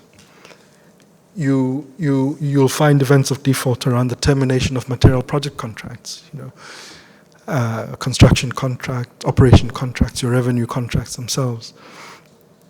Sometimes these can be negotiated depending on the sector. So sometimes in operations arrangements where there's a range of providers who can provide those services, the lenders will sometimes give the borrower the ability to replace the operations contractor within a certain period, and that will clean the default. You'll find events of default that relate to expropriation, and in the projects universe, it's quite extensive because it goes to the issue of that whole asset getting taken away by the state or curtailed or whatever. So it's an easier discussion in that concept, and it tends to be quite broad. You'll have events of default around abandonment. So if construction activities cease for a particular period on site, abandonment, event of default. If you stop running the business for a certain period of time, abandonment, event of default. Which goes to that event of default in the leverage context that Jason was discussing earlier, which is the cessation of business concept.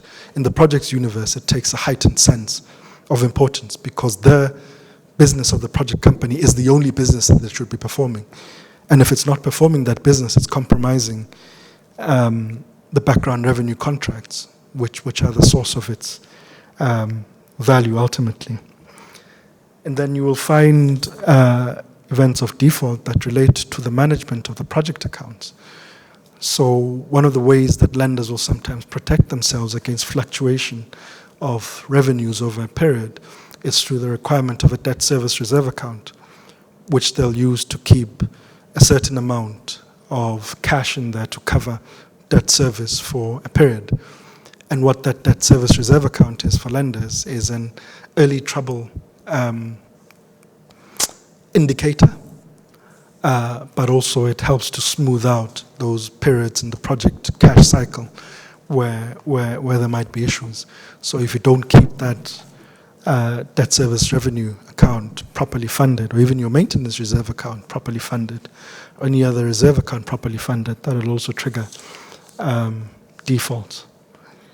And then one of the other critical areas, you'll find a number of schedules in your project loan agreement, and they can deal with anything that relates to the technical elements of the project, your site, your technical requirements, and all of those things. Some of them for lawyers who don't like to sleep at night, they make for interesting reading. Some of them you just send them to the technical advisor, say, read that, tell me it works. And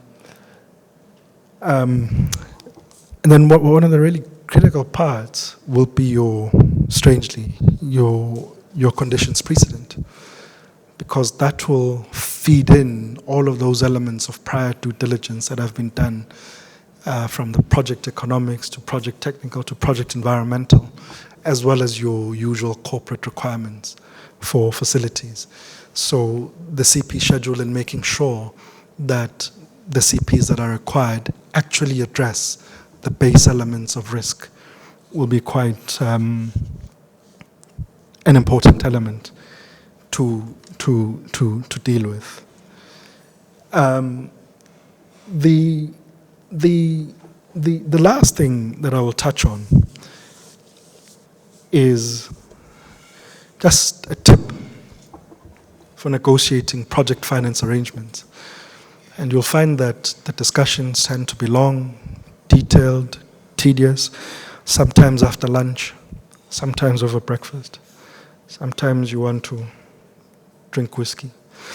One thing to remember is that the interests of the parties are aligned, fundamentally, in the sense that everyone has an interest in the facility or the asset getting developed so that it can generate revenues. Equity has an interest in completing the asset because they deploy equity and they're expecting a return on their equity. So the asset operating is in their interests. Debt is interested in the same thing because that's how you get your risk capital back and the sustainability of the asset. So everyone has an interest in the project getting completed and being sustainable and operating. So when things get difficult, this is the key thing to remember, that there's always a solution, because ultimately we are all working towards the same goal.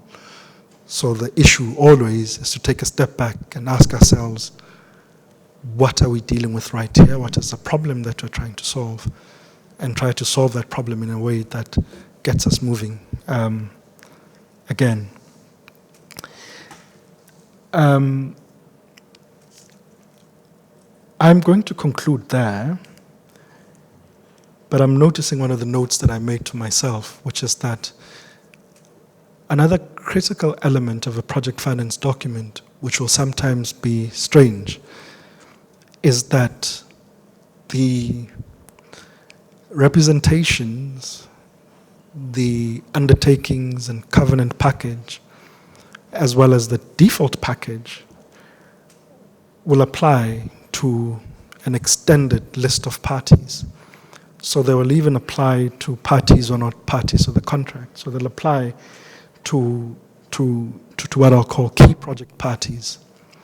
So you'll find representations that extend to your construction contractors, to utilities where utilities are there, to any party whose performance or credit or any other feature of substance could have an implication for the project. And I think the inclination from the lender side is to extend these as much as possible, and the inclination from the borrower side is to say, we don't have control. And the response generally is, it's a question of risk allocation. Where does this risk lie? And if it happens, you must take it. So it's one of the things to think about when we're thinking through project finance documents and arrangements. I will pause there, and hopefully we'll have a lively discussion.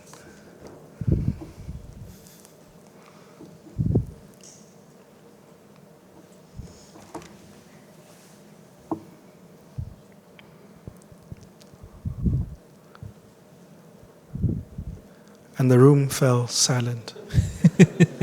Such was the brilliance of the discursors.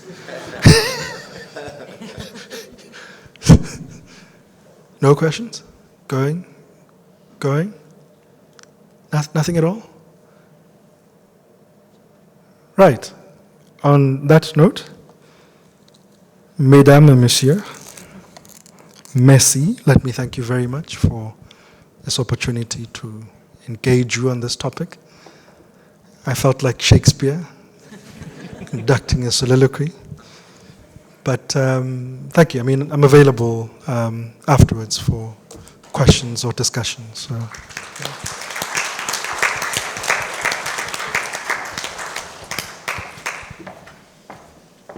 So, I'm glad to see that there are still some of you present in the room. We'll need to take a survivor's picture afterwards.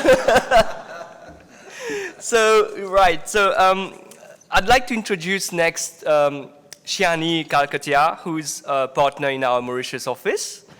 She specializes in corporate law, banking law, mergers and acquisitions, employment, compliance, and regulatory. So she's an all-rounder. Her experience has included advising on various sizable M&A transactions, corporate restructurings, both local and cross-border. She has developed significant experience in the mining industry through the deals she has advised on. Shianee also regularly advises on banking and cross-border financings. And more recently, Shianee advised on the first crowdfunding platform in Mauritius. Shianee has an LLB honors from the University of Newcastle upon Tyne, United Kingdom, and completed her bar vocational training course at the University of West of England, Bristol.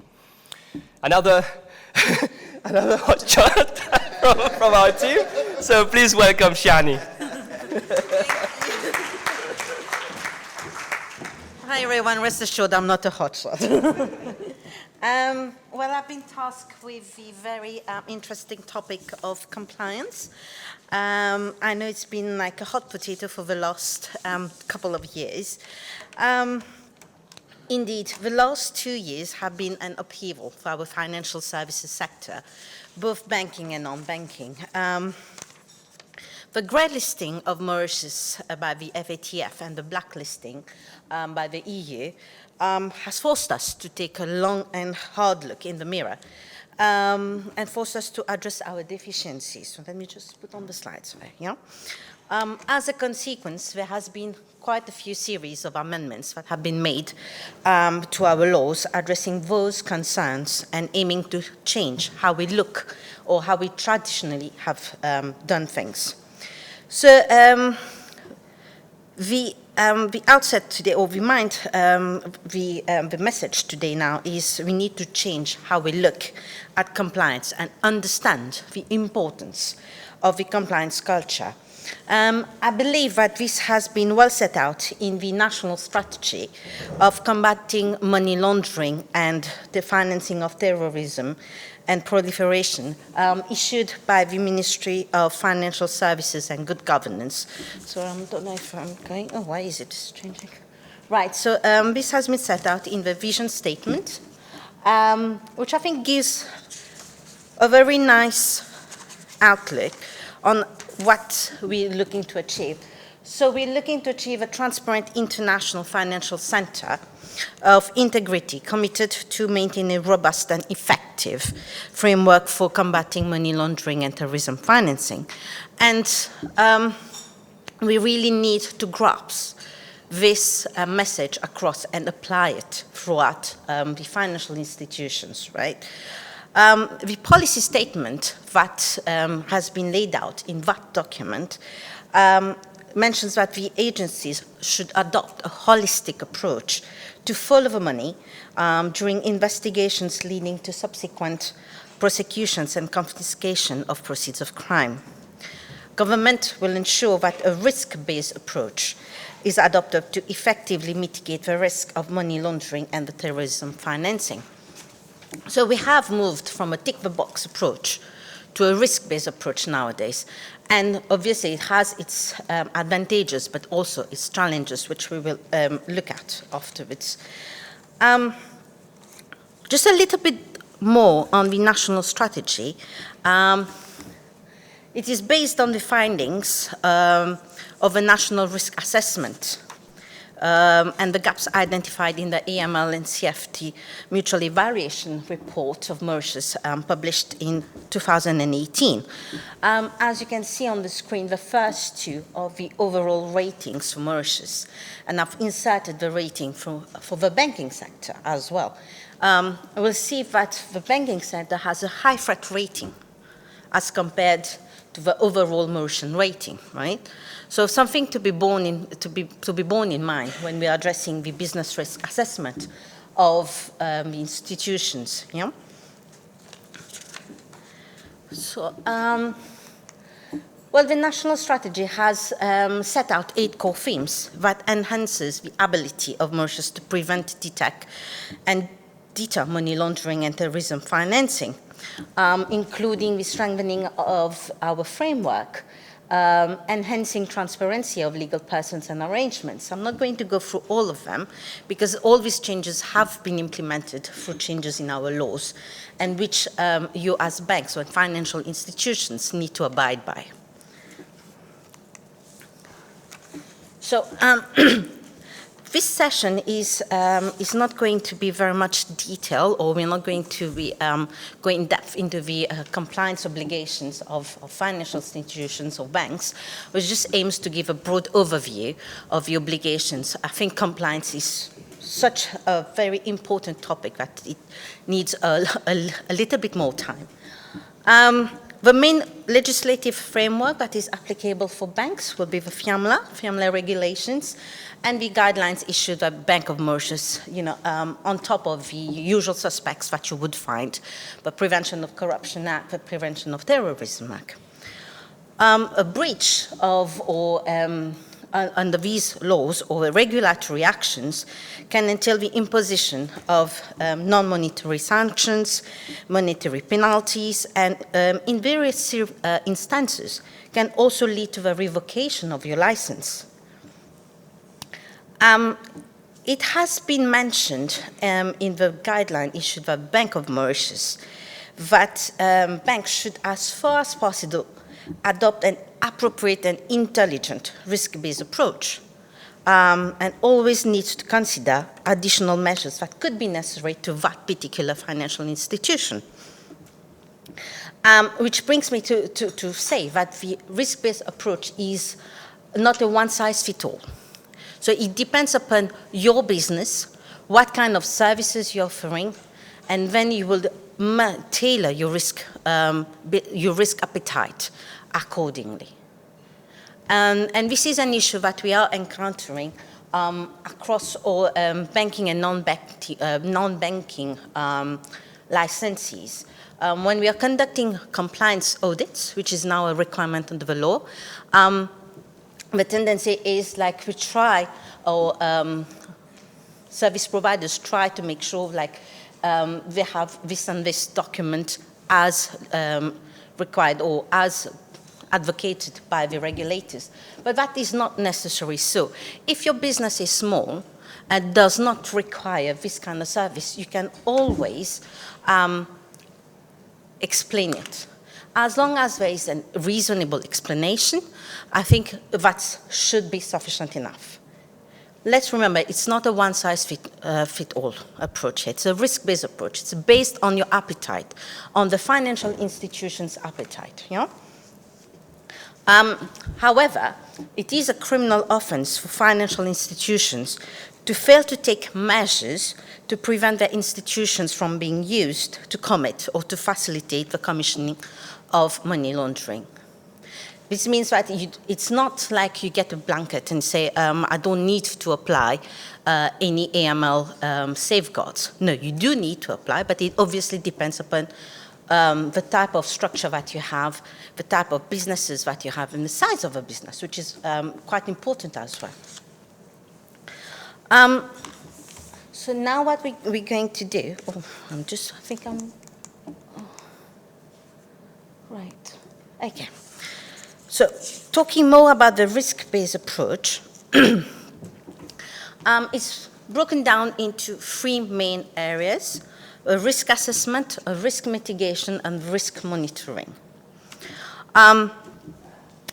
For risk assessment, it is very important for you as financial institutions to identify and rate areas which we think are of concern, right? And you usually need to look at different aspects of your business, which will include the customers that you're servicing, products, services, and transactions, your business practices, and any geographical risk. Obviously, if you're servicing countries which do not have the same level of safeguards against money laundering, you will be at a greater risk. Also, management of risk and risk mitigation. This requires the engagement of leadership and senior management towards the detection and deterrence of money laundering and terrorism financing. One aspect that people tend to forget is the risk monitoring, and that includes ongoing monitoring. How do you carry out on monitoring? It's not only when I'm onboarding a client, but I also need to monitor those clients as I'm servicing that particular client. So is that, for instance, is that transaction that I'm coming across today, is it commensurate with what they usually do? So these are the factors that needs to be at the forefront when you're dealing with this type of kind and when you're considering any money laundering or terrorism financing risks. So just going through, please feel free to shout out any questions as we go along here. It's just like a quick overview. Right. One of the obligations that have been imposed on financial institutions is the need to have internal controls, policies, and procedures. Before you get into and what is usually set out in manuals, right? You have your governance manual, your AML manuals, and IT policies. So before actually undertaking this kind of exercise, it is very important to understand how your business operates, what kind of risk you have in the line of business that you are in, right? What are the IT dangers that you have? So all of this form parts of your internal controls. So the requirement is for financial institutions to have adequate policies, procedures, and internal controls that promote high ethical and professional standards. Again, that ultimate responsibility for ensuring compliance with AML and CFT laws vests with the board of directors and senior management of the financial institution. So any breach of compliance will vest with the board. They will be responsible. So it is very, I would say, a very large responsibility imposed on the board of management and senior management of financial institutions. So you need to ensure that there is regular reporting that is being done to the senior management and to the board to ensure that there's no breach or no loopholes in there. As I mentioned earlier, the risk-based approach should be commensurate with the nature, size, and complexity and inherent risks of the financial institution. We need to identify risks that may arise in relation to the development of new products, and this is important as well. Sometimes we forget. If there is a new line of service that's being offered or a new product that is being marketed to clients, there needs to be an exercise carried out upon the risk that this new service or this new product offering carries. Whether, let's say, for instance, I don't know, I'm just taking an example here, the juice. Everybody uses MCB juice. Is there any risk that is associated with this kind of software or this kind of platform that is being offered to the service or to the customers? One of the, sorry, am I going too fast or, yeah, that's fine, okay. I tend to go fast sometimes. One of the founding elements of any money laundering and terrorism financing requirements is knowing your client principle. You need to know your client because this is somebody you are going to build a relationship. You need to understand what the client is about, what his business is about, what kind of transactions they are going to be conducting on a day-to-day basis, on, which is usually their line of service. And it is that principle which will help to determine whether a situation or a transaction that has come across to you is not normal, is not within the norms. Let's say you have, I'm going to take retail banking, for instance. If you have a client who's in cash business, right, and on a daily basis generates about ₹1 million of deposit, and one day he comes in and he's going to deposit 2 million. Is that normal? Is that a red flag? Or do you need to question that kind of client?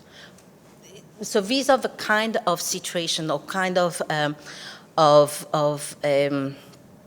scenarios that you need to be aware of.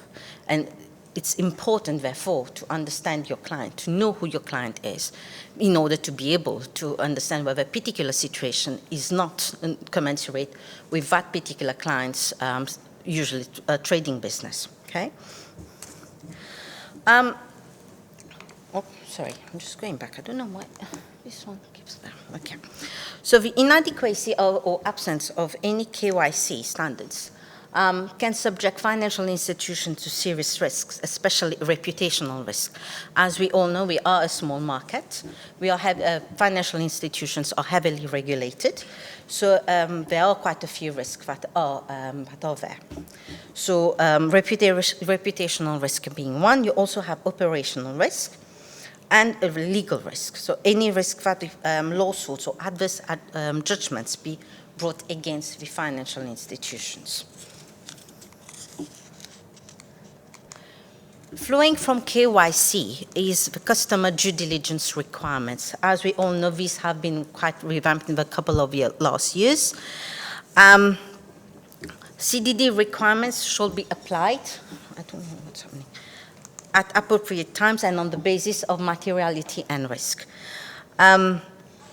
Again, you have 3 types of CDDs that can be applied. Simplified due diligence, customer due diligence, and, enhanced due diligence, right? Depending upon how you have profiled that client, whether it's a low-risk client or a high-risk client, yeah? I don't know what's, oh, is it? Sorry, my fault then. Okay, let me just try not to do this. Okay, there we go. So, depending on the type and the nature of the business, on the business relationship, products or custom transactions, you also need to evaluate when do you need to refresh your CDD upon a particular customer. As I mentioned earlier, CDD also includes an ongoing monitoring. So do you need to refresh any documents that you have obtained on the client? For instance, do you need to get new passport copies, for instance? Do you need to get any new proof of address? So these are elements, depending upon, again, whether you've classified that client as a high risk or a low risk or medium risk, and depending upon your business risk assessment, how often are you going to reevaluate those clients? You will need to also ask whether I would need to get updated KYC documents from that particular client. It could be institution as well. Don't forget, for CDD purposes, you always need to go up to a warm body. So even when you're dealing with institutions, you have to go up the ladder to find the UBO, and we need to find an individual. I understand it's been, and speaking from experience, it's been quite difficult sometimes to explain this to clients, to institutions, about the requirement that we have, that we need to find the UBOs. Especially from my experience when I'm dealing with US clients, they are very reluctant to give information about their UBOs, but the law is the law. The requirement is there. We need to obviously find the information on these people and identify them. Obviously, there's a risk to it, but this is a requirement. And unfortunately, it makes our work a bit more difficult, I understand. But I think it's how you put that message across as well, which is very important. And I always say it goes to show that we are a reputable business, a financial institution. We are showing how we take our job seriously. It's not by saying yes to everything that trying to please all the clients all the time. Yes, we do, but we need to abide by our requirements of the law. Yeah? So we also need to include risk-based policies and procedures to mitigate. There we go.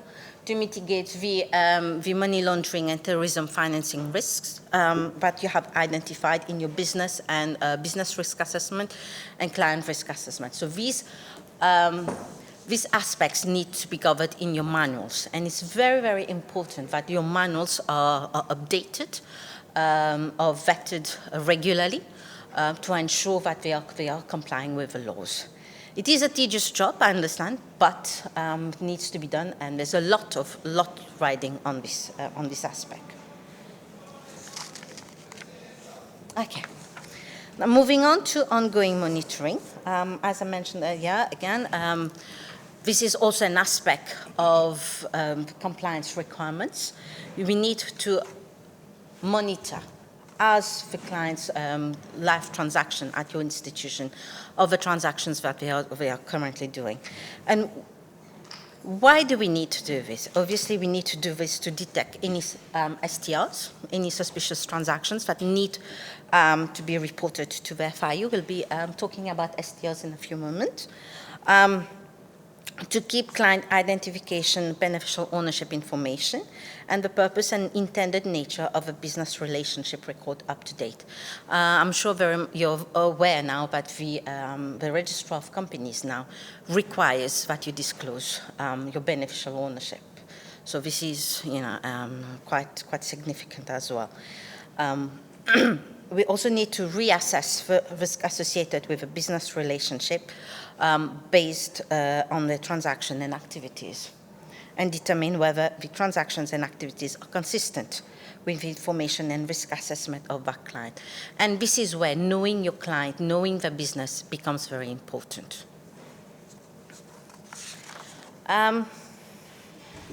Just going on to STRs. I'm sure aware that through the recent amendments, there was an obligation for financial institutions to report STRs within 15 days. This has now been reduced to 5 working days, so not much time in practice. I don't know, how does it go? Do you feel that you have enough time when reporting the STRs with this new amendment, or has it been difficult, or anyone? No one reported any STRs. Cool. I'm sure the FIU will be very happy. I think it's more of a subjective nature depending on the M&O or the M&O it's up to them to decide, okay, this thing is already suspicious, so as soon as you find it suspicious, from there you can. Exactly, yeah, 5 days to do that reporting. But that's very true. It is subjective, and I guess it also depends upon, unless there's something really like flagrant, or it's on the face of it, you can tell that it's a suspicious transaction. But it is very subjective, and it is based upon your risk appetite as well. I mean, are you happy to proceed or not, right? What I find could be useful is what kind of questions can a bank consider when determining whether a transaction or a particular transaction is suspicious. And it again relates back to knowing that particular client, right? Is the size of a transaction consistent with the normal activities of a customer? And taking back the example of a cash business, if somebody every day comes to have a turnover of deposit $1 million rupees in his bank account, and all of a sudden, out of the blue, the next day he's come and with 2 million. Is that consistent?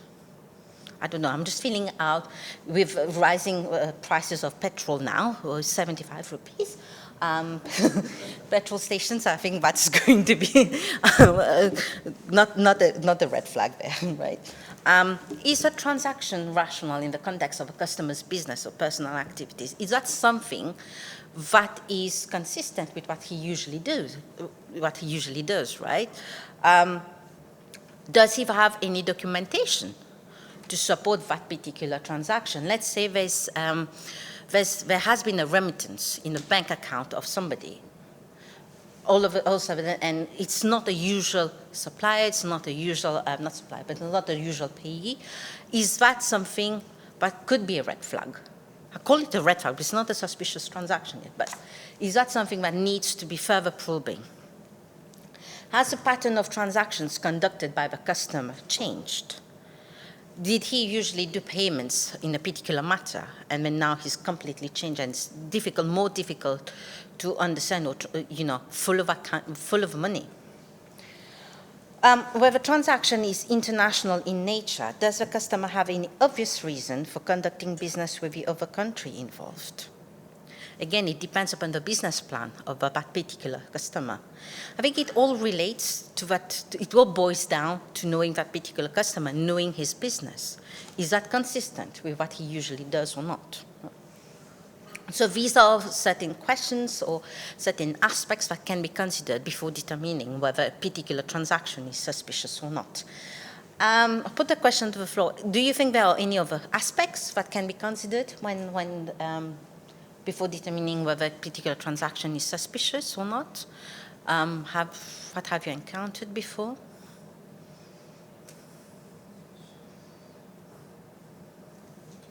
Not that I've encountered it before, but one of the things that we have seen that happens and you have to be warned against is there might be like an acquisition taking place, and the acquisition price could be...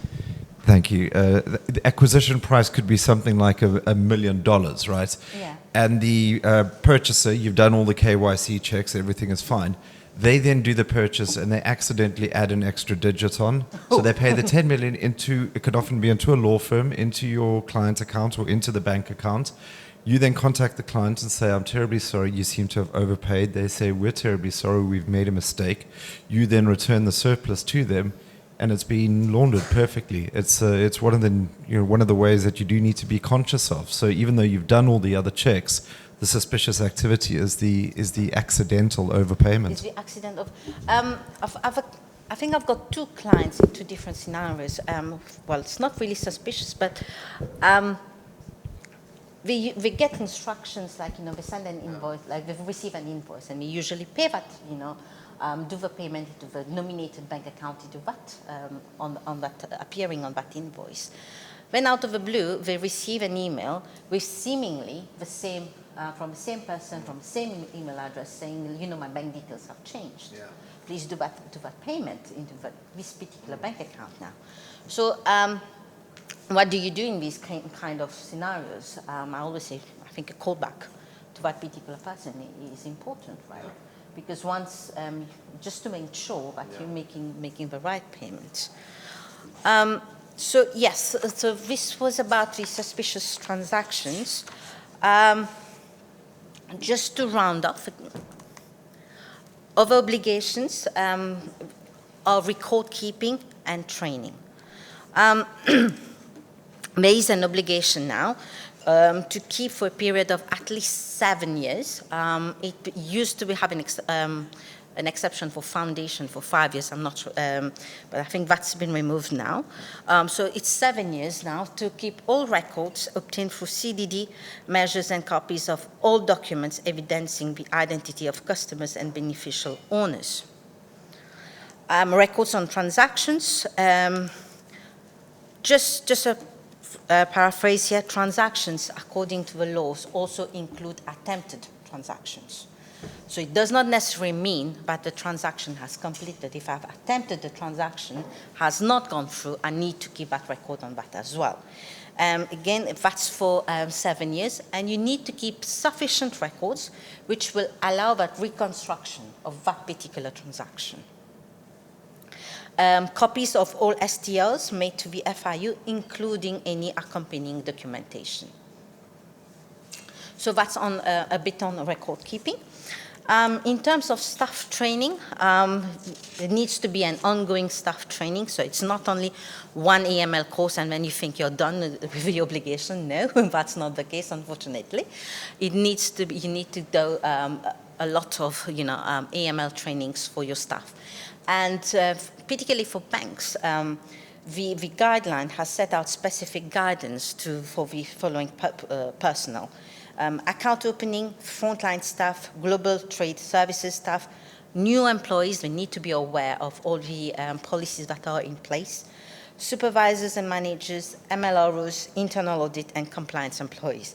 So it's all employees, basically. But there is specific guidance on what kind of training these people need to be appraised of.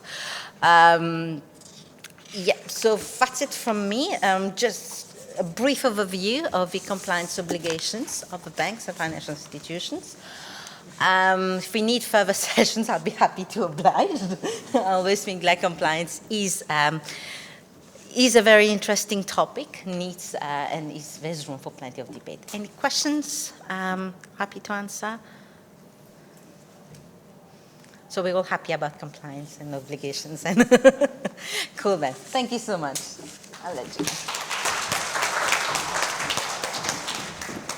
Thank you, Shianee. I don't know if it's a good thing that there's no question. I think people are just tired now. So that gives me the challenging task of just wrapping up and ending with my presentation. I'm just trying to find my way around it. Is it? Non, c'est pas ça que je cherche. Good. Okay.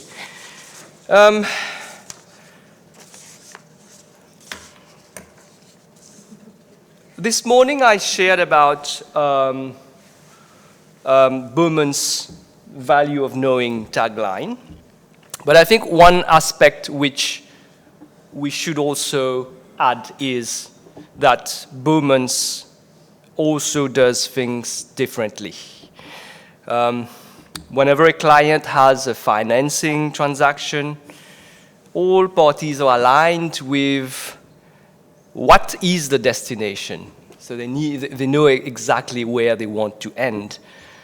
But the transaction itself is more about the journey than the destination. And this journey needs to be as pleasant, as enjoyable, as seamless from the lender's part, the borrower's part, and the counsel's part, although we take all the stress. So one of the ways in which the Bowman's experience stands out of a lot involves the manner in which we leverage on legal tech to provide value in the services that we supply and make that journey that little bit less stressful. So I have my colleague Celia, who's gracefully recorded a presentation about the various legal texts that Bowman's uses. There's so many that I wouldn't be able to cover everything. So she's going to give a brief overview, and then I'll end up with a live demo of how we use specific one or two specific platforms. So just a brief introduction to Celia. She's the Legal Service Improvement Manager in our Johannesburg office. Celia is an English and Welsh South African qualified lawyer, conveyancer and notary public with more than 15 years experience working with global firms and corporates on legal project management, process improvement, legal technology and innovation. Between 2009 and 2015, Celia was head of legal at Exigent, a global LPO provider, where she was initially tasked with establishing and overseeing offshore outsourced legal services for Pinsent Masons. The Exigent team services subsequently expanded to include over 300 staff, offering e-discovery, due diligence, contract lifecycle management support for corporates and law firms across 5 continents. In 2015, Celia joined Weber Wenzel as legal project manager, successfully launching its legal services center, focusing on alternative resourcing and spearheading the firm's implementation of artificial intelligence in the legal service delivery, a first actually for a South African law firm. But in 2018, Celia joined Bowman's as legal service improvement manager. So she now focuses on project management, legal process design, and digital transformation. Celia has an LLB degree from the University of Stellenbosch, an LLM degree from UNISA, and a conversion master's degree in IT from UCT. And she is qualified Prince 2 practitioner. So I'll just play the little presentation that she has, and I'll take over after that. These tools are not aimed at creating robot lawyers. Okay, sorry. In fact, I'll just... Now taking the robots out of the lawyers so that our lawyers... Sorry, I'm just starting again. It seemed to have played me. Thanks for this opportunity to briefly take you through some of our key legal tech solutions. And let me just start by saying that these tools are not aimed at creating robot lawyers. In fact, they are taking the robots out of the lawyers so that our lawyers are freed up to focus on your higher level tasks. The moment uses a document automation tool called Contract Express, which is what you see in the system. The Thomson Reuters product, we access it through our IQ Collaborate portal. And document automation allows us to produce first draft of documents faster. So it could be standalone documents or it could be suites of documents, for example, in the M&A or litigation space. And the automation process actually incorporates the training and the learning into the drafting process. So our document automation tool is used to create questionnaires, similar to what you're seeing on the screen. And this results in custom output based on your answers provided in this form or the questionnaire. So the reason why we use document automation is that it really improves efficiency, so doing things quickly, but also effectiveness, doing the right things. In other words, spending your time on the actual lawyering and not so much on the drafting and the formatting of documents. Next up is e-discovery. E-discovery relates to the extraction, review, analysis, and also ultimately the production of electronic documents, or bundles or discovery schedules, all relating to a particular litigious matter or investigative matter. So large volumes of documents can be processed, filtered, deduplicated, analyzed, and even mass categorized. So what you see on the screen is an example of a project landing page, and using an e-discovery platform improves the efficiency and effectiveness and also reduces the cost of typical discovery matters. We typically see around 50% deduplication on matters, so you can imagine the impact that has on the timelines and obviously also ultimately the cost of a matter.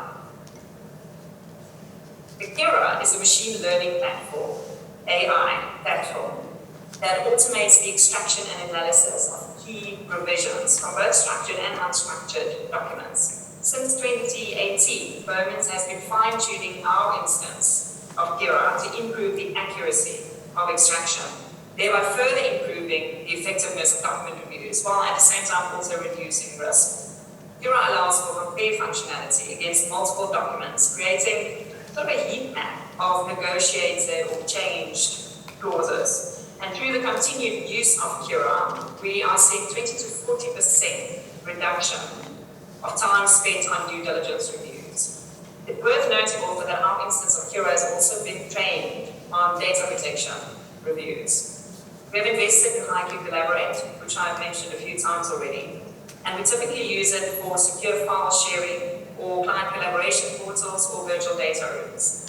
And this tool has particular capabilities for the housing of BDRs for due diligences with complete Q&A functionality or per document and per folder permission settings. And the value of this offering lies in the fact that our lawyers are experienced in providing commercial and legal advice on the technical aspects of running a BDR. So, for example, your folder taxonomies, clean team rooms, redactions, etc. So the example on the screen is our current collaboration portal showing map data overview, map types, and recent activity on the site. Contract Lifecycle Management, or CLM. So through our ongoing investigation of analytic tools, we often come across tools that we don't have a need for, but our clients certainly do. And one such example is CLM. So CLM solutions improve the entire contract lifecycle, starting with contract drafting or the automation, then collaborative negotiation, electronic execution, and then post-execution enables smart key obligation extraction, so similar to what Calcutteea does, and thereby providing the business with intelligent insight into its contract portfolio. So notifications and charts and reports, etc., enable the business departments to make timely decisions, for example, to avoid contract expiration or unnecessary litigation. And in our view, Contract Part AI specifically is the leading CLM platform, and we would love the opportunity to introduce you to them if this is something that you think would add value to your organization. I believe Gilles is going to talk you through, or has talked you through, the use of Legatix and DocuSign, also key solutions in our legal tech suite of products. The last one just to mention is that, we've briefly introduced some of our legal tech solutions today, and in themselves they are incredibly useful, but where exceptional value comes in is when these tech tools are bundled together to provide a seamless solution on particular matters. So, for example, recently we used a combination of these tools on a large repapering exercise where content was shared from clients using our document management system iManage and also Teams, setting up a particular folder. We then used Kira to extract key information from the 3,000 odd agreements. That information was imported into our document automation tool, which then allowed us to draft documents quickly. And then ultimately, the list of contracts to be executed was imported into Legatix, which allowed us to manage that execution phase better. Feedback from clients suggests that there was no way this project could have been delivered within the timelines without the bundling of these legal tech solutions. Lastly, we place a lot of emphasis and energy on continuous legal process improvement. Some of it is behind the scenes, the client don't necessarily realize it or see it, but also more and more frequently working with our clients to understand what the pain points are and how we can play a role in addressing some of those. So we would love to engage in a workshop-type environment with you to explore pain points and process-related challenges and see if there's any opportunity for us to help improve legal processes to ultimately make all of our lives easier. Thank you very much for your time. I look forward to collaborating with you in the future. Voila. This was a gist of the various platforms that we use, and obviously we'll be more than happy to engage further if you want any clarification or if you want any assistance on any of these platforms. So what I wanted to propose now is quickly go through Legatix and DocuSign. Perhaps DocuSign, you may already have come across it. Can I just have a show of hands for anyone who actually has not used DocuSign? Okay, great. I'll just probably browse through it afterwards. But anyway, that's for execution purposes, but extremely powerful software. So now I'll just introduce you to Legatix. What Legatix does is web-based platform. So it's called a transaction management software. So what it does is allow us to run an entire deal collaboratively on a platform. So which means that exchanging of documents, creating and sharing of signature pages, creating and managing of closing checklists, performance gap analysis, and of course creation of Bibles, and all this is done at the click of a button. So and this is already there on the platform.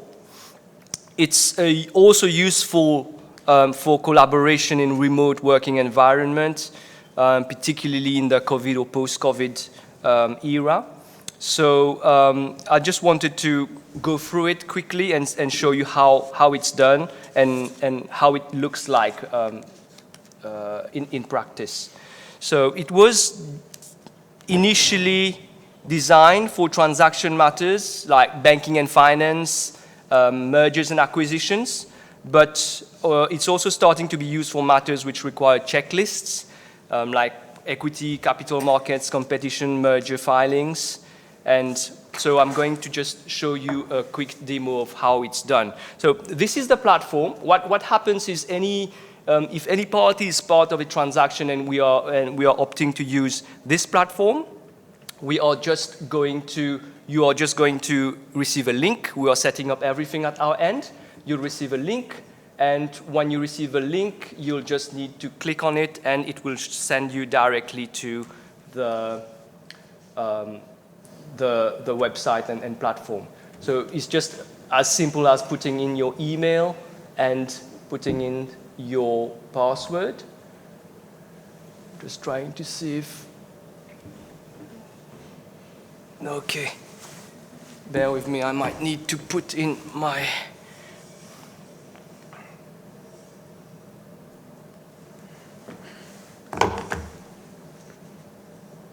approval.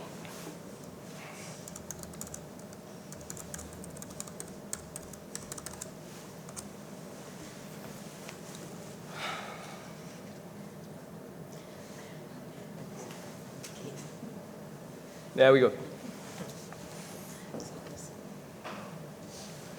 So this is the homepage, and it gives you the list of transactions on which you're involved. So you'll probably be involved in 1 or 2, depending on how often you use Bowman's. And so once you click on the desired transaction, you'll see already at a glance what issues are live, what needs to be tackled, and what is the status of the CP checklists. So you'll see, for instance, there are 2 issues which are found. So one needs to be tackled by the borrower and one by the guarantor, and another one is awaiting resolution. And so these are checklists that we've generated, and also gives you the number of documents or items that need to be provided, and also already flags which require actions in any particular item. So this is just the dashboard that gives you a brief overview, and you also you can go to the documents list, which involves the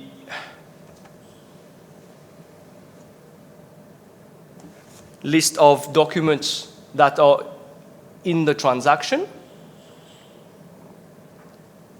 So you'll have, I'm sorry, I'll just need to move the lectern because I'm having trouble finding my way around it.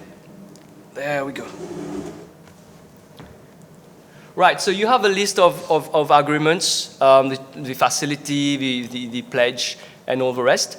And the beauty of it is that you have versioning, so you already know which version you have. And if you want to upload a document, you just add a new version to it, and it will appear here. You can also go through various versions. So you go back in time, and when you click on it, you'll have the list of revision versions that were made. And at any time, you can either download it or refer to it as you want. So you already have all the documents available in that platform without having to go through your emails or checking things as they are. Obviously, whenever a document is missing, it tells you that it's missing, so you need to just drop the document. It's as easy as just adding a document. So we can choose which parties can have access to it. We just go choose file, and this is the guarantee that's required. So we just click on it, and it's uploaded. So as soon as a document is uploaded, all the parties in that transaction will receive an email saying a new document has been uploaded. You can check it. So they just click on the link, and that's it. They can access it and review it and put any comments that they need. That's the documents list. We also have a checklist which can be generated automatically based on the finance documents. So the facility agreement will contain its CP checklist. We can just import it directly to the CP checklist, and it will already generate its own reference, but obviously the reference can also be customized.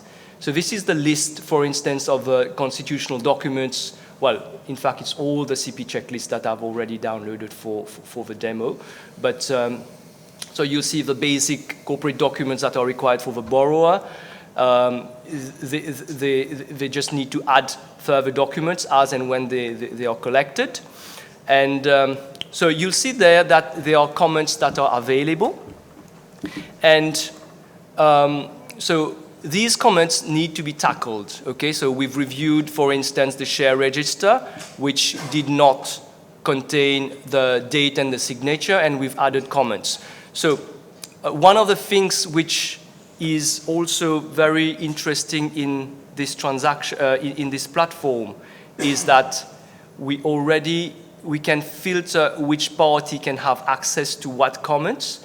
Unfortunately, this, I'm not seeing the whole of the page, but normally I should be able to see all the parties that are on this page. But in any case, so we've restricted this comment to only the lender seeing that comment, because obviously if it's a platform that's accessible by all parties, we wouldn't want internal discussions to be seen. So it's also possible to restrict access to whichever party wants to have access to it. And I'll just show you how it's viewed. For instance, the lender would be seeing, I'm just viewing it as a lender now. So the lender would be seeing the comment, but the borrower, so if I view it as the borrower, so the borrower would only be seeing this piece of information on its dashboard. Sorry, this one is available by the borrower, but I had another comment on the constitution. So let me just go back to, right. So there was a comment on the guarantor's constitution where we suggested that the preemptive rights needed to be removed. That's in case of enforcement of the share pledge. So that comment was only limited to the lender. And so if we go back to the borrower,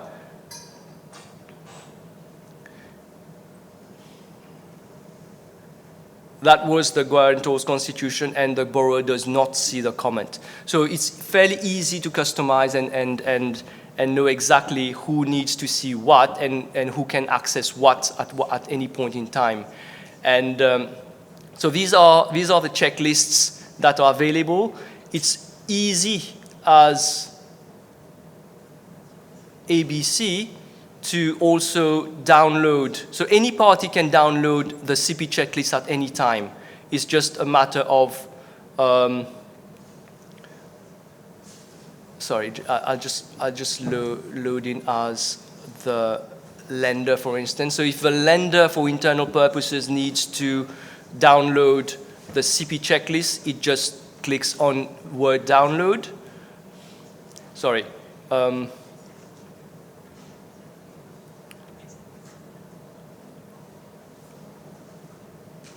And it will generate the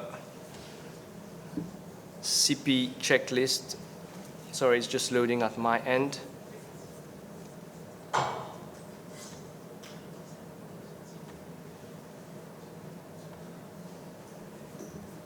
So this is the document that was uploaded, that was downloaded. So it's just created the CP checklist in less than 1 second. So it's very, very easy, for instance, if we need to, or any party needs to attend to a CP call, for instance, so any party can have their CP checklist ready at hand, put comments if they want, and Bowmans would be using the platform itself to update any item and check any item that is outstanding or that has been received. So this is the CP checklist. Obviously, depending on the transaction, we can have different agreements requiring different CPs. So we can generate additional CP checklists. For instance, if there's a parallel debt that's being provided, so we can already have a CP checklist for the parallel debt, and it's easily generated as well. Obviously, the different parties would have access if there are different parties to the main debt, so only those parties would be accessing these CP checklists. I've mentioned the issues list, and so these are issues that need to be tackled, and it can be discussed over a CP call or at any time. And obviously, if it's resolved, we just add that it's been resolved by, sorry, I need to go back to myself. So if there's issues found and it has been discussed, so, and everything has been sorted, so it's no further action, and we just update it here. Obviously, the color would change depending on the item and the action. You can already download also the issues list with a different color coding to know exactly what's outstanding, what has been agreed, and what needs to be attended to. So that's it. Then when we, assuming all the transaction documents have been finalized, we go to the exercise of execution. That's where we use DocuSign. DocuSign is already integrated in this platform. I can't seem to see it, however, but it should be somewhere. Sorry, that's in the documents list. Yeah, so you can view the signature page as well, and it can be, you know already which parties need to sign what, and whether the formalities, the signing formalities would be local or international, depending on whether it needs to be signed as a deed or not. And so you can just go directly on the execution. So this is the integration of DocuSign. You just create an envelope, and it will send it to the appropriate party. But I just wanted to briefly show you how DocuSign works for the benefit of those who have not been able to work with DocuSign. So we just send an envelope, and someone and a signatory would receive a link, and it will just send that person to DocuSign with the document that needs to be executed.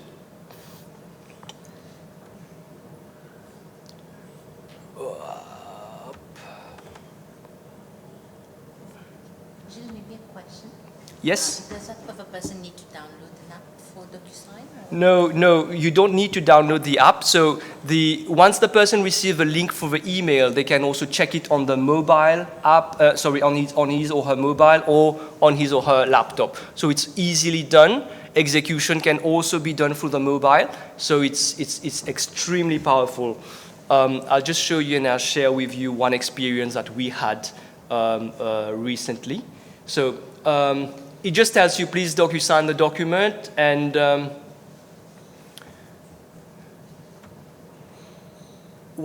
so the document is there, and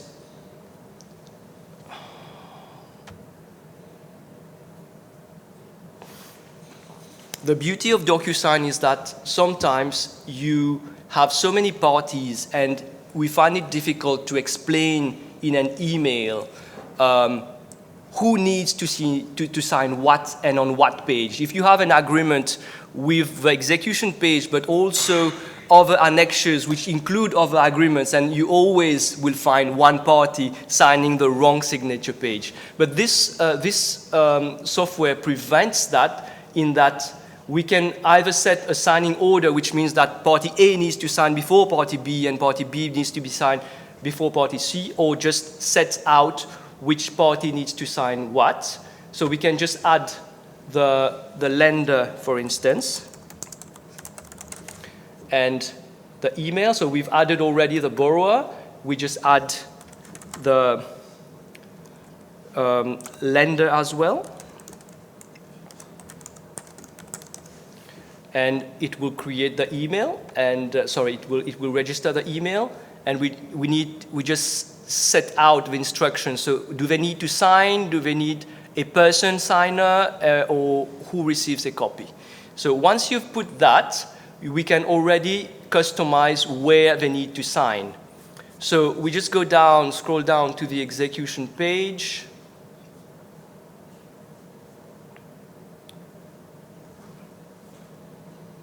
Sorry.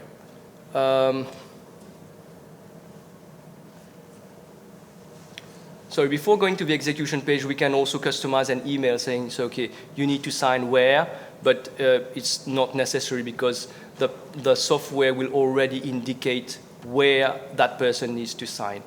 I just hope I get all the options, because I'm not seeing the signing options here.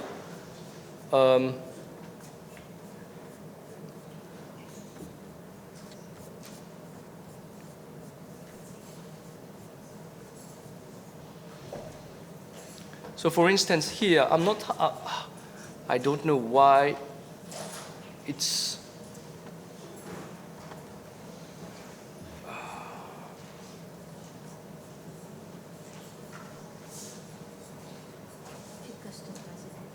no, it's just not showing me all the sidebar. I'll just try to find where, I'll just find,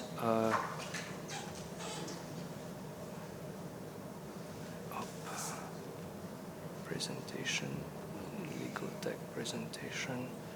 I'll just take a screenshot of how it looks like and show you exactly.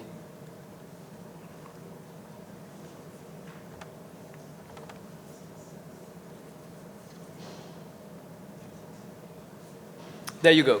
So on the signature page, you will see that one person would be receiving one color code for signing. And the transferor in that case would be signing here. And when the transferor receives the email, the transferor will not be able to sign on the transferee's signature block because it will already be blocked. So they can only sign where it is highlighted. Obviously, with data as well, we need to be inserted, and it can be inserted. Likewise, for the transferee, that transferee will not be able to sign on the transferor's signature page because it would be blocked. So it's so easy for the execution process of the document. So that's about it. We recently had to work on a very big transaction which involved about 10 or 12 signatories in several documents. And the signing was supposed to start at 4. Obviously, there were delays in obtaining the execution versions. So by 6, we obtained the documents. And by 6:15, we had closed the transaction because all parties have been able to sign it using DocuSign. In 15 minutes, the transaction was already executed. And that's something which, that really blew my mind because it prevented us from waiting to receive the execution pages, collating all execution pages, and then rescanning if it needed scanning, and then sending to all parties. So DocuSign already collates everything, so when you receive a document, it would be a fully executed document. If there is a party who's missing the signature, we can already send a reminder. It will also tell us which party has not signed. And it keeps a timestamp of which party has signed when, and also comes with a certificate. So there we go. These are the various platforms that we use. Obviously, when everyone has signed, we can upload the executed document and create the Bible for the lender or general Bible of the transaction and circulate to all parties. But we don't need to circulate because the parties will already be able to generate their own Bible and download all the documents at their end. These documents will still be available on the platform unless the parties want to also save them on their server, but it's already there on the platform for as long as Bowmans would be keeping it. So they can always access it even after the transaction if they need to access any other document. So that was a short demo of what we have. I do apologize, there are some glitch on the system which could not allow me to show you the full potential, but in any case, we are available to show you, to give you another demo in private if you want to, or if you want to have more discussions about the various other solutions that Bowmans offers to its clients. We are always available. And so that's it. We are done. 5 minutes to 5. Thanks so much for your presence. You've been such a kind and nice and patient audience. I've seen a few tables being emptied, but that's normal. Before probably closing, I'd probably want to thank my colleagues and partners, Jason and Alan, who came all the way from Johannesburg to Mauritius. we have a little token of appreciation, and we wanted to personally thank you for having made the trip and shared your experience with us. Thank you very much. Thank you.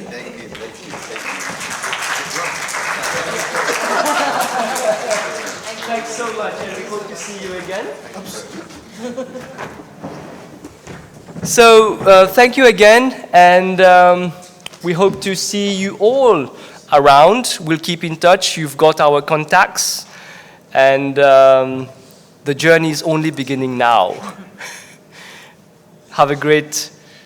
No, it's still Thursday. I thought it was Friday. But so have a great evening, end of the week, and keep safe.